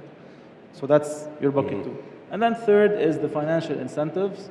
These are the subsidized loans, the grants, and others, which serve the same purpose. Yeah. But if I may add, on top of incentives, right, in the terms of incentive, I think there's a big role for communication and nudging. Awareness campaigns are very important to also make the resident responsible of the urban environment they are part of. and they feel that this is not a public good only. There is a role for me to play in contributing to this urban landscape. Awards and recognition are another type of nudging, where projects that have contributed significantly to enhancing the urban landscape are, sort of rewarded in one way or the other. That is all different types of encouragement, I would say, not purely incentives, that government can adopt to enhance that collaboration of residents and businesses. Thank you indeed, Chris, for your beautiful insights. Your Excellency, معاليك كلمة مقتضبة لأنه ما بقي من الوقت شيء في دقيقة ختامية. في دقيقة المستقبل للمواطن. The future is, or the future will be, citizen-driven. The world today is heading to smart cities, more technologies, more sustainability, and then later, of course, the citizens will play key roles, even if we do any kind of upgrade or renew anything. So we cannot do without the basics. These have become really basics, in addition to the services and products provided by the developers for the citizens and residents. Thank you ever so much, Your Excellency. لو تتفضل بكلمات ختامية. أقول التطوير الحضري هو It's at the heart of cities of the future. And creating people-centric cities is an effort that requires the government, the private sector, citizens, the third sector, to make it a reality. It's been an honor to be here today to share our perspective on how to make that happen. And we look forward to seeing that collaboration continuing and further expanding in the path to achieving Vision 2030 objectives. Thank you indeed. أدعوكم لشكر المتحدثين. For your own inspirations, and thank you so much. Thank you as well, Usama, for your moderation. Thank you. Thank you too. Thank you. Thank you so much, Usama Al-Ansari, for moderating this session. Ladies and gentlemen, still we have the 4th edition of the Real Estate Future Forum to work for better inclusive future, about the infrastructure and the digital cities reshaping the future of real estate. This is to be by Engineer Al-Utaybi, the Deputy Minister for Municipalities and Digital Transformation, Wael Al-Ghamdi, the CEO of Dawiyat Integrated Company, and Mr. Abdullah Al-Habib, Executive CEO of Muhammad Al-Habib Real Estate Company, moderated by Talat Hafiz. Please, the floor is yours.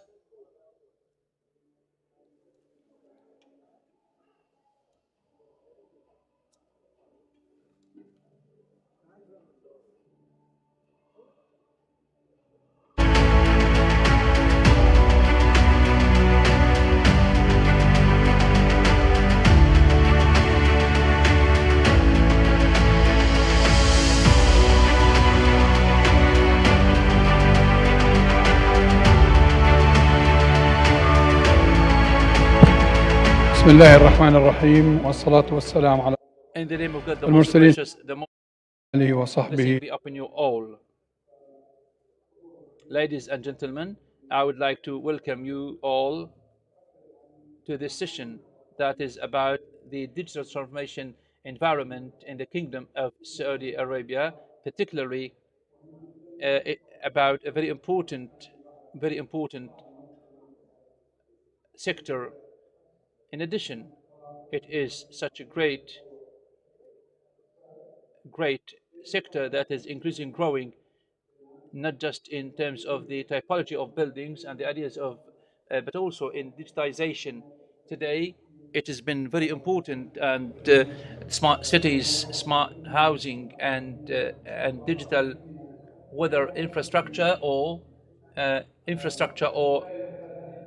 superstructure. So this session will focus on the concept of infrastructure, digital infrastructure, the opportunities made available, and the availability of such opportunities in the Kingdom of Saudi Arabia, since we're speaking about giga and mega projects such as Neom, Gdia, and the Red Sea projects and other projects coming into play.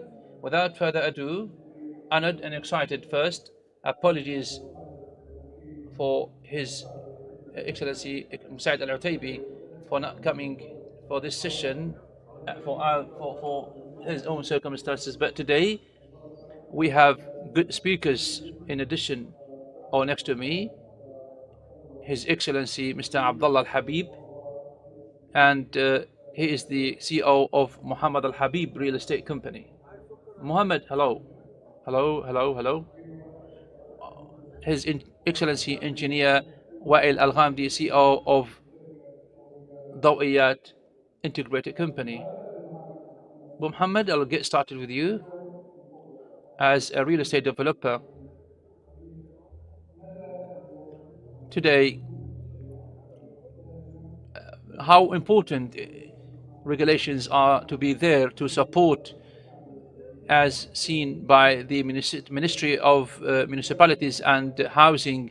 Big thanks go to them for the great regulations that they have developed, whether financing, developing, or regulations.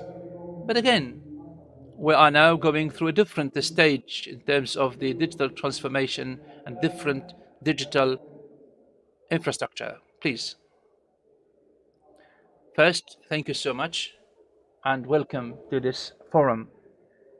Digital infrastructure in the Kingdom of Saudi Arabia in the real estate sector, led by the ministry and the innovation phenomena, which of course were the real estate boursa and the real estate market, like me, working in the real estate market, working in terms of pricing, in terms of selling, buying, in terms of development. So today, 5 years ago, I used to send 7 people to assess and appraise assessment. Today, like with the press of a button, I can assess real estate properties. I can build so many things based on the information and data with more authenticity, originality. With 1 minute or 2 minutes today, we have 3,000 residential units working all under one company, working all. And in terms, I imagine myself without Ijar, I cannot do anything. I can be lost all. And to enhance, of course, the cost, to enhance cost efficiency and contract management too. So regulations today and the applications made by the government, led by the ministry, giving me a lot of services, a lot of real services for the real estate development and for the real estate developers, helping to do it more fast or faster actually. I agree with you. But when you already refer to the real in-rem real estate, like EJAR, rental services, rental buildings and residential units, the question is how regulations can support the infrastructure as a developer. In other words, how, or tell us more about the readiness and preparedness of the Kingdom of Israel to support the infrastructure regulations. Well, a good example, or the biggest example to support infrastructure, is that you cannot rent without the software programs or the initiatives based on infrastructure, this robust infrastructure, digitization, and the legislation, regulations, or the real estate boursa. So these are different today, through which you can build much information, collect much data, and make your own decisions, which make it so strong enough, where you can, it can help us to make decisions. You can now sell and buy without being there. You can now rent a house without being there at the site. It is a high authenticity, trust, confidence, strong through Nafad application or software. People trust it, trust these programs, and this is very important. Today, 100% of the sales over the recent 3 months all done through e-contract, through Navad. The all accepted, authenticated, vindicated, and validated, verified. Engineer Al-Ghamdi, you have been there for about 4 years in the market, but you have been really excellent in enhancing the infrastructure. First and foremost, I'd like to know, to better understand the difference between the digital infrastructure and the superstructure, and tell us more about the service you provide. First, peace be upon you all.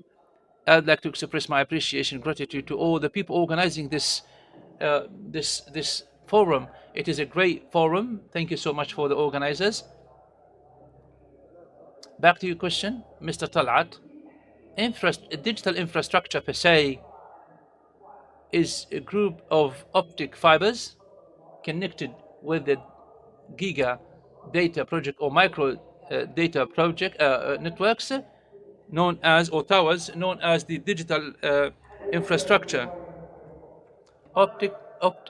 Optic fiber, either provided to individuals in their residential units or houses, buildings, so that we provide them the internet services, broad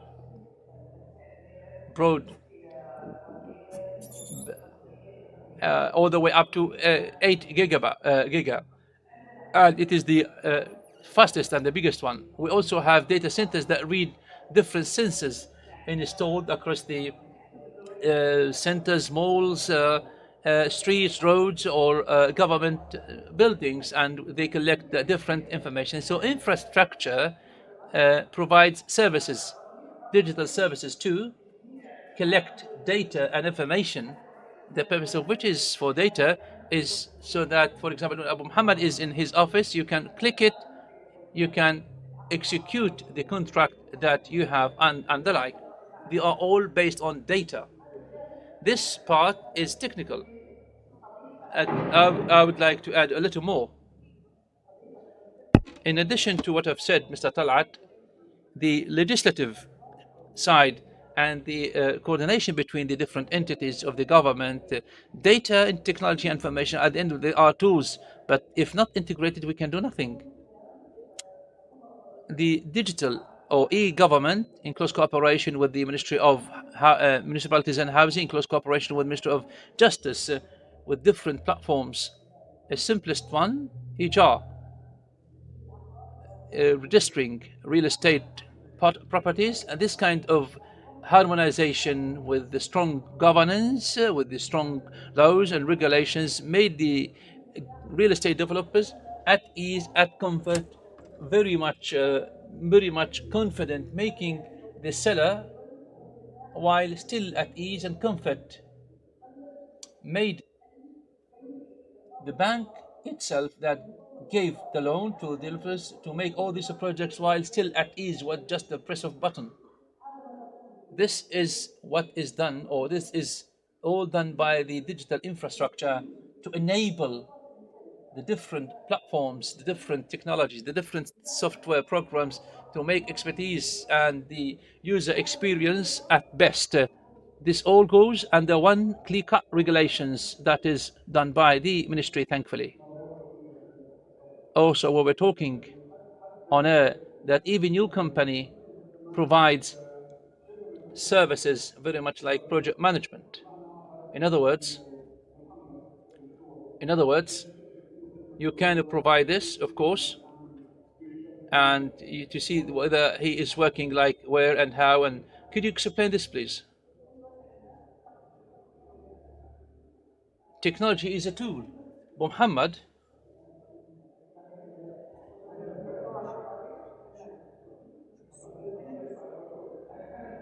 okay. No, let's see how it works. So the real estate developer has different projects to work on. The good use of resources, they are different.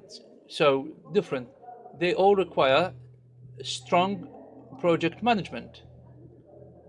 We use the Internet of Things and others, and AI and others. It allows Muhammad, through cameras, they see the website how it is connected with the project and tell him or her the differences. Here, just pay attention. Here it is good, it's not good, and so on. These are all helps. These all help the real estate developer to reduce crises, problems, inconveniences. Number two, with the same amount of money. Number three can be the fast delivery and implementation, and also it helps to ecosystem and the supply chain as well. Great. Muhammad, now, after we've heard this,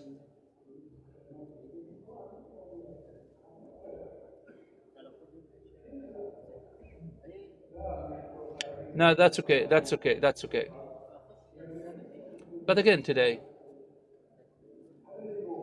is it now the real estate developers, generally speaking, ready? We're speaking about AI. I don't mean the mega projects such as Neom or Red Sea, but as real estate developers, how do you see this kind of readiness and preparedness? Well, technology per se has become ubiquitous and not just for luxury. It is a must in real estate development, in any other businesses and sectors. In all the stages of development, technology is part and parcel of work. It is the blood of development. It is the development driver. Technology is part and parcel of everything. The first day it has become interplay, and it is being involved and engaged in all the processes. So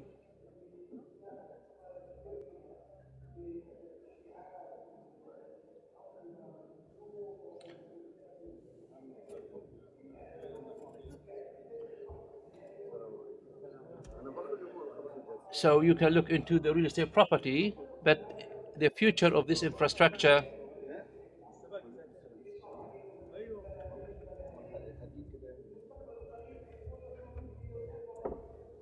so it can be with a press of a button. So how can AI help me when you give me sufficient data, even in design, that this is like a setback for about 6 meters? So technologies can facilitate, can accelerate this, and can reduce the cost in terms of implementation and design as well. This is pre-construction. In construction itself, we can speak a lot. In D3 printing, different challenges, but many solutions based on the people's experiences and expertise. Technologies are increasingly growing, and raw materials can be brought and exported from different places, so different challenges also.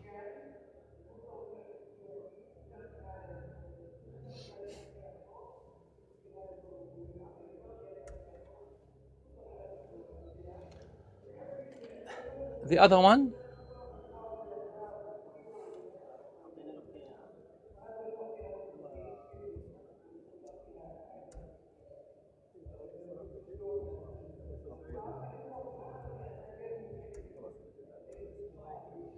but it is growing not as fast as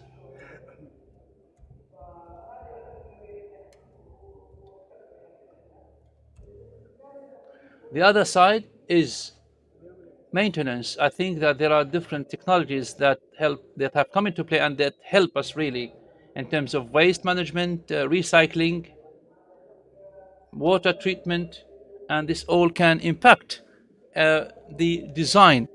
Not, for example, to get the sewage pipes along with the water pipes, because this requires like less treatment processes, and we can use them in the landscape.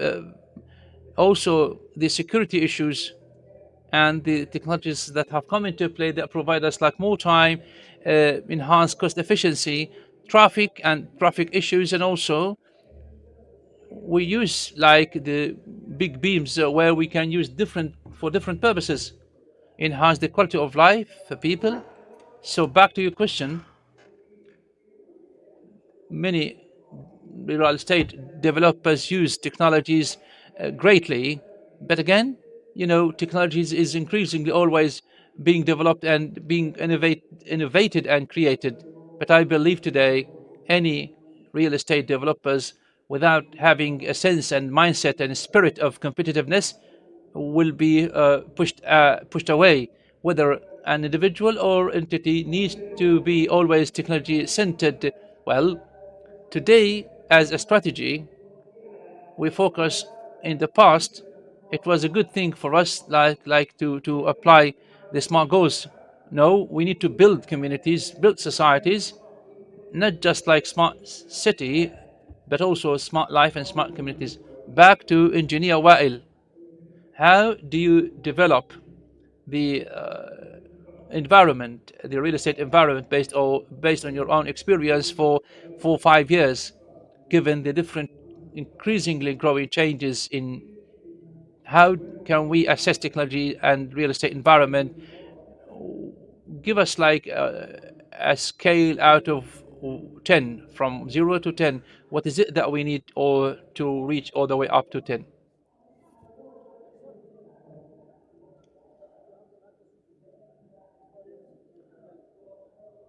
I'll compare the 5 to 10, 15 years in the past. One was looking just for a piece of land and a contractor to build a house. And the same building owner or house owner or would-be house owner, he is everything. The real estate developer, he is everything. So many problems were or surface, and this first day of the real estate journey is that he or she should be always there, that this place has become very good for the development. So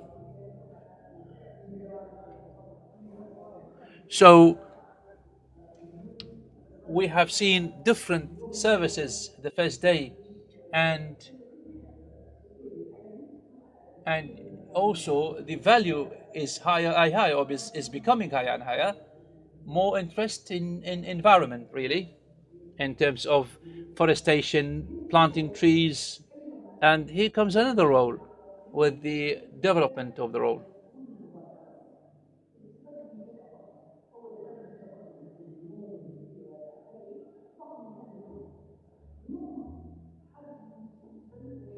And it is a big dream for Saudis.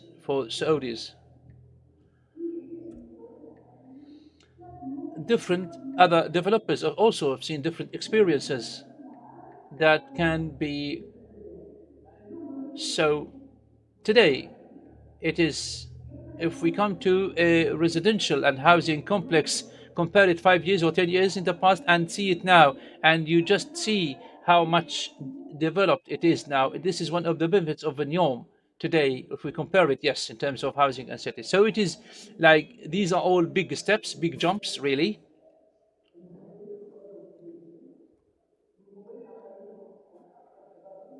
And it is becoming more and more, making them all ready to make everything smart. And we have also a great base of youth who can work and get engaged. Because at the end of the day, this is the source of comfort. So from 0 to 10, I was so sorry for any houses I bought in the past, and I wish I could buy more houses to enjoy the services provided. Speaking of the quality of life, and which is one of the experiences in Saudi Arabia, how is it possible for the infrastructure to provide quality of life? How can you do it? Of course, we all work today, all our focus, all the features we'd like to add to the societies is at the end of the day to apply to the end user to be happier with the higher efficiency, quality of life, with all these details Today, technologies have helped everyone to have better life experience, and the efficiency, to have better efficiency, of course. So whether as someone who is living there or someone who's developing it or using it today, technologies are very important and people are working hard on it across all the services, projects, solar systems, and how energy can be produced, with also with the Saudi electricity company coming into play to support us. We have the solar panels and solar system. Still, I can now, like other countries, and this is part of the infrastructure, with the meters being changed now, I think that people will be able to produce energy, and then you can sell your energy to the Saudi company if you don't use it. As we've said, speaking of the treatment station, this will enhance the quality of life. First, the source of water. This is all very important. How this can be better used.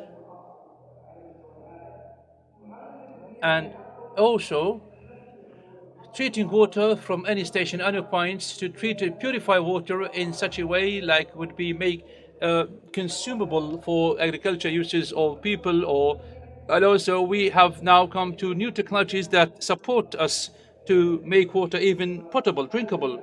This is one thing. The other part is the traffic. Today, we as operators, I don't have to have like 10 security men at each and every gate. I know the traffic time. So there are sensors to better understand the high traffic and the low traffic, and I better understand the challenge where I can use the gates for safety and security. And also we have good experiences how cameras have really helped to reduce human traffic and human fatalities and injuries. Sometimes cameras help us to better understand where children can fight, and we can understand that we understand or we expect based on the data that we have. So the more data you have, the better you understand the traffic in games, in plays, in traffic, or whatever it be. So we can create more places, or you can divide this into different time zones. So the more information, the more technologies we have across all the residential areas can be more and more based on what? Based on the experiences and the applications and the efficiency and the life quality. Back to you again. I'll get back to you. Each and every day we have something new. As an end user today, how much I should be aware of these, how I can enhance it. But back again to engineer. Could you speak about this, please? Traditional building in comparison with the modern one. How do you see this? I cannot answer you, but I can. Digital technology. The question is how the real estate developer and the other users, of course, they can use them to reduce cost. Today, with technologies coming into play, we have come to have more and more information and data. They really need bigger data centers, such as Google, for instance. So also provide data and big data.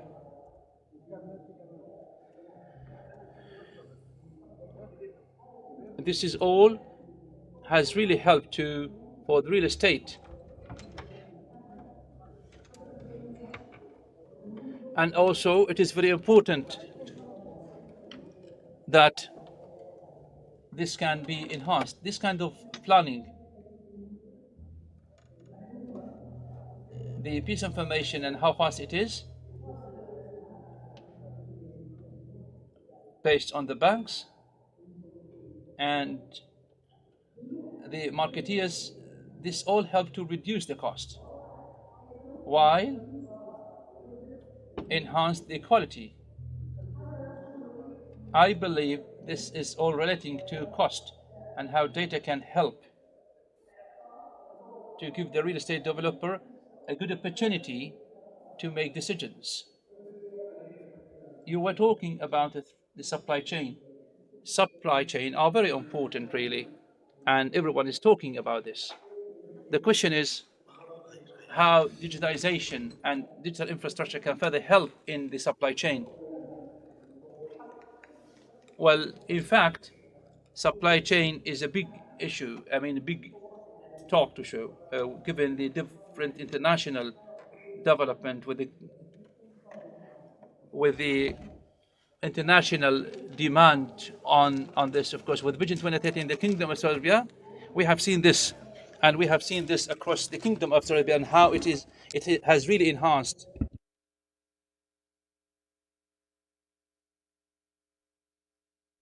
Strategy of Asir and other gigantic projects in Asir, and this can take us to the issues and challenges of supply chains, and the radical solution is the local content. Dawiyat is one of the companies that we forged a strategic partnership to urge them to localize the industry and to open up assembly lines, especially related to fiber networks and data centers. The local demand is huge, and international partners are so excited to invest in Saudi Arabia with the encouragement provided by the Minister of Investment and unlimited support by giving by allocating parcels of land in modern and streamline procedures. This has helped a lot to elevate to elevate to reduce the issues and remove the challenges of supply chains. Today, as a real estate developer, you adopt the traditional approach and the conventional approach. And for the digital transformation, how can you see the cost? I totally agree that with the modern technologies can save a lot and decision making in to invest in to sustainable SDGs and solar systems and traffic control and waste management. Each decision is based on statistics, not the individual decision making. Technology is a must. When I take a decision in technological investment, when we invest, well, I know for sure that the revenues and returns on the investment, upskilling, and developing the skills of human resources and increasing the quality of life to the solar panels, where we have a lot of players who are fully engaged in this domain. So the saving is made from the day one that we provide reasonably cheap energy, and the same applies on STB for the initial cost as a waste management plant. I know that the landscape needs this kind of the amount of water and cooling water to have a full-fledged farming sector. So you can have cost recovery of expenditure within 4 years. Electricity today, if you provide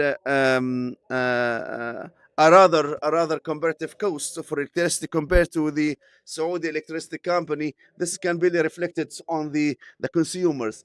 Based on your experience, uh, uh, uh, looking ahead for the future, what about the new technologies. I think I'm fully optimistic about the future. But today, the future is mainly rested on artificial intelligence. So, driven by artificial intelligence, I think we will have a very beautiful future driven by artificial intelligence. I think right now, artificial intelligence. Our houses today is run by artificial intelligence. It's part and parcel of our smartwatches, remote controls, and TV appliances. So I think right now artificial intelligence is the buzzword. It will be provided at a reasonable cost, and I think it will help. It will play as an electronic real estate developer. So we have run out of time, but we have. I would like to thank you. I'll appreciate. I'll give you the final thoughts. I would like to thank the organizing team, and I think the kingdom is preparing the infrastructure at unprecedented rates and speed, and we have ever evolving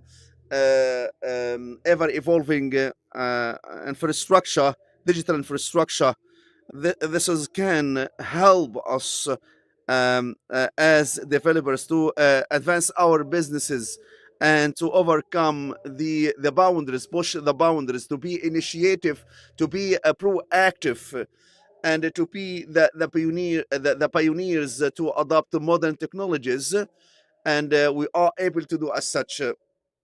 If you allow me, as closing remarks, the Kingdom of Saudi Arabia is the leader of digital transformation worldwide, and one of the biggest countries, 5 countries leading the digital transformation.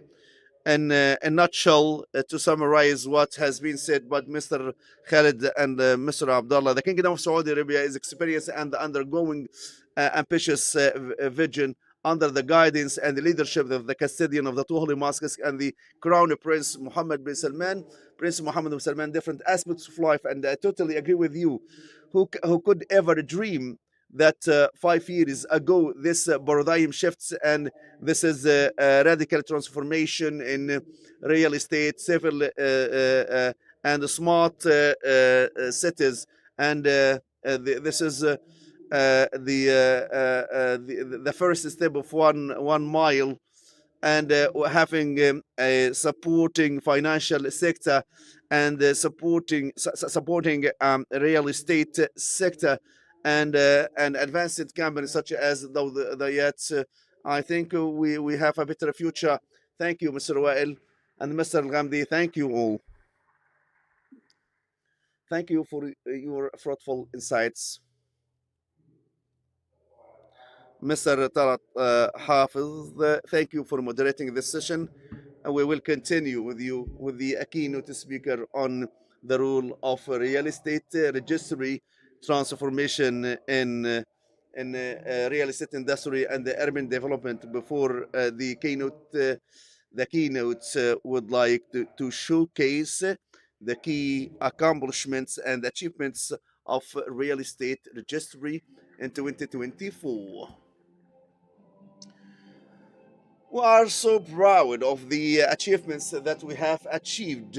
We have established a database, the real estate database. We have received 1.6 million applications. We have launched an application and announced 2 million real estate funding solutions in Medina al-Munawwara, in the Eastern Province, in Qasim. And we have launched services for the intellectual property transfer, or the title transfer, and we have achieved excellence in cybersecurity, and we have connected. We have a connection with the Tawakkalna application. We have conducted 2022, and we have signed 20 agreement and we have been awarded the award of innovation and excellence and the excellent performance of geospatial technologies, and who have been awarded the certificate of ISO and have been awarded the certificate of best work environment. And we have been awarded the certificates of managing legal risks. We have been awarded a system certificates of national and institution infrastructure certificates, and we aspire for more. Empowerment, sustainability, this is our logo. الرئيس التنفيذي لشركة السجل العقاري RER rule in real estate future, market transformation and urban development. Muhammad Sulaiman, CEO of RER. It's no secret. This RFF, we can say it's a name, the real name. One of the question was asked, I was asked, how can we cope with the cutting edge technologies in real estate, landscape and sustainability, and how can technology can cope up with our dreams and aspirations to achieve Vision 2030. RER is an effective system created by rules and regulations to develop a database and to develop the real estate ecosystem. We look into a promising sector. We are talking about a sector as part of GDP can introduce 6.5 to GDP by 2024. Standard & Poor's mentioned that through 2030, the GDP generated by real estate equal 10%. Focusing on the numbers, we are talking about billions and trillions. So the reals generated by real estate, this sector is one of the key pillars of the future economy, in which a lot of industries will be anchored on for this promising sector. I was thrilled that a number of topics and themes have mentioned the real estate registry, and we have this positive perspective for the real estate register. And to see the real estate registry was a notion, was an idea and a system presented years ago, and we can see the light and materialize. The RER, since the inception of the experience in May 2023, we have faced a lot of challenges, formidable challenges, which exhausted us. But we have this desire and appetite to face and embrace the challenges. Now we have enhanced reliability and with modern technologies, and it's no secret as well what we provide to the real estate ecosystem database, unified database. On the previous topics and themes, we have heard some thoughts and insights about creating a unified database to help the real estate developers to take informed decision based on real estate database to make it a sound and appropriate decision making.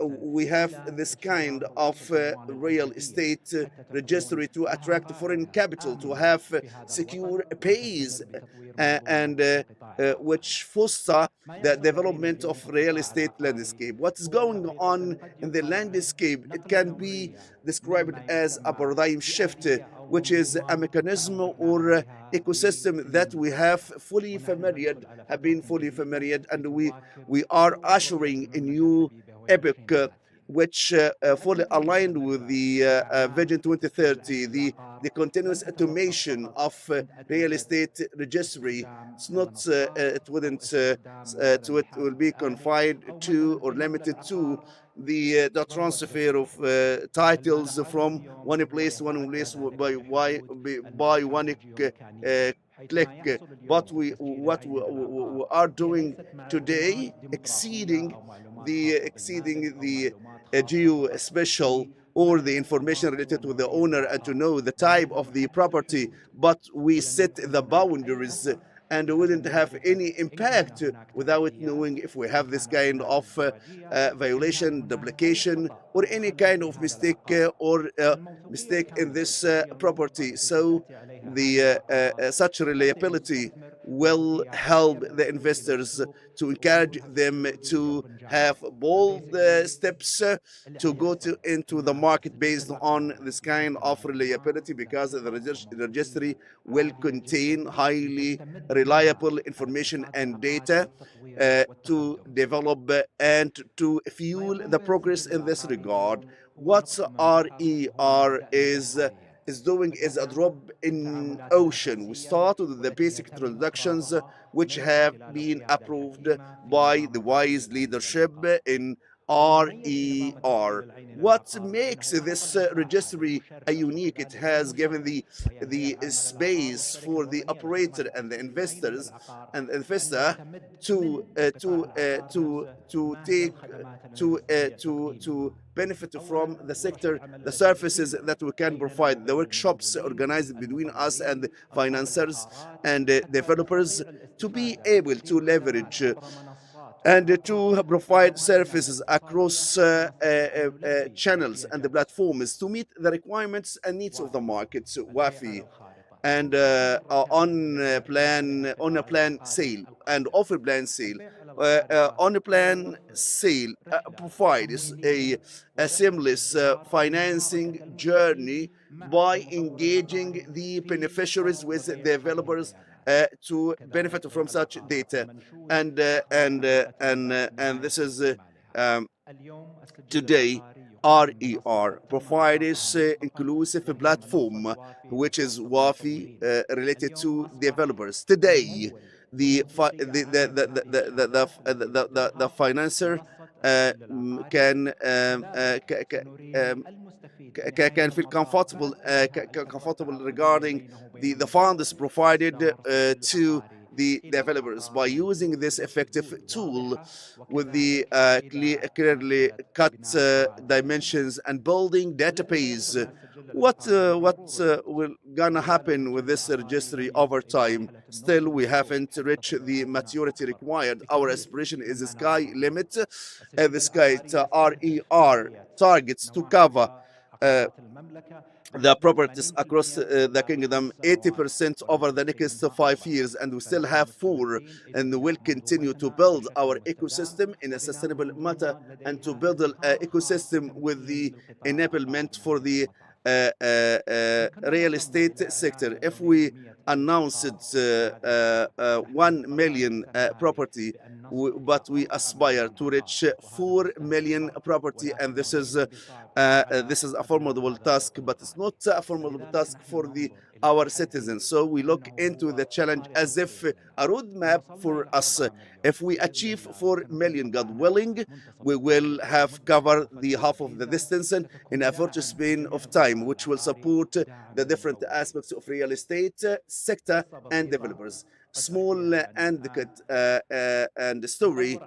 A developer has one title, came to us. As you know, that RER is working for fees, and this developer imposed to register her title or their title to provide the required service. We have sorted out 63 titles of one property over the 72 hours. The question which I asked the developer, why RER? Why you need RER? First of all, So he has get relieved of interest rates on this title, and he started to sell directly. Sell what?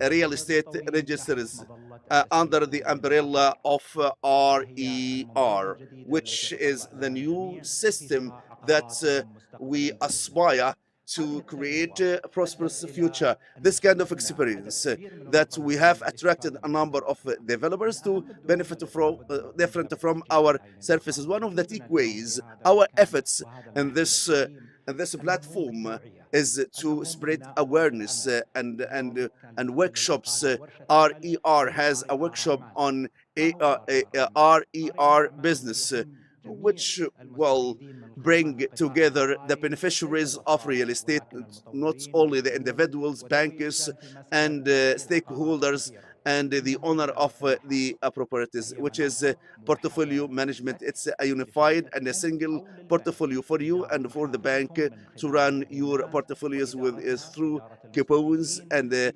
beneficiaries management and user management.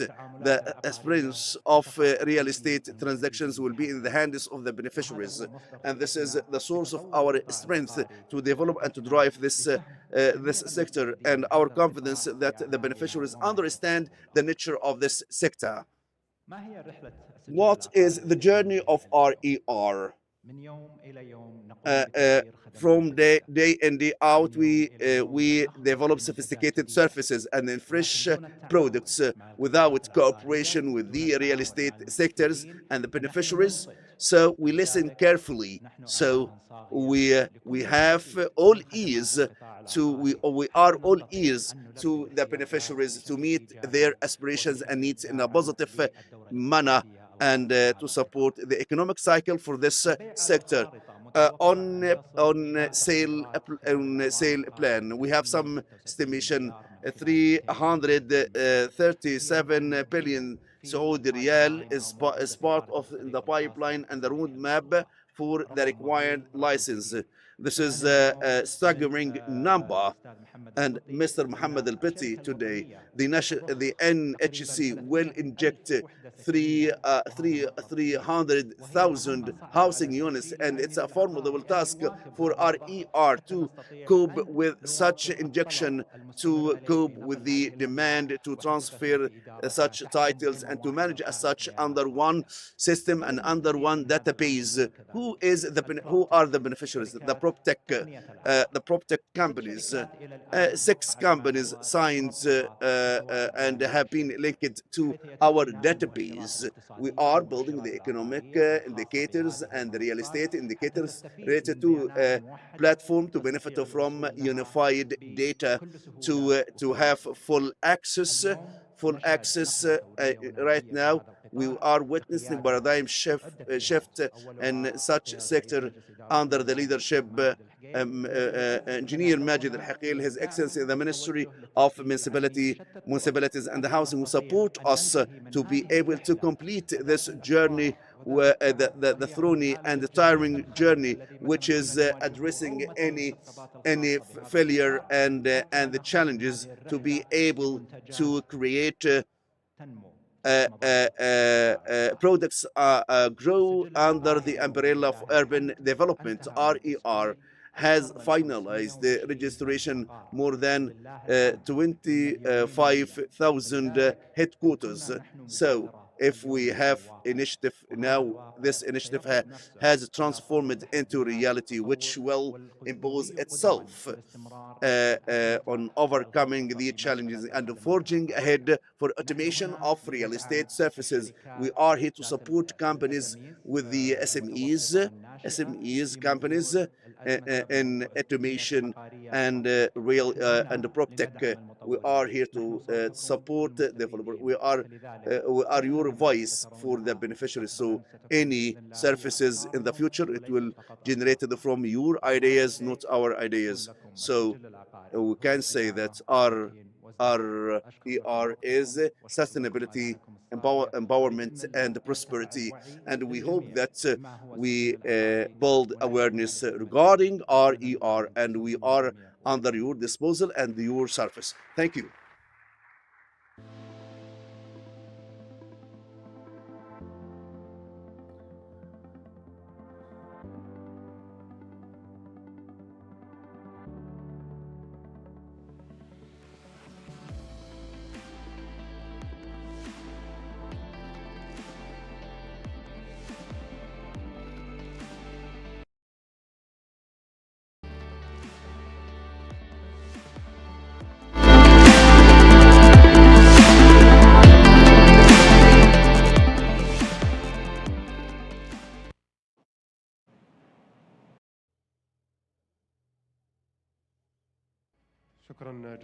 Thank you, Dr. Mohammed Suleiman, the CEO of RER.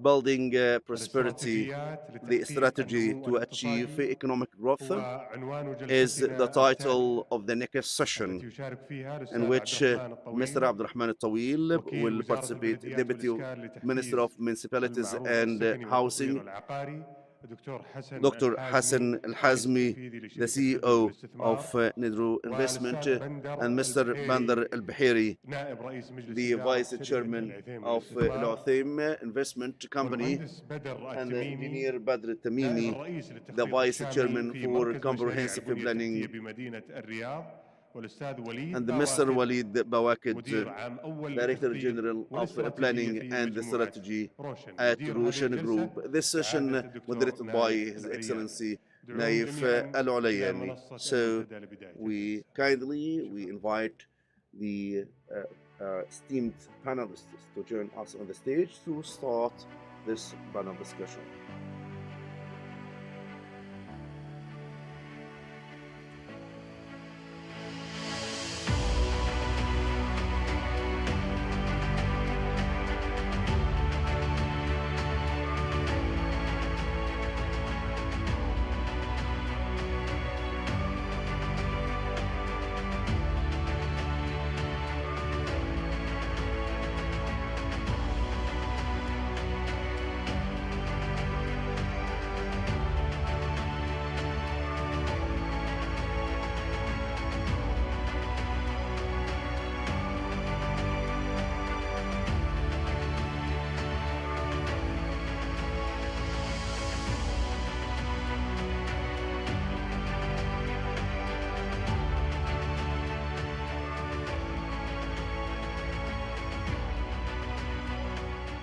مهندس بدر التميمي لو تكرم إذا كان متواجد.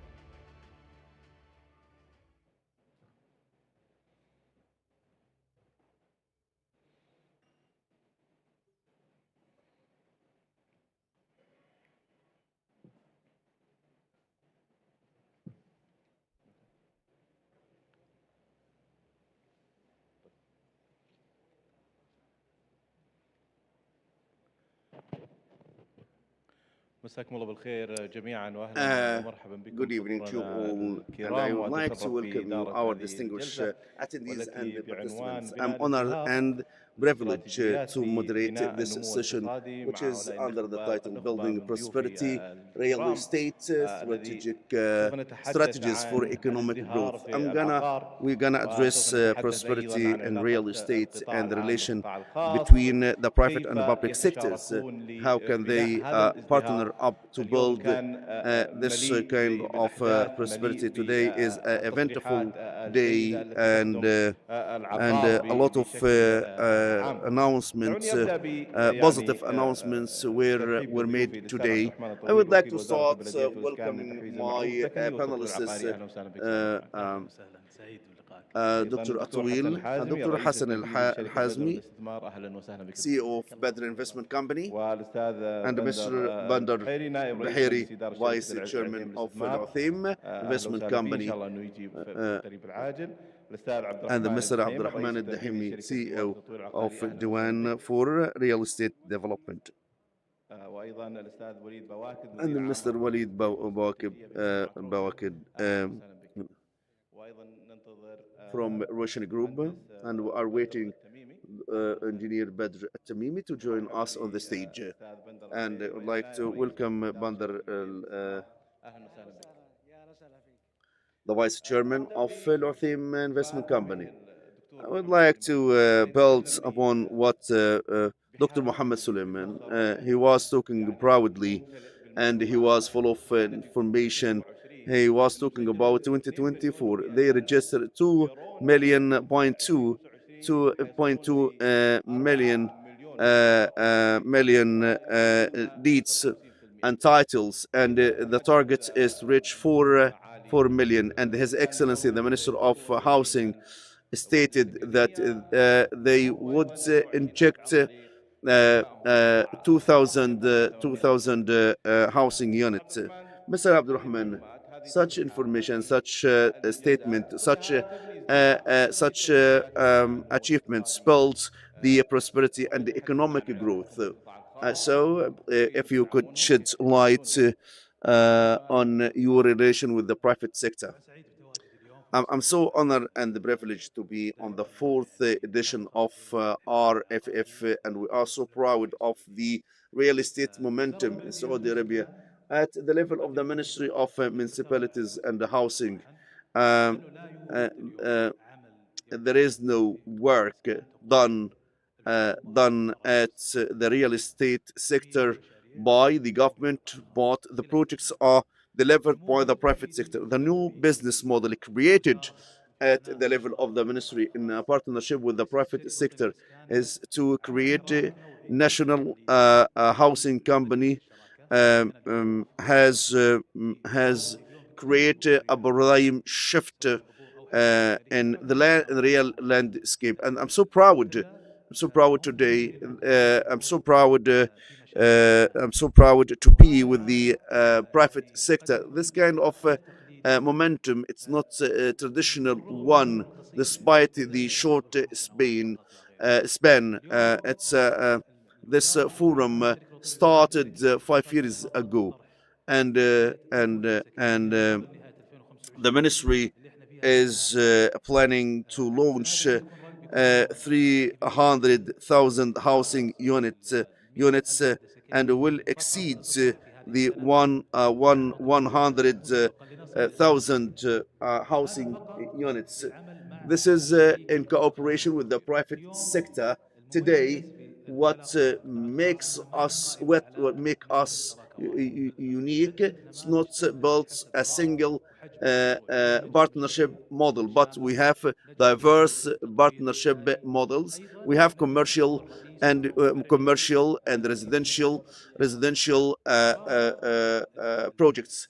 The momentum, as highlighted by His Excellency in his opening speech, to enhance the real estate sector and constructions contributed to GDP, which is accelerated at high rates. And the statement of His Excellency, the Chairman of CMA,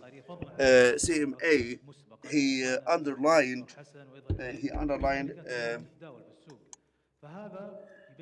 So with this in mind, this kind of movement that is created by the housing sector across the Kingdom of Saudi Arabia and the real estate sector as well, and how it has been bigger and bigger, and how we come to see bigger ones, bigger projects coming to compete more than in the past. I keep repeating this.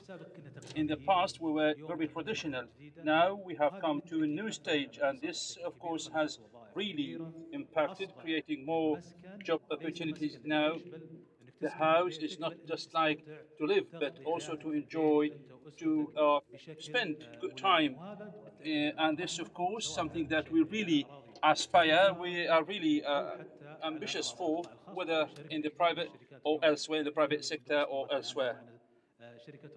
Roshan also are very great at creating this, of course, and unprecedented, really, and we hope to make great achievements as desired by the wise leadership. Would like to welcome by Badr At-Tamimi, Engineer Badr At-Tamimi. Welcome, Engineer Badr.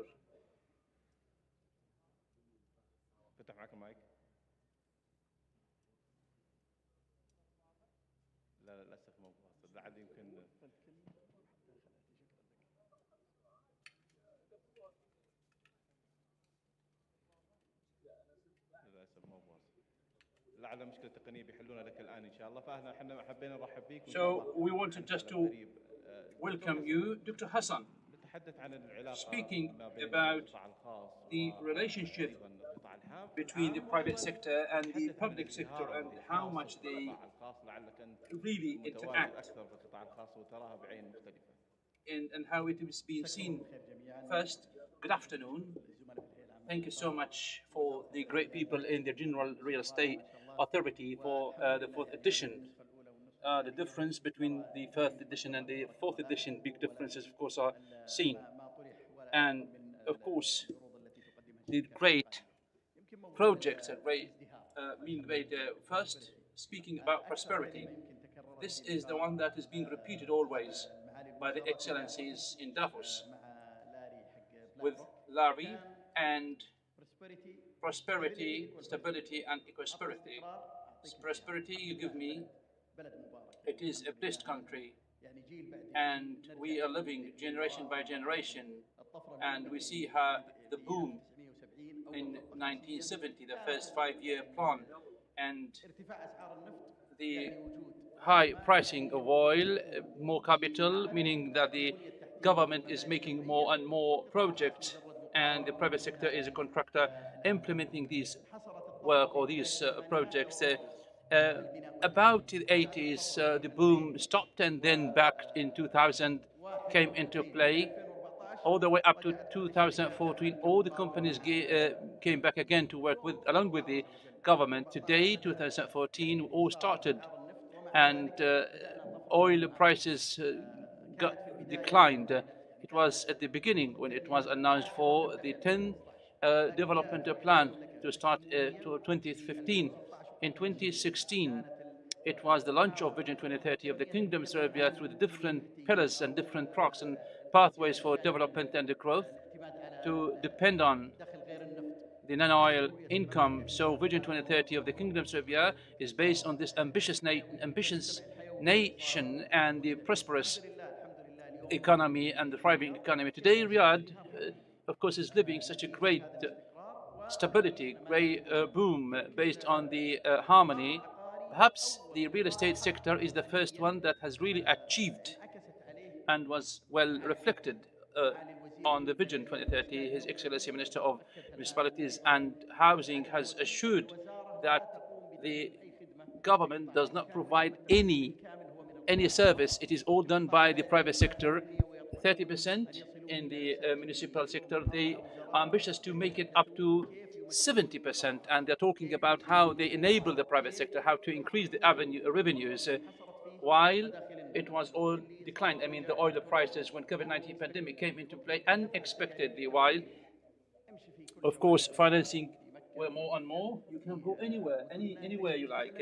So you see a lot of development. It is a kind of investment. The second one, it was in the human resources through the program of the custodian of the Tihalo Mosque, which is the graduates of the custodian of the Mosque program. These pillars that we see in Vision 2030, the wisdom, the great wisdom that we see, well anchored, well implemented in the wise leadership. So the directors are the wide range of the citizens from the Kingdom of Serbia. This kind of harmonization across the GCC countries. Back to Larry when he talked about, don't say Middle East. GCC countries, except for the United States of America, with 11 trillion dollars. If we keep investing in the Kingdom of Serbia, we will invest more and more in the GCC countries. Today we've heard many ministries, different ministries, mineral resources, industry, and commerce.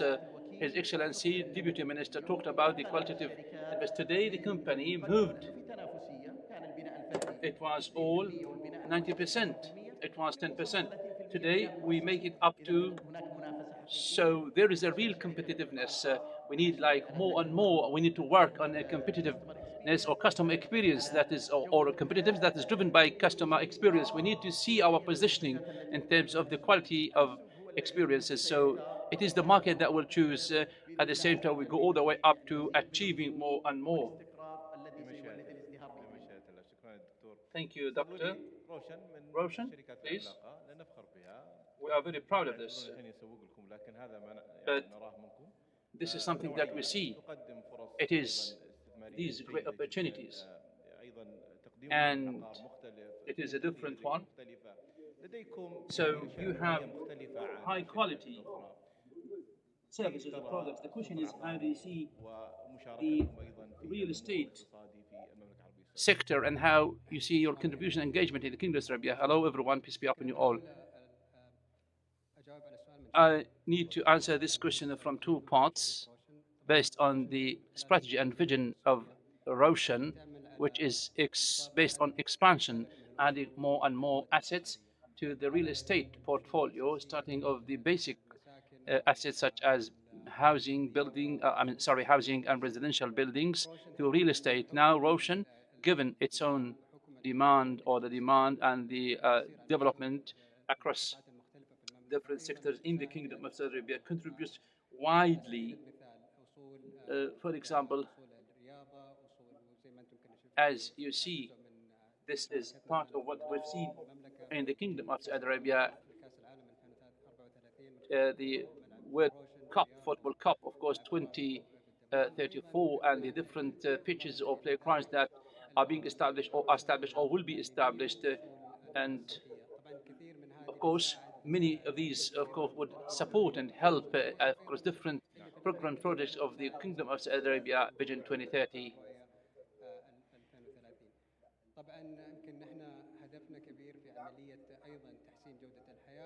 So we invest and attract different investment from inside and outside. So this is what we're doing. Of course, the second part, which is very important as well, given the ambition and given the scale of ambition and aspiration of the company, we see big opportunity for Roshan and others, of course, and also the role of the local content development that is we are working really hard on through different partnerships with the private sector, particularly the international companies and businesses. And also developing the capacities and capabilities of the private sector and the civil society and the third sector organization, while still supporting the sector to enhance its own contribution to the GDP. Mr. Abdurrahman, you have a different experience. You should have a different experience in Dubai, Turkey, Egypt. Let's draw a comparison between what you've seen in these countries. There's support in terms of regulation, in terms of laws. So let's benefit from this expertise and experiences.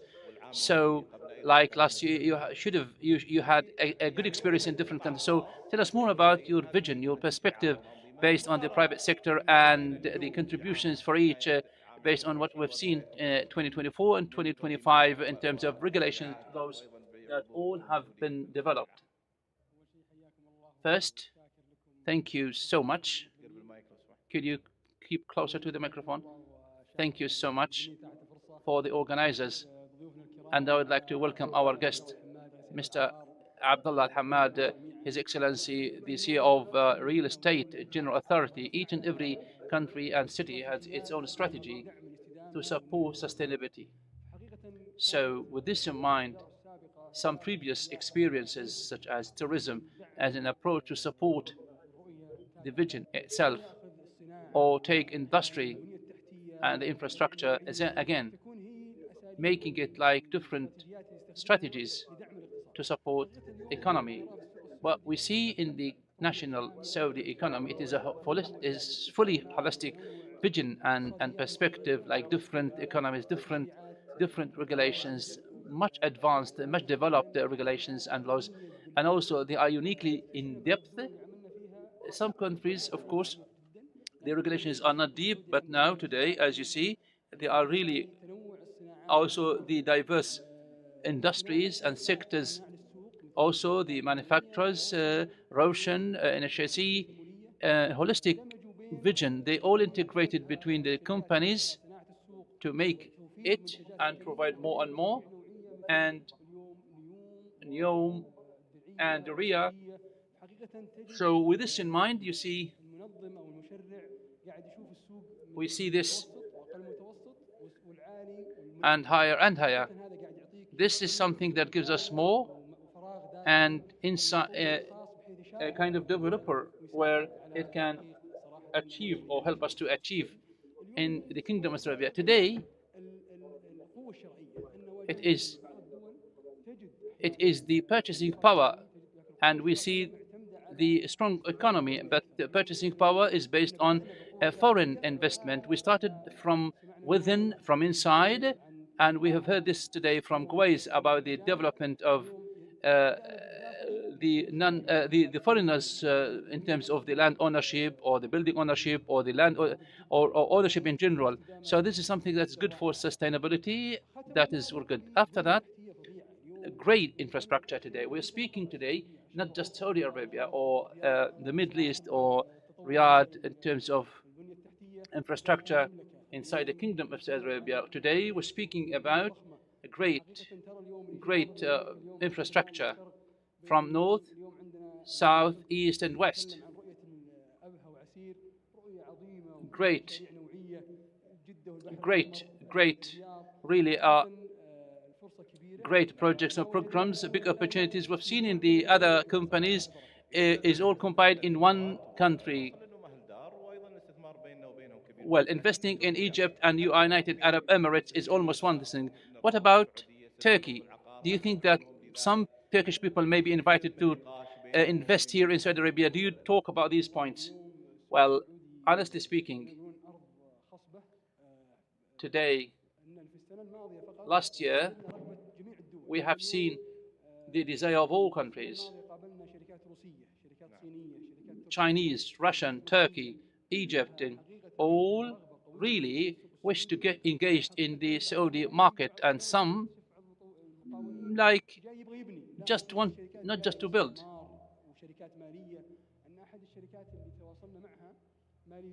So one of the companies we communicated with, it is from Malaysia. They came with real estate developers. Also, they came to rent these residential units.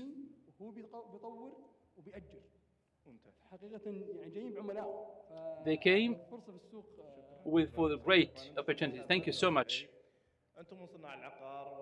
You are one of the great real estate developers, malls, centers,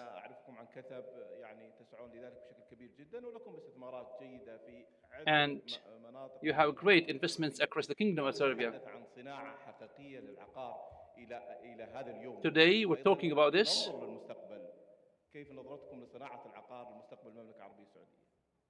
How do you see real estate investment in the Kingdom of Saudi Arabia in the future? First and foremost, thank you so much for this invitation. I'm very happy.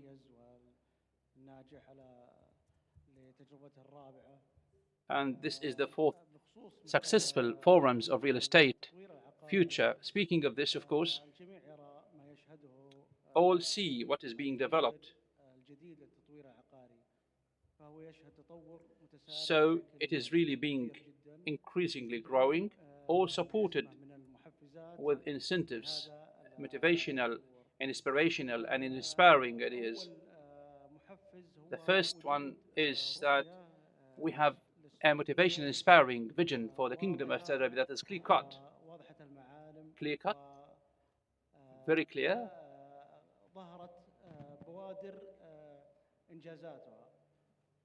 الرؤية الواضحة تعطي دائما تصور واضح لوضع الاستراتيجيات لجميع شركات القطاع الخاص ومن ضمنهم and of course including the real estate developers. So this has really facilitated, I mean Vision 2030 has really facilitated to building strategies clear-cut in terms of requirements, deadlines, and this is the first motivation. The other motivation is for the fast development or the fast track of development for tourism, well further supported by establishing different international activities, events in the Kingdom of Saudi Arabia, which increase demand directly for the development and the great opportunities. In addition, the fully mature and development of regulations and laws, and this is very, very, very important.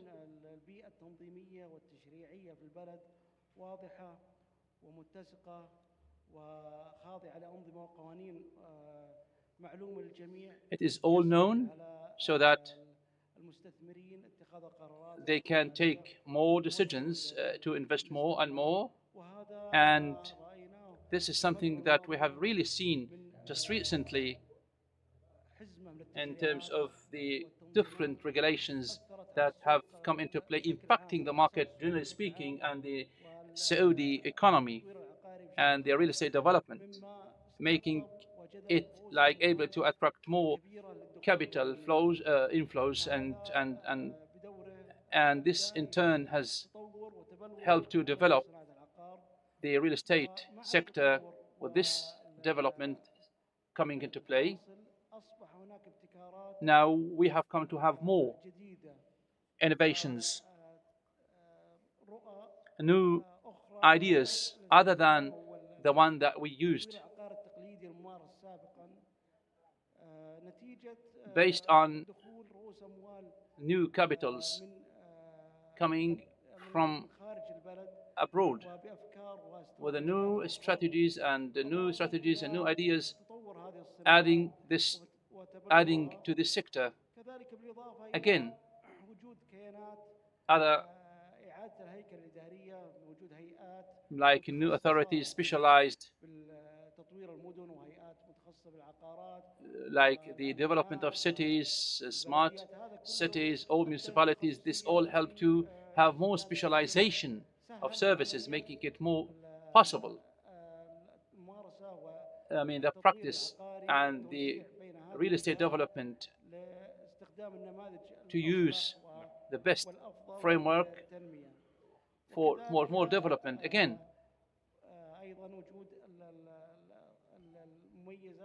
the different features and the facilitators, making it like ample investment opportunities in terms of financing and ease of engagement and contribution, creating new partnerships with the private sector entities or funds or different investors. These are all helped to make it more successes in the real estate development. It is expected in the future that this will be more and more. Thank you so much, Mr. Bandar. Thank you. Mr. Badr At-Tamimi, thank you and welcome back again. I'd like to welcome you. It is very crowded. That is why you came a little late. If you took today, if you took the metro, that would be much better, of course.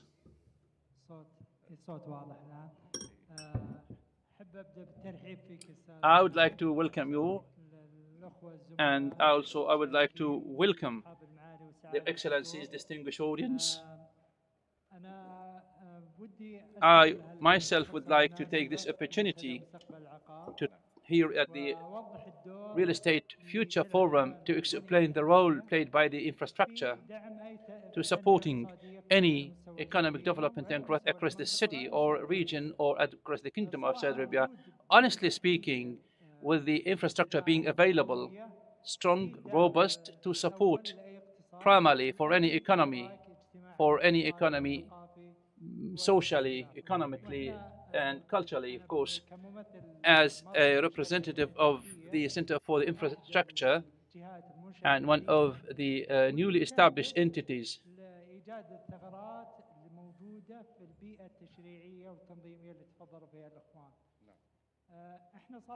Well, honestly speaking, we have a vision at the center to start anything, to support, and the projects referred to by the other speakers, whatever it be, this is part and parcel of the development. So at the center, we know that over the 50 or 60 years in the past, the infrastructure in the Medina has been really developed. You see different electricity companies, their own tables, their lists, their priorities, top priorities. The communication, IT and communication companies also work in different pathways and tracks, road companies and so on. The center was established for a certain purpose, in such a way to provide a strategic one standardized strategic vision to develop real estate projects and so on. Well, honestly speaking, again, we aim and seek to provide, well, the worst thing for a real estate developer in big and mega projects, that the requirements of infrastructure are not made available when they need it, when they badly need it. So it is very important. Well, engineer Badr, is it different from one place to another? And also, does each developer request and require something that's different in terms of increase the infrastructure and so on? Or infrastructure are always there and no change? Well, honestly speaking, dear friend, infrastructure is based and developed based on the location, site, and destination. What is there for about 40 years can be different. A good example or examples can be cited.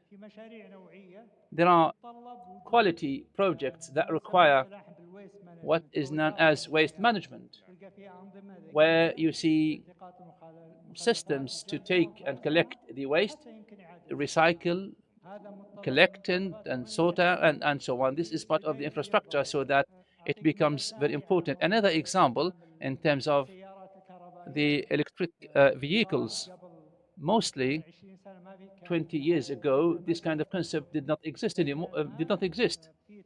But now, more trends are heading towards having more and more, like for the infrastructure, electric vehicle infrastructure. So this is based on what is required, what is coming into play, what is based on the quality of life.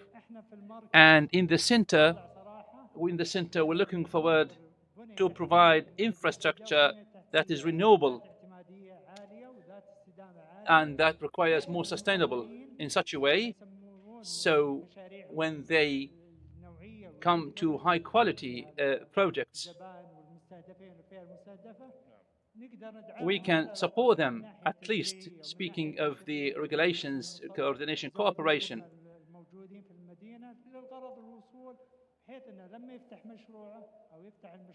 So when they come to make it, all the requirements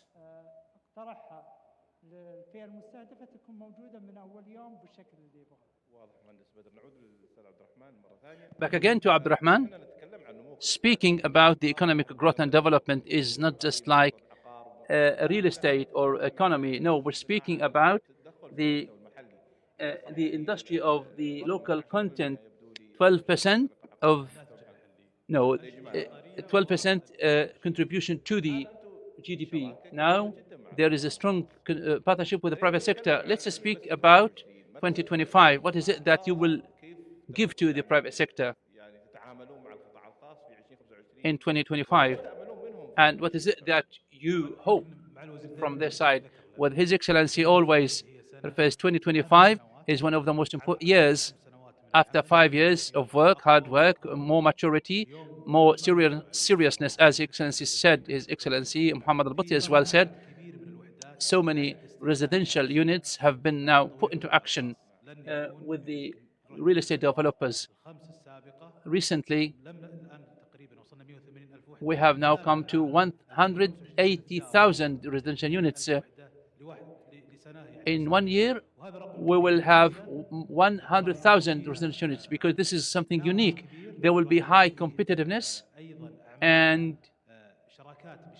more partnerships, and we will be out, of course, not just like residential. There will be funds. So that's why opportunities for the private sector, whether developers, because of diversity that will work on, and the ample opportunities. As for the supply chain, this is something that we are working on.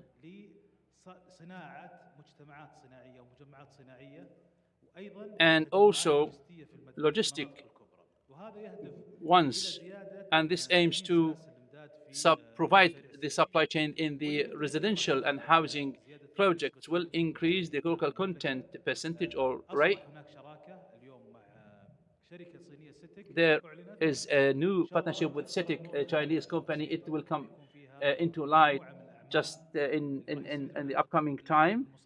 Of course, the Saudi manufacturers will benefit a lot from, and it will have key pillars and the standardization, and there will be also different procurement models and templates and forms. This will be great opportunities for the people working in the private sector, particularly for building materials this year.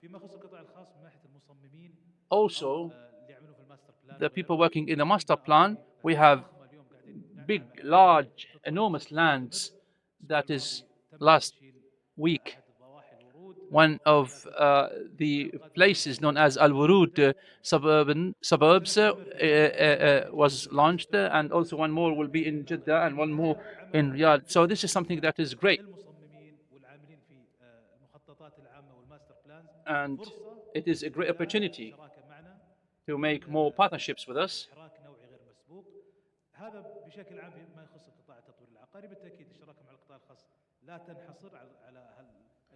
So this is not just for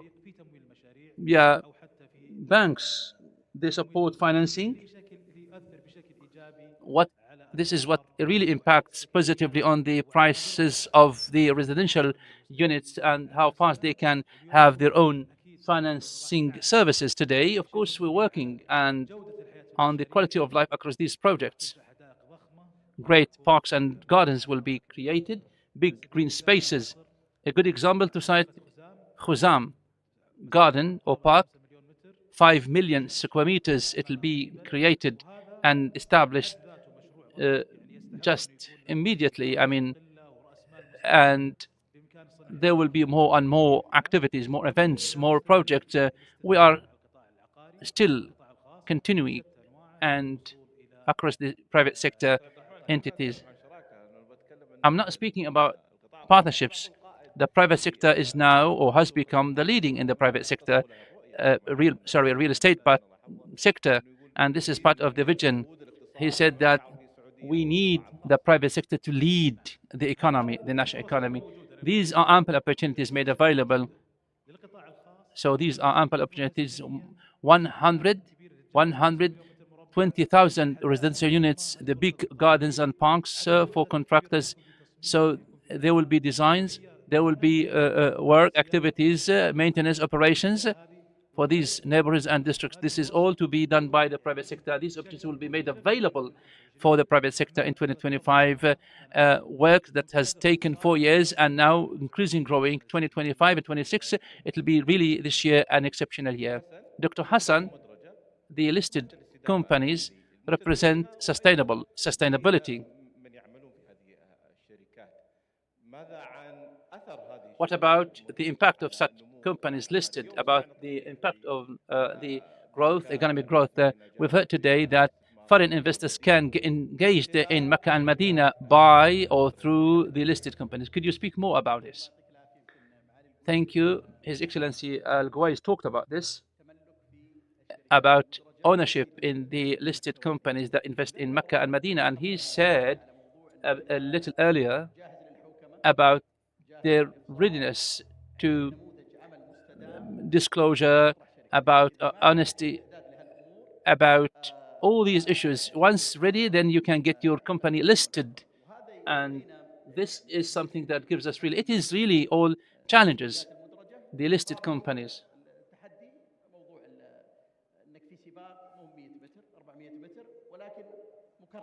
So it is not the same, but it is repeated.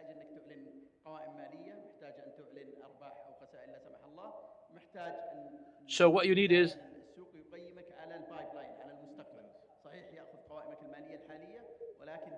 but this is all to be looked into the future. Again, speaking of transparency, the real estate sector, based on its nature, is based on secrecy, privacy, and brokerage. Today, with the general real estate authority and the platforms, we see that the transactions are all announced publicly before the deals are concluded. And this is part of transparency. Now, challenge is an opportunity.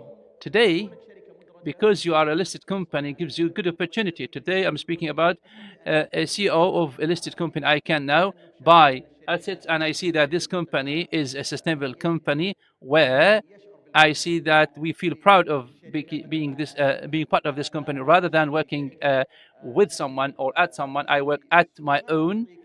And this is something that gives you a real opportunity. The other opportunity that the government has made available for the foreigner ownership or land operation, we see that in the past it was a little longer. Now it is there. It is there in the companies investing in Mecca and Medina, that they really can take land ownership for non-Saudi or foreigners.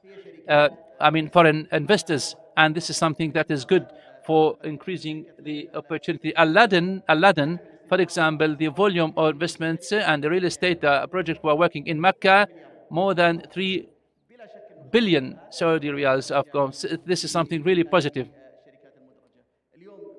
Today, His Excellency Al Qais has said also 55 files of 20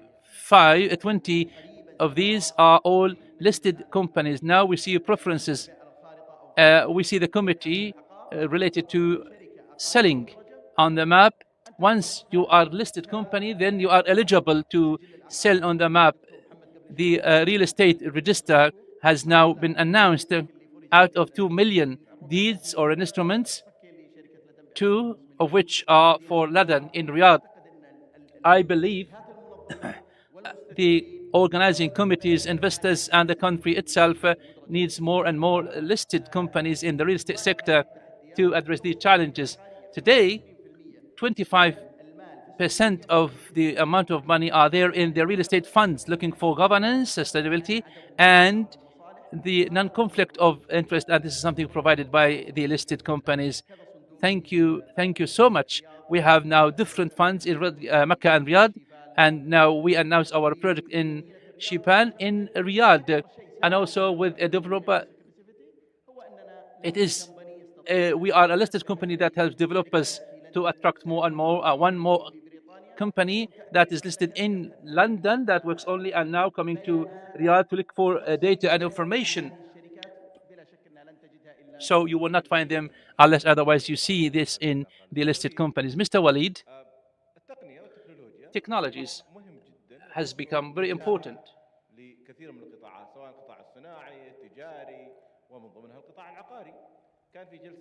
There was a panel session 1 hour ago with Mr. Tal'a. They talked about technologies and they talked about innovation, automation, and how to benefit from this. Your relationship with Roshan as a big company. As for us, it is very important. It is a key strategy for us to develop our products and services.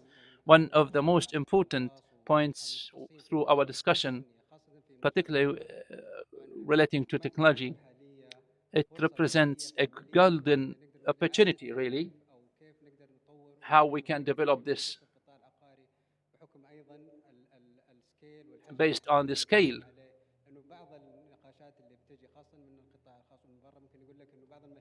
And of course, some can be, this is something that we have seen based on the scale. So based on this, of course, we do our best to redefine how we use technology relating to the real estate sector, given the different supply chain based or starting from design, using technologies, AI, taking data, information, analyze them, and benefit from the product that needed by the developer. So we also go to the construction materials, principles, values, relating all to the standards, the best practices, and the state-of-the-art technologies known as model building construction or model construction, which helps us to foster innovation with the different, of course, with higher levels of innovation. Speaking here at Notion, we have an application that is used by our clients, and this is something that takes the client from across all the stages of the journey, from the steps of the house in terms of selecting the site allocation, the house. It is all connected and linked to the entities relating to this kind of purchase operation with the bank, and also while living there, what services they need. It is super app. We are trying to enhance this kind of application. One more thing, all relating to technology and the volume of what we're doing. It gives us to benefit from technologies for sustainability purposes. It is environmental sustainability because we are working a lot with in private sector entities. How is it that we can use technologies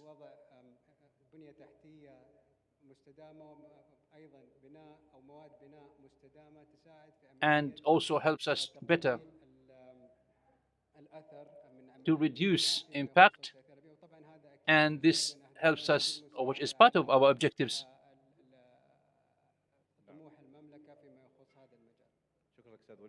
Thank you so much. Well, it has objectives, of course, but also it has ambitions and aspirations. How do you see the role of the private sector in seeking to cope up with these big strategies, particularly with Vision 2030? A lot of things have changed. So many things have changed. Ambitions, aspirations. The public sector has changed a lot. So how do you see your roles in the private sector cope up with this strategy? Well, the public sector today has a great role and holistic strategy, and based on action model to achieve more and more to help the economic growth and development. Today, it is clear-cut.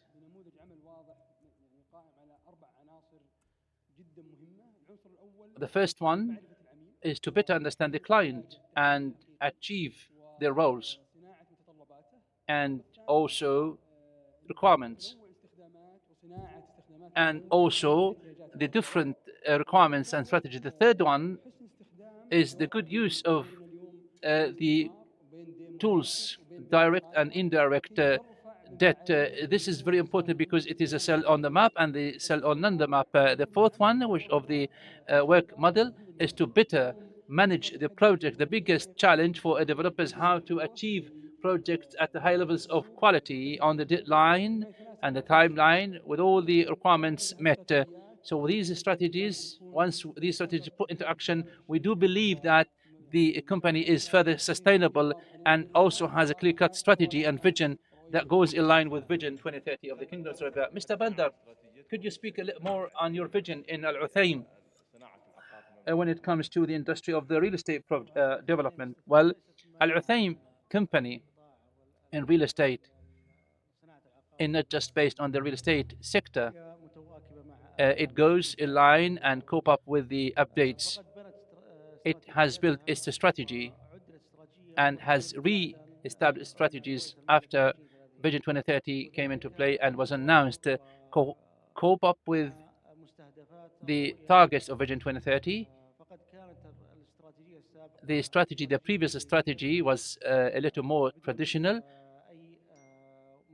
without any update, given the birth of Vision 2030 and the lights turned on Vision 2030, it has become really a pressing need to update our vision and strategy to go in line and in perfect harmony with Vision 2030. With this in mind, the trend has been changed, or has really changed, and we got into the industry of the commercial complexes and malls and the mixed uses malls, and then it later developed into smart cities or smart malls, including hotel or hotelry, hospitality, sports, AI facilities, in addition to different such as entertainment and recreational facilities or establishments, all going in line and perfect harmony with Vision 2030 targets and the strategy of the Kingdom of Serbia. Now we have become to have more and more tourism or touristic attractions, destinations, activities, more deeper and deeper, going to different places other than the one overcrowded, the places that attract strategic trend and directions, such as the south of the Kingdom of Serbia and the north of the Kingdom of Serbia, very much like the eastern region. So many regions, destinations that were off the track, off the destination. But after the landmarks of Vision 2030, really, of the Kingdom of Serbia, we have changed our strategy in line, in perfect harmony with Vision 2030. We are on track in perfect harmony with Vision 2030 of the Kingdom of Serbia. So we are doing this perfectly. And even we would like to have some Uthayim malls there, not just real estate malls, even the real estate or the retail shops and the retail sector across all the cities, towns, governorates of the Kingdom of Serbia to have Al-Uthayim over there ubiquitously available. Any work, should face some challenges. Speaking of the infrastructure, meaning speaking about more challenges, more difficulties, more demands. In a country very much like a continent, from one region to another region, terrain differs, So each one requires a different terrain, different services and needs. Could you speak furthermore about the infrastructure requirements and difficulties, with different challenges, with different requirements coming up from the real estate developers? Mr. Naif, thank you so much. I think your question is very important and requires more attention. Well, speaking about architecture and urban development is highly complex and complicated, and infrastructure is part of the urban architecture. The purpose of any urban and architecture development, of course, is to provide services to people to enhance health, safety, security, economy, socially, health, lifestyle, employment, medication, healthcare, education.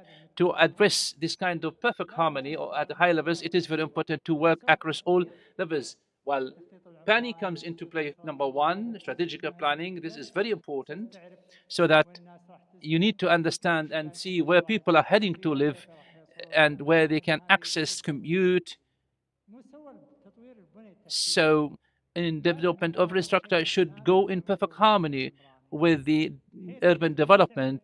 So once you direct people to live there, for example, you should be able to provide all the services, requirements they need now or yet to need later in the future. So this is very important because infrastructure requirements may change, not each 10 years, but I would say like they change probably sometimes on a very limited and short span of time in terms of like designers, external and internal developers, like infrastructure requirements, nature of requirements like IT and communication companies and network, sewage networks and so on. So challenges are huge. One of the big challenges is, as they say, it is good sometimes, good a problem to have. It is true. It is a problem, but we need to solve it. The overpopulation or the population growth, all people mostly coming here to Riyadh to live in Riyadh. So we need to have fully integrated planning. The previous development approach is no longer active. To put into action for the quality of life that we are targeting will not be able to achieve. It is very important. It is very important to have innovative, sustainable approaches, smart approaches, as highly referred to by the representative of Roshan. It is very important to have these principles and values, to include them smartly enough and well directed. So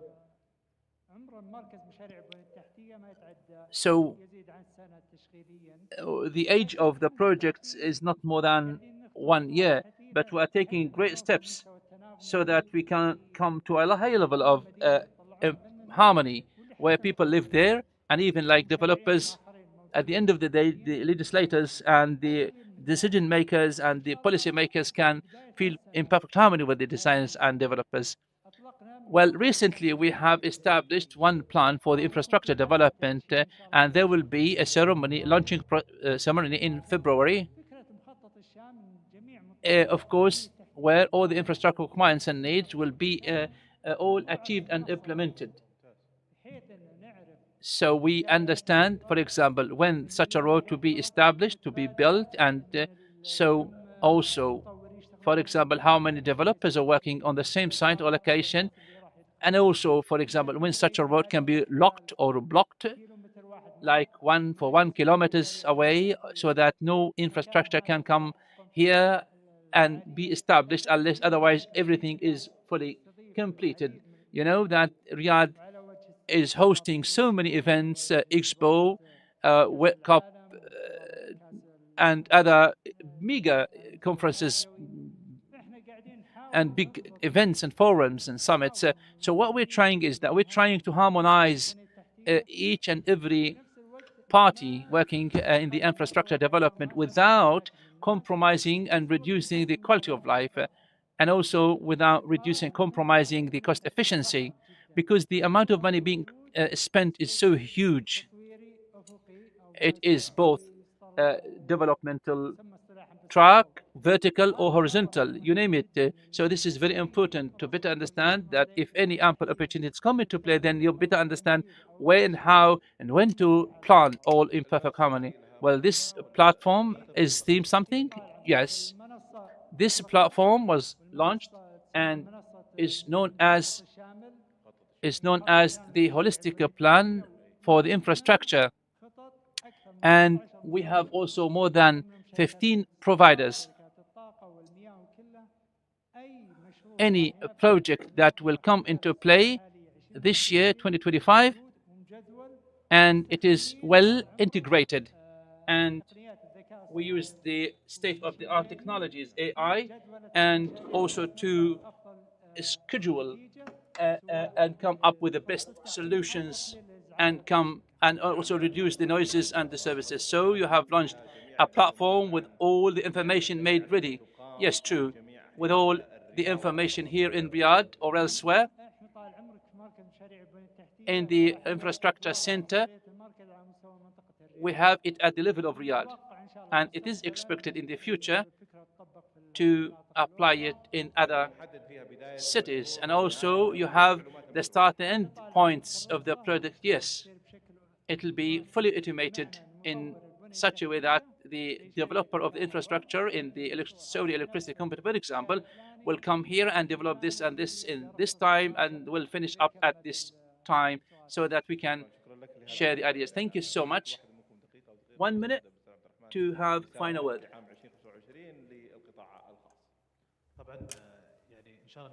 So we'll continue this kind of momentum in the private sector. I think this is a promising real estate sector for different stakeholders and those involved. Those can benefit from and drive the real estate sector. This is the beauty of this sector. The beauty of this sector. So through integration and cooperation of different entities, will continue and forge ahead. And 2025 will be the impactful year, and will witness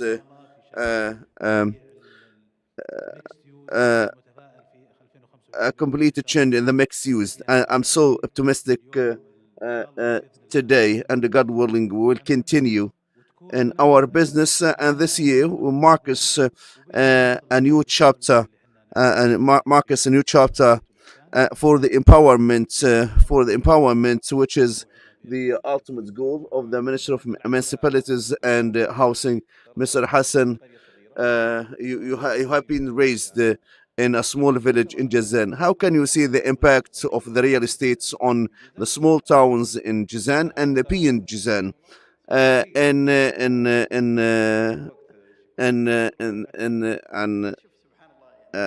66, the vision is unique, focusing on the competitive advantage for each region. So I think in a city like Jazan or Ruhail or Al-Ahsa or Bredi, you can find the same competitive advantage of investment as you can find in Riyadh. So it's a different territory. So as such regions need such a region need a mindset, real estate mindset, which can be compatible with the competitive advantage and the municipalities as means of attracting investment. They reduced the cost of the land to make this project a successful and a viable one. And I think today, God willing, especially for tourism and service sector and productive family and competitive advantages opened up economic opportunities you can find as such in Hayyan, Najran, Al Ahsa. And I think the development, and we focus as well that such regions, when land distributed, you can find a scheme in Sabia 5,000 parcels of land, and each citizen spent 500,000 on his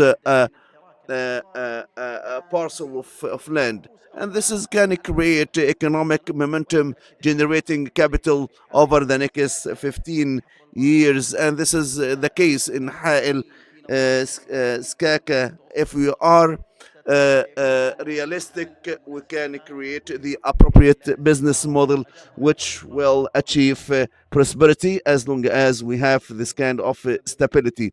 Mr. Walid, you have closing thoughts to focus on Roshan strategy. There is a very important point in one of the key objectives in fostering a number of in-kind partnership with the private sector. We are talking about developers of top priority assets for Roshan. And it's available on our website in full alignment with the most important sectors in regions and the areas we operate in.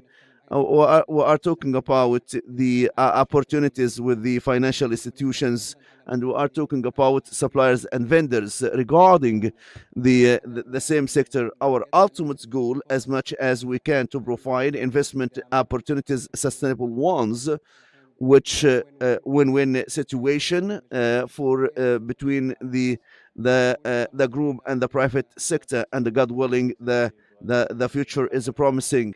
Mr. Abdurrahman, how can the on a plan sale can contribute to economic growth and economic sustainability? If this product is fully utilized, it will raise the effectiveness of projects. It can turn the real estate company as a factory producing products. This will enhance the liquidity management and investment to generate dozens of housing units. It has risk reduction for on sale, a plan sale. You can engage the customers on the initial phase, but you need to overcome the challenges. How they can developer live this kind of a dream and to live the sukuks. We have details. If well managed, this will increase the number of production, the number of the production of the housing unit. Mr. Bandar, the partnership between private and public sector from the perspective of the private sector to achieve the economic growth in real estate sector. The partnership, the PPP, is a necessity and a must. It's not a luxury to develop and to reach our targets, which we have achieved, really realized and achieved. The current partnership manifested in various forms and shapes, different from the public tendering on fixed rate contracts. We have a number of diverse and multiple models of partnership in profit, in jar, and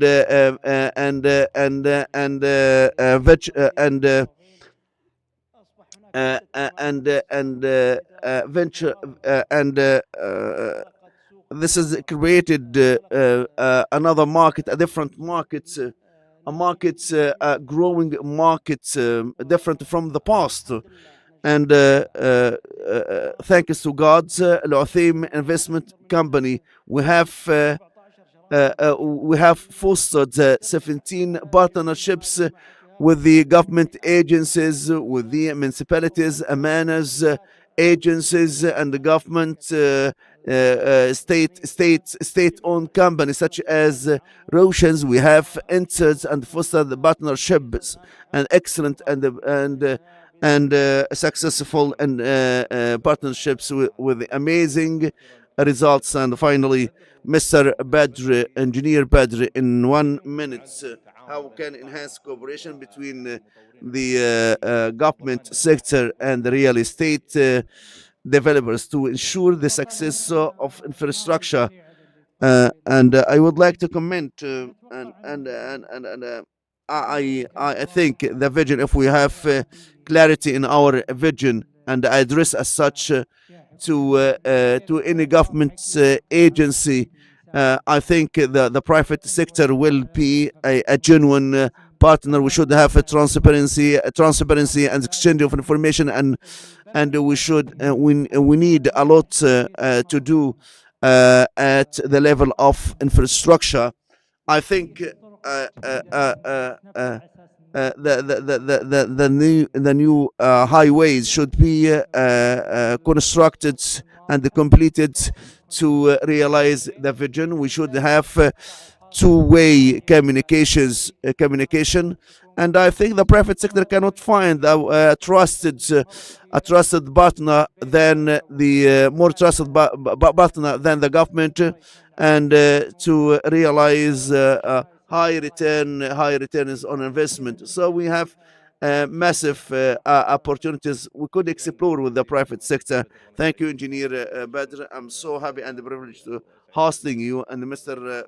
Bandar. I would like to thank Mr. Abdurrahman and Dr. Hassan, and my deep thanks to Mr. Abdurrahman Al-Tawil, and thank you. And we hope that we have given insightful thoughts which can enrich the real estate, which can drive growth and the prosperity for the Kingdom of Saudi Arabia in a full alignment with their Vision 2030. And thank you all.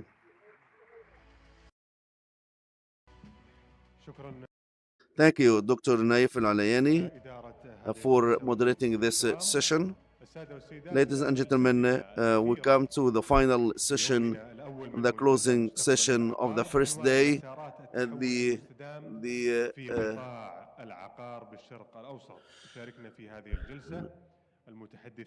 We have two speakers, Mr. Peter Jemson and Mr. Eduardo Krasi. Beyond carbon,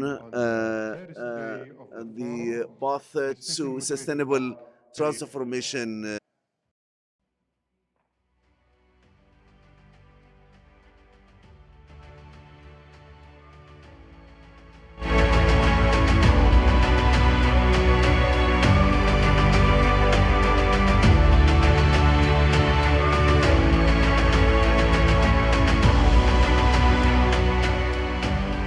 Good afternoon, everybody. How are you all doing? Good? Has it been a long day but a good day? Are you ready for this exciting closing session? Yes?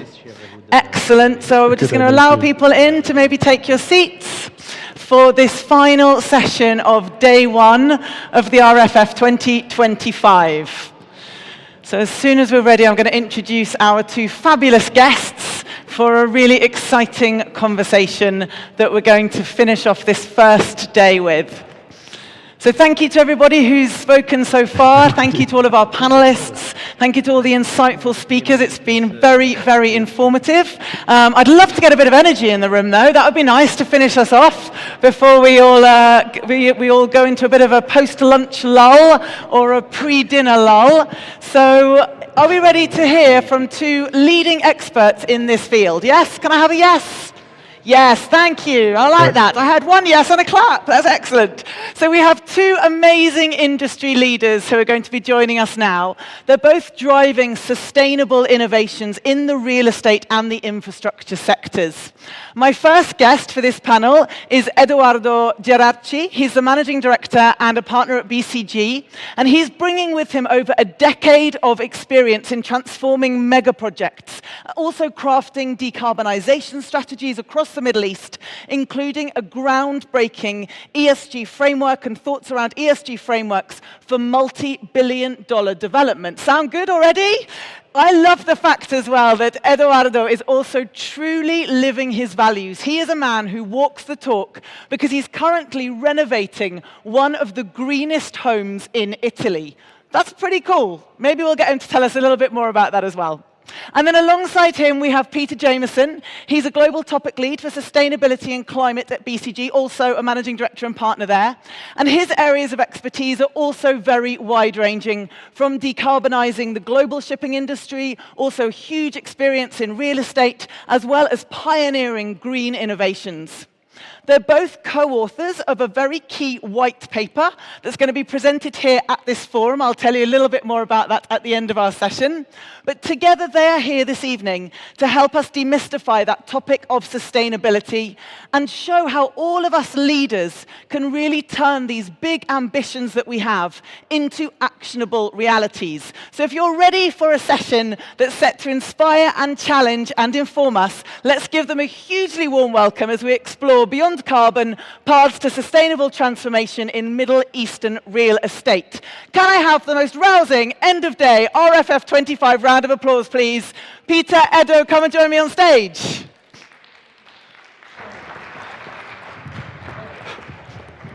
It's a long walk to the chairs. Edoardo, Peter, come sit. These two maybe we'll sit and have a little cozy huddle up here. Fantastic. Amazing. So, they are waiting with bated breath, I can assure you, to hear about this whole big topic of sustainability. Because it is a big topic. It's a big word. It covers a huge number of things, I think you'll all agree, in the audience. But to start us off, Peter, Edo, why don't you both just give me and our audience here a sense of what you mean when you say sustainability? Because what we want to do is really try and demystify that idea. It's a huge topic. So in real estate, what does this idea of sustainability mean to you? I'm going to come to you first, Peter. Yeah, a really good question. What are we actually talking about? Yeah. Sustainability, for me, and I think for the way that the region is starting to talk about this, is it's about creating a sustainable future, a prosperous future. So this is not just about saving the whales or reducing the amount of carbon. This is a holistic way that we look at it.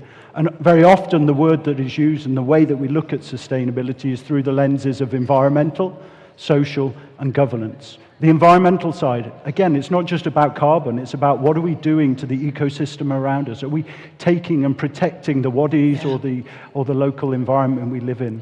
From a social perspective, these are things like, how do we actually engage and interact with the communities that sit around us? And then from a governance perspective, this is really about transparency. How do we create that kind of trust in what is going on in the kingdom from those people either in it or those people that are investing in it? So it's really that holistic view that, at least for me, sustainability means. Absolutely, very holistic indeed, and I love the fact that you've already kicked us off talking about those ESG frameworks. And Eduardo, that's a key area of inspiration and insight and expertise for you as well. But just to start us off before we dig into ESG specifically, sustainability, do you agree with Peter here? Is it about changing that lens? Is it about taking this sort of slightly more holistic view, or is it just about saving the whales? No, I fully agree. Oh, I don't think we've got his microphone. Do we have Edo's mic? I can also use this. Oh, technology at its best. It might be off at your jacket. No. Can we have a sound guy jump on stage and help us out? I can also shout. Oh, there we go. Go into that one. Perfect. Yeah, I can use this one. So I fully agree with Peter. And I will add actually that the sustainability journey eventually is just like any other journey within an organization. It is composed by several factors that you need to just increase and add to your decision-making process to make decision for the good side of the company, for the long-term value of the company. So eventually, it is true that it's something new, but it just like enrich all the other dimension of sustainability. I think one thing that is very different in terms of sustainability for real estate, it is that 80% of its impact is done in the design phase, so at the beginning of the journey. So the decision that you have at the beginning of the journey will have the highest impact throughout all the lifetime of the company, both from an environmental perspective, so from the CO2 perspective, for example, but also from the social and economic perspective. So we have sustainability as a journey, we have sustainability as a holistic view. Does that marry up with what you're seeing in your lives and work in the real estate industry? Just have a think about that. How are you defining this concept of sustainability? What does that really mean? And now I would like to take the discussion towards this idea of ESG. And if we start to view sustainability through a more of an ESG lens, what that's going to really mean in terms of priorities and maybe a mindset change even for the leaders, developers, investors in this room today and the wider region. So Eduardo, I know again, this is something that you preach a lot about, which is, ESG. What does that really mean? I know it's an acronym that we use a lot, but what does it mean in real terms around priorities for leaders? So what does it mean? Basically, it's to have an holistic perspective of sustainability. So many times companies focus only on one aspect, and many times this aspect is the carbon sustainability for obvious reasons and for good reasons. However, having an ESG approach means having an holistic vision, multi-phased vision that includes several variables. Now, it is also true that many organizations cannot address all the challenges of the world all at the same time. And this is why, together with Peter, we usually run a materiality assessment, a double materiality assessment, prioritizing what is relevant for the organization and relevant for the society, prioritizing them and tackling them at the beginning. So having an holistic point of view, however, starting from something very concrete and precise and what matters for you. Yeah, I'd love you to jump in there, Peter. Please do, yeah. So I think Edo's made a really good point that I want to build upon, and that is that, this needs to be holistic, but it can't just sit on its own. And actually, when we talk about environmental, social, etc., sustainability, we need to couple that with economic sustainability. So when you're making decisions in your organization, it's not just about saving the whales or looking at carbon. It's also about how economically does this impact the development. Yeah. And in most cases, what we find is when you start focusing on these material topics, they also have a positive ROI or positive economics on the organization. And for me, that is the beauty of this topic, is when you put these two things together, you often find these sweet spots. Absolutely, and it's interesting you talk about ROI, so the return on investment in tangible physical economic terms. But I think when we were talking previously, you've also brought up this idea about reputation. And I think it's about maybe considering that as part of the ROI, perhaps, that it's not just about doing the right thing for the right thing's sake. It's about doing the right thing for all of these reasons, but which might also have some tangential benefit, be that economic or reputational. Is that something you'd like to comment on? Yeah, maybe I take my first view. So this topic has really gone in cycles around the globe, from being a buzzword that everybody was jumping on, to a period of where there's been a little bit more skepticism around this. And this has led many organizations to be very careful about what they communicate. This phrase, greenwashing, has hit many companies because they've gone out and preached one thing, and then when you look underneath the hood, oh, there's something very different going on. And then we're in a particularly interesting phase this year with so many political changes going on in the world. That being said, all that I can see happening is that the momentum does not stop. Just because one country's political view at the moment is to, that's rubbish, let's put this to the side. That is not what we're seeing. We are seeing a continued momentum around this. It's not going away. Yeah, and obviously, Edo, going back to the introduction, this is something you care about personally, passionately as well. You're not renovating your house in Italy for the sake of reputational ROI. So why do people do these things? What is it that really makes a difference? What is it that gets people to care outside of we've got to fulfill certain criteria, we've got to tick certain boxes, we've got to meet certain targets? Yes, it might make us some more money, but what is it really that drives this behavioral change, would you say, in companies? Yeah, I think there are several reasons and that resonate for several type of people. I will say that the reason for the actually wide adoption of sustainability, I have to say, it's the money. So the fact that your house, for example, over the next 50 years will consume, for example, less electricity or will be completely net zero, this will have a very concrete impact on your wallet, for example. Another example is de-risking. So in some of the mega projects here in the Kingdom, they're building a lot of offices, residential units, in apartments. So is it right now the right time to do a LEED Gold, a LEED Platinum building, for example, that will consume much less, and maybe in 10 years you will have a better yield on the sales value? So eventually you will hedge the risk of having something obsolete in 5-10 years from now. Yeah. Then, of course, what you probably were alluding to is that it's not only that. There are many people that actually care, and we run and we launch a study with Peter on the willingness to pay, also in Saudi Arabia, of people for houses that are sustainable, both from the material side, so the building material, and for the operation side. And the results were really surprising. So many people, especially of a certain niche of the population, are willing to spend up to 20% more for something that is sustainable. Yeah. So this goes way beyond the break-even of the gain. So there is also the drive of the people to do the right thing. What do you think, Peter? Yeah, so I think we're almost like the yin and the yang here. I'm very much about speaking to the heart. And I do believe that we have now a generational shift coming through into the workforce and into making big decisions that have grown up with this topic as children.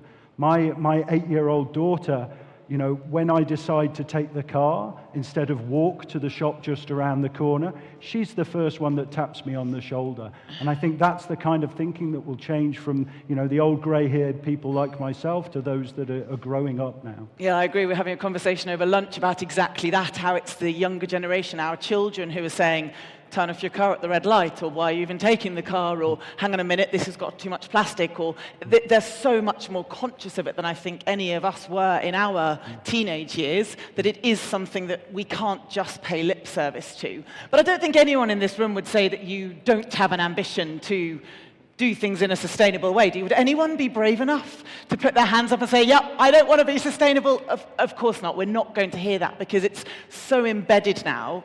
But there's a big difference, isn't there, between big ambition and action, and how to actually take the next right step and the next practical practical steps. So before we come on to talk a bit more about sort of that societal aspect around ECG, which is where I want to go, Peter, just, you know, with this in mind around this big ambition, the topic that is not going to go away, having defined it, what can leaders be doing? What are the practical, actionable next steps that we should be considering? Yeah.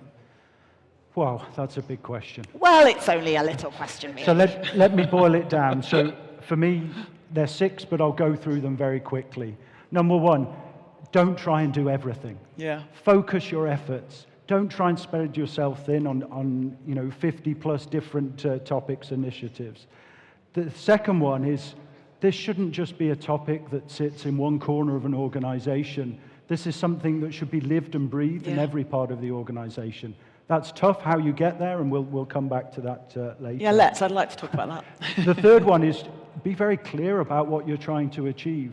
We're talking in parables here and in big words, but be very concrete about it. Yeah. What are the KPIs? What are the ways that we're going to measure it?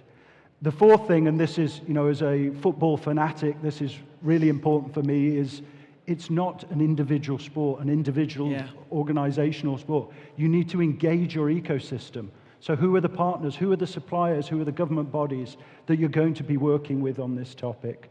The fifth one, and I'm sure we'll hear this many times, and I can even see with the graphics around this room, use technology to your advantage. There are so many technologies out there that make decision-making far easier, reporting far easier, and so on. So really leverage technology. And then the final thing, and I think, for the CEOs out there, this is about being bold and showing true leadership around this.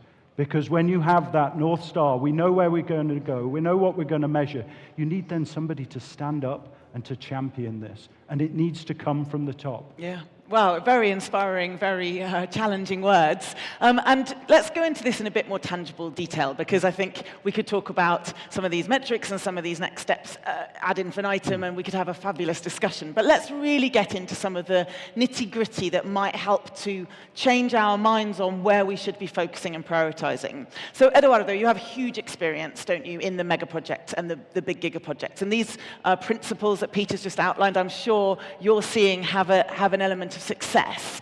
But what I'd love to do is just understand, when we're talking about particularly your sort of innovations to do with ESG frameworks, how we start bringing more of the S into our conversations. Because lots of this stuff is cultural. Lots of this stuff is societal. It's about engaging hearts and minds. So how do we really start to think about that social aspect of ESG as much as the decarbonisation, as much as the governance? What's your perspective on that?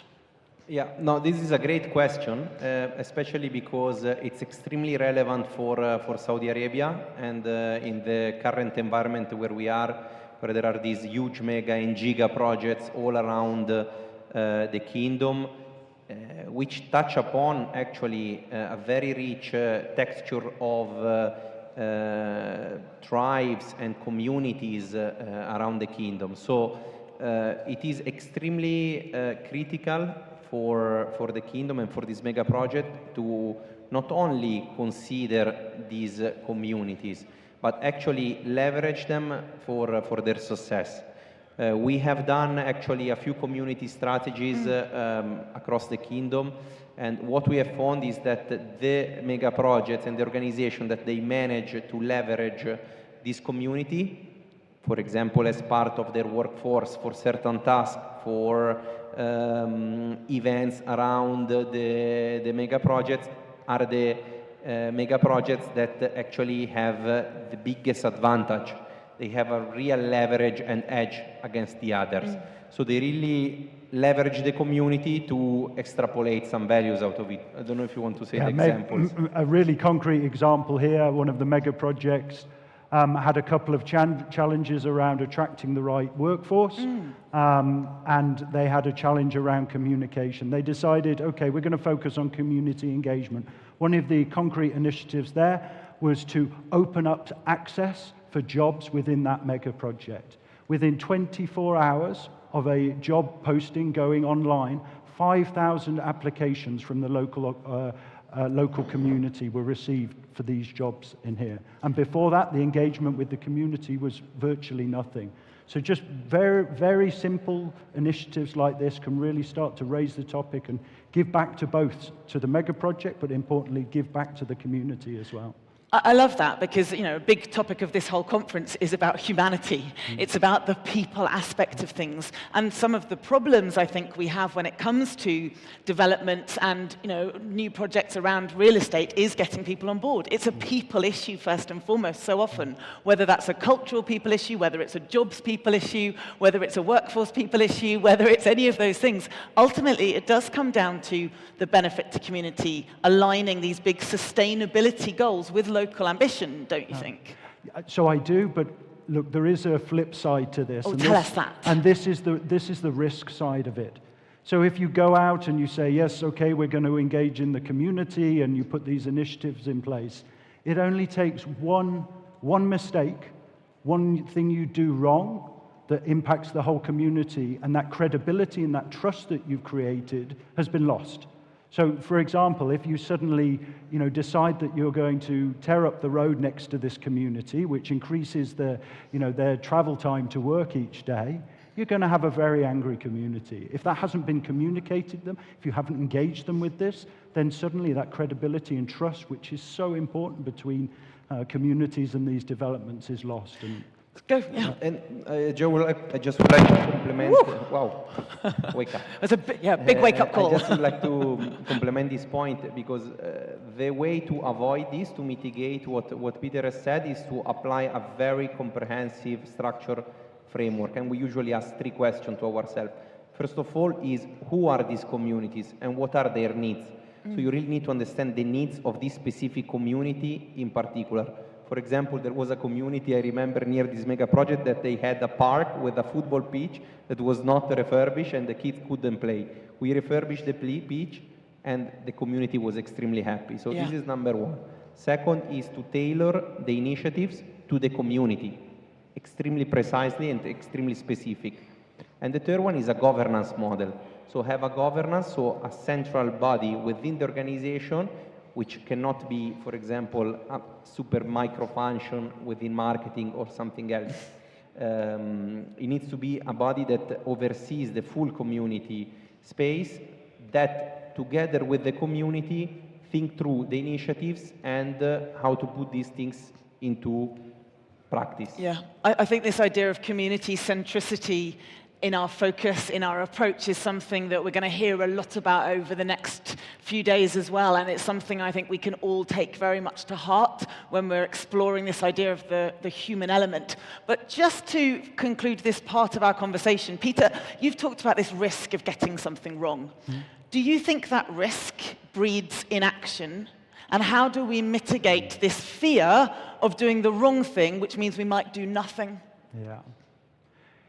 So I think the biggest challenge around inaction at the moment sits on the complexity of this. And it goes back to one of my first points. It's around focus, making sure that you're not trying to do everything, because trying to do everything, that becomes too much for an organization. The risk element and the risk of doing the wrong thing, I actually don't see that in the kingdom, actually.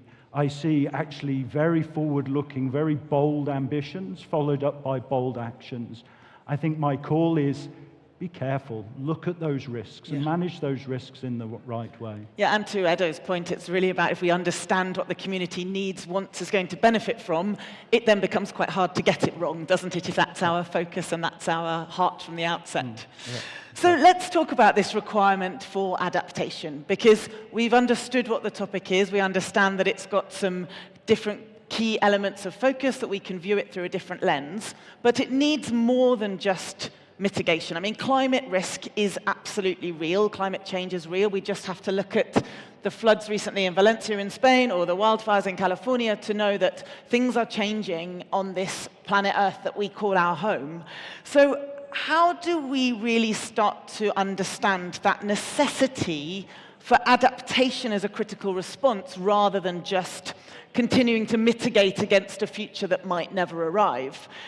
So Edo, I mean, climate change is already impacting the communities. We see it, as we've said, and we've talked about decarbonisation, but our discussion can't end there. What does adaptation truly look like, and especially from your work, say, with the mega projects in Saudi and the broader Middle East? What are people doing to really adopt and adapt? Yeah, so I think this is extremely important because unfortunately, the climate change is sure, and it's happening under our eyes. In 2021, more than 430 climate disaster has happened, and this is much worse than the average of the previous 20 years. I mean, we have examples in Europe, North America, Australia, Southeast Asia, everywhere in the world. Everybody has experienced some of them.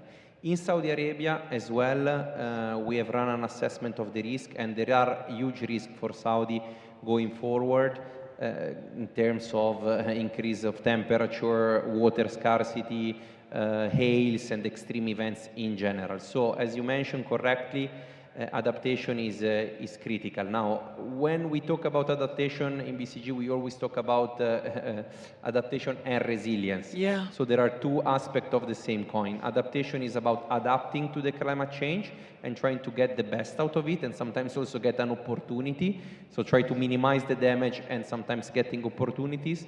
Resistance is about increasing the resilience of the infrastructure, if for infrastructure, but in general of the society, having a prompt response sort of system, having buildings that they can resist. Now, these two things, they seem extremely, let's say, technical sometimes, but if you want to have a proper planning of it and to have them under control, you need to really think about this in a broader perspective, also from an economic perspective, with the business case and understanding where you need to do what and how you need to embed the adaptation and the resilience within your organization. Okay. Do you think we're going fast enough? No. If you want like a very quick answer, I think no, we are not absolutely fast enough, especially in some regions where the perception of adaptation and resilience is not needed. For example, in this region, since the conditions are very harsh already, or you can say that are harsh, many people think there is the conception that it's not going to be a problem for the next 30, 50 years. Yeah. We saw Dubai last year, and this was a huge disaster for Dubai. Yes. Multi-dozen billions of dollars spent, house floods, cars destroyed, and also some people lost their life. So I think overall, to answer your question, no, we should accelerate, and we have a unique opportunity because we are building cities, districts, that they need to be future-proof. So we have a unique opportunity to implement all these principles within our cities. So Peter, help us with some strategies. I mean, you've worked with global players, you've worked across multiple industries. Are there some lessons around adaptation and the strategies to really get that in place that we can transfer? So first I want to get something off my chest. Oh, go on then. This is the frustration that Edo was starting to allude to, is that this topic, the topic of climate change, it doesn't really impact you until it impacts you. Yes. If your house is in the hills of California, or if your flat is in the destructive ways in Spain. And the key reason for this is, at least for me, is that when we talk about this topic, when the media inflates what's happening, the facts around the risks are not clear enough. Yeah. And that comes back to my point of answering you, is that this topic can be talked about, on the front pages of the press, but until you've understood what is the impact for me, my development, the community around me, can I then start to take this seriously? Yeah. How often is it likely to be that I'm going to have a plus 60-degree temperature here? What is the likelihood? How many years will it take me to have a water source? So I need to start calculating the risk potential of each of these facts. So is that kind of scenario planning? Is that what you're talking about? It's exactly scenario planning. With my area that I'm going to be impacted on, what are the chances of these happening? Yeah. And then you can start saying, okay, how do I mitigate against this? And how do I adapt with it? Yeah. Sometimes the adaptation could be very simple, like planting trees down a boulevard to help with reducing the heat, as an example. Which has been done very successfully here as an example, hasn't it? Yeah. Exactly. Yeah. And I do think that when you start then looking at these risks, it's almost like the way that the insurance industry looks at this, is what is the risk? What will it cost me to actually make sure I won't do that? And what is the trade-offs that I'm making there? And that's very often, when we're helping with these, it really starts with, what are the facts? What is the real impact? Not what the news is saying, what's happening to me here now on my development, and then building the scenarios out of that. Yeah. I mean, you've both talked about the fact that this is in part a leadership issue and it needs to start from the top. But people at this conference, some of the people in the room or the wider area and the exhibition area, won't necessarily feel like they have the decision-making responsibility or the right to create these strategies. What would you say to them in terms of supporting their organization's cultural approach and response to embedding these changes when they maybe don't feel like it sits within their direct responsibility? Do you have a thought on that? Yeah, look, we have seen and we see this day to day in the companies, and we saw several examples of initiatives being implemented starting really from the bottom. Really, start from very small step. I tell you an example. We went to a company, I remember they had all these 0.25 bottle of plastics. It's a disaster. I mean, there are 500 people. Imagine how much plastic you drink. You drink 2 liters, 3 liters water per day, 500 people. It's trucks and trucks of plastic. And there was a very small young person at the client side and said, but why don't we just get the water bottle as a welcome gift, and like the barrel of water, right? The gallons. As simple as that. Mm-hmm. She went to the CEO with our support. We did a small document, like as good consultants with the business case. And the CEO, the day after, she decided to change the full procurement of water. Now, this is a very stupid and small example, I understand. But I don't think any example's stupid because they make a difference. No, so. But imagine how many trucks of plastic she saved. Yeah. And she was the most junior in the room by far. And she was listened to. So at the same time, if you want to speak about something bigger, right? But if like a junior person working in the design department of a mega project has an idea of using green carbon, green concrete, or a greener type of concrete, or to do like a sort of a certification, people listen. Also, the most senior people listen. If you have a business case, if you have something positive to propose, people listen. So my suggestion is, don't be afraid to speak up and show your willingness to change. You will be surprised how many people listen and then they execute the idea that you thought it was impossible to execute. Yeah, that's a great endorsement and a bit of a call for bravery. But, turning these big ambitions into tangible action for success, we all sort of know the theory. We all are kind of sitting here going, yep, we need to make the small changes and reduce it. Why aren't we already doing it? Peter, what is it that's stopping us? What are these barriers and how can we overcome them? Yeah, so look, for me, you can attach the word bravery to it, or you can attach the word responsibility. I like that. And I actually think that every one of us has a responsibility to ask a question at the right time. And if we don't get the right answer the first time, then we ask the question again a second time. I've seen so many examples, like Edo is alluding to, where people throughout different levels of the organization have spoken up and asked that question. Why isn't this happening more? I think this is around the culture that we need to create in the future. We need to create a culture where actually those people that are asking those questions are listened to a little bit more. And then that goes back to my point around it is important that leadership are at the front of this and actually owning this. Yeah. So it's a combination of people taking responsibility, everyone, not just the junior person or the CEO, Absolutely. but everybody, and then creating a culture where those questions, those ideas can actually be heard. And of your 6 points, your 6 kind of key priorities, is the one thing where you believe if we started there, it would make a bigger difference? Oh, tough question.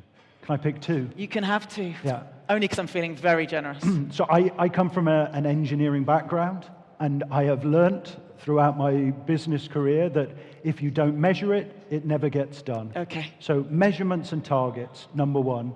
And then number 2, and I've said this so many times, this is about leadership. leadership at every point of the organization, supporting the North Star and supporting that vision. And I think in the Kingdom, we have that North Star. Yeah. We have a 2060 strategy for the nation. We have a 2050 target from PI. Direction is clear. Now we just need to make sure that at every level of the organizations, we actually follow through on that. And Edo, from your experience, are there some of these key principles that need to be implemented in practice that you've seen having real sort of routes to success when it comes to ensuring that these sustainability goals get met? I think so. I think that there are some large mega projects. I mean, we talk about real estate, so let's talk about these. That they really are walking the talk, right? So that they called us in, so they were aware that you know, they needed support, because let's speak clearly, the sustainability is something that in the region came up very recently. So they were aware that they need support after the bold vision of Net Zero 2060 from His Royal Highness. They needed support. They called us in. We went there and do the assessment with obviously many gaps, and they actually were very receptive to understand and to implement what we told them, and to include them within, for example, the stage gate process, for example, or to also invest sometimes in additional capex for long-term benefits, for example, for the building material, for some greener building materials.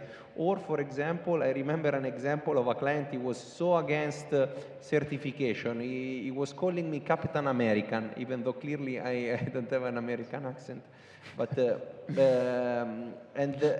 at the end of the journey, actually, he was the one pitching and preaching for the lead gold to all these real estate units. So this mega project, now it's going with lead gold for all its real estate units, and we're talking about more than 5 million square meters of real estate. So this is a huge impact if you think about the energy emission that we save. We're talking about millions of CO2 ton of reduction, and this is because they care, and if there is a business case, again, they do it. Yeah.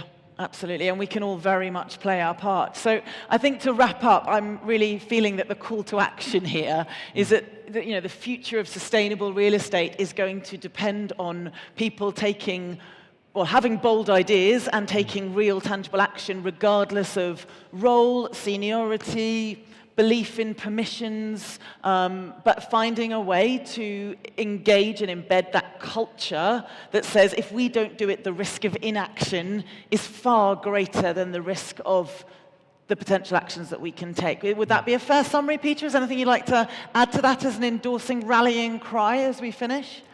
So I'm sitting on the stage with the three of us, thinking how evangelical we're being, trying to preach our words to the audience. I think what's really critical is we start to use the language that other people are talking. And if I'm going to a guy in development or a girl in development who are talking about business cases, I don't come in talking about saving trees. I need to start from the place that they're standing. So whilst it's great to preach these things, I think we need to start learning a language that the ecosystem understands. And that's not always as extreme necessarily as the way that we talk about the topic. So it requires some empathy and some research and meeting people where they're at, I think, doesn't it? Yeah. Edo, final words for everyone? Yeah, I will just conclude that I think actually what you're saying, the risk of not doing anything right now, it's much bigger than the risk of taking the risk of doing something related to sustainability. I think His Royal Highness was clear, Net Zero 2060, the country needs to be there. If now you don't take action now, especially in the real estate, so in the design, pre-concept, concept phase, doing it later, and it will arrive because we have very clear target from Net Zero 2060, PIF Net Zero 2050, it will cost much more. So my suggestion is think about this and do a sustainability strategy, at least the baseline of it, and understand what are the action to do something about it. The risk of not doing anything, it's too big. Yeah, so embedded and integrated from the outset rather than running the risk of needing to retrofit or to put things in place afterwards. I think that's it's a very helpful thing. I believe that quite a lot of what you've talked about on stage today is going to be in this white paper. So as I mentioned in my introduction, both Peter and Eduardo are co-authors alongside a few other people of this brilliant white paper, which is all about sustainability reimagined. It's being published during this forum, and it should appear on the RFF website, so you can check it out there. And if you'd like to have a conversation with them as well, there are some copies of this, hard copies of this, at the BCG sort of stand, which is out in the food networking reception area. So please do go and grab a copy if you're interested in finding out more and connecting with these two industry leaders. So I'd love you to show your appreciation, please. I hope you found it as insightful and as interesting and as challenging, and hopefully a little bit of provocation to maybe go out there and do something just a little bit differently. I love Peter's words. You don't have to do it all, and we have to start from something, but we have to embed it from the very, very first stages. So thank you. You've challenged me. You've challenged all of us. Can we give them a very, very warm appreciation with a big round of applause, please? Thank you.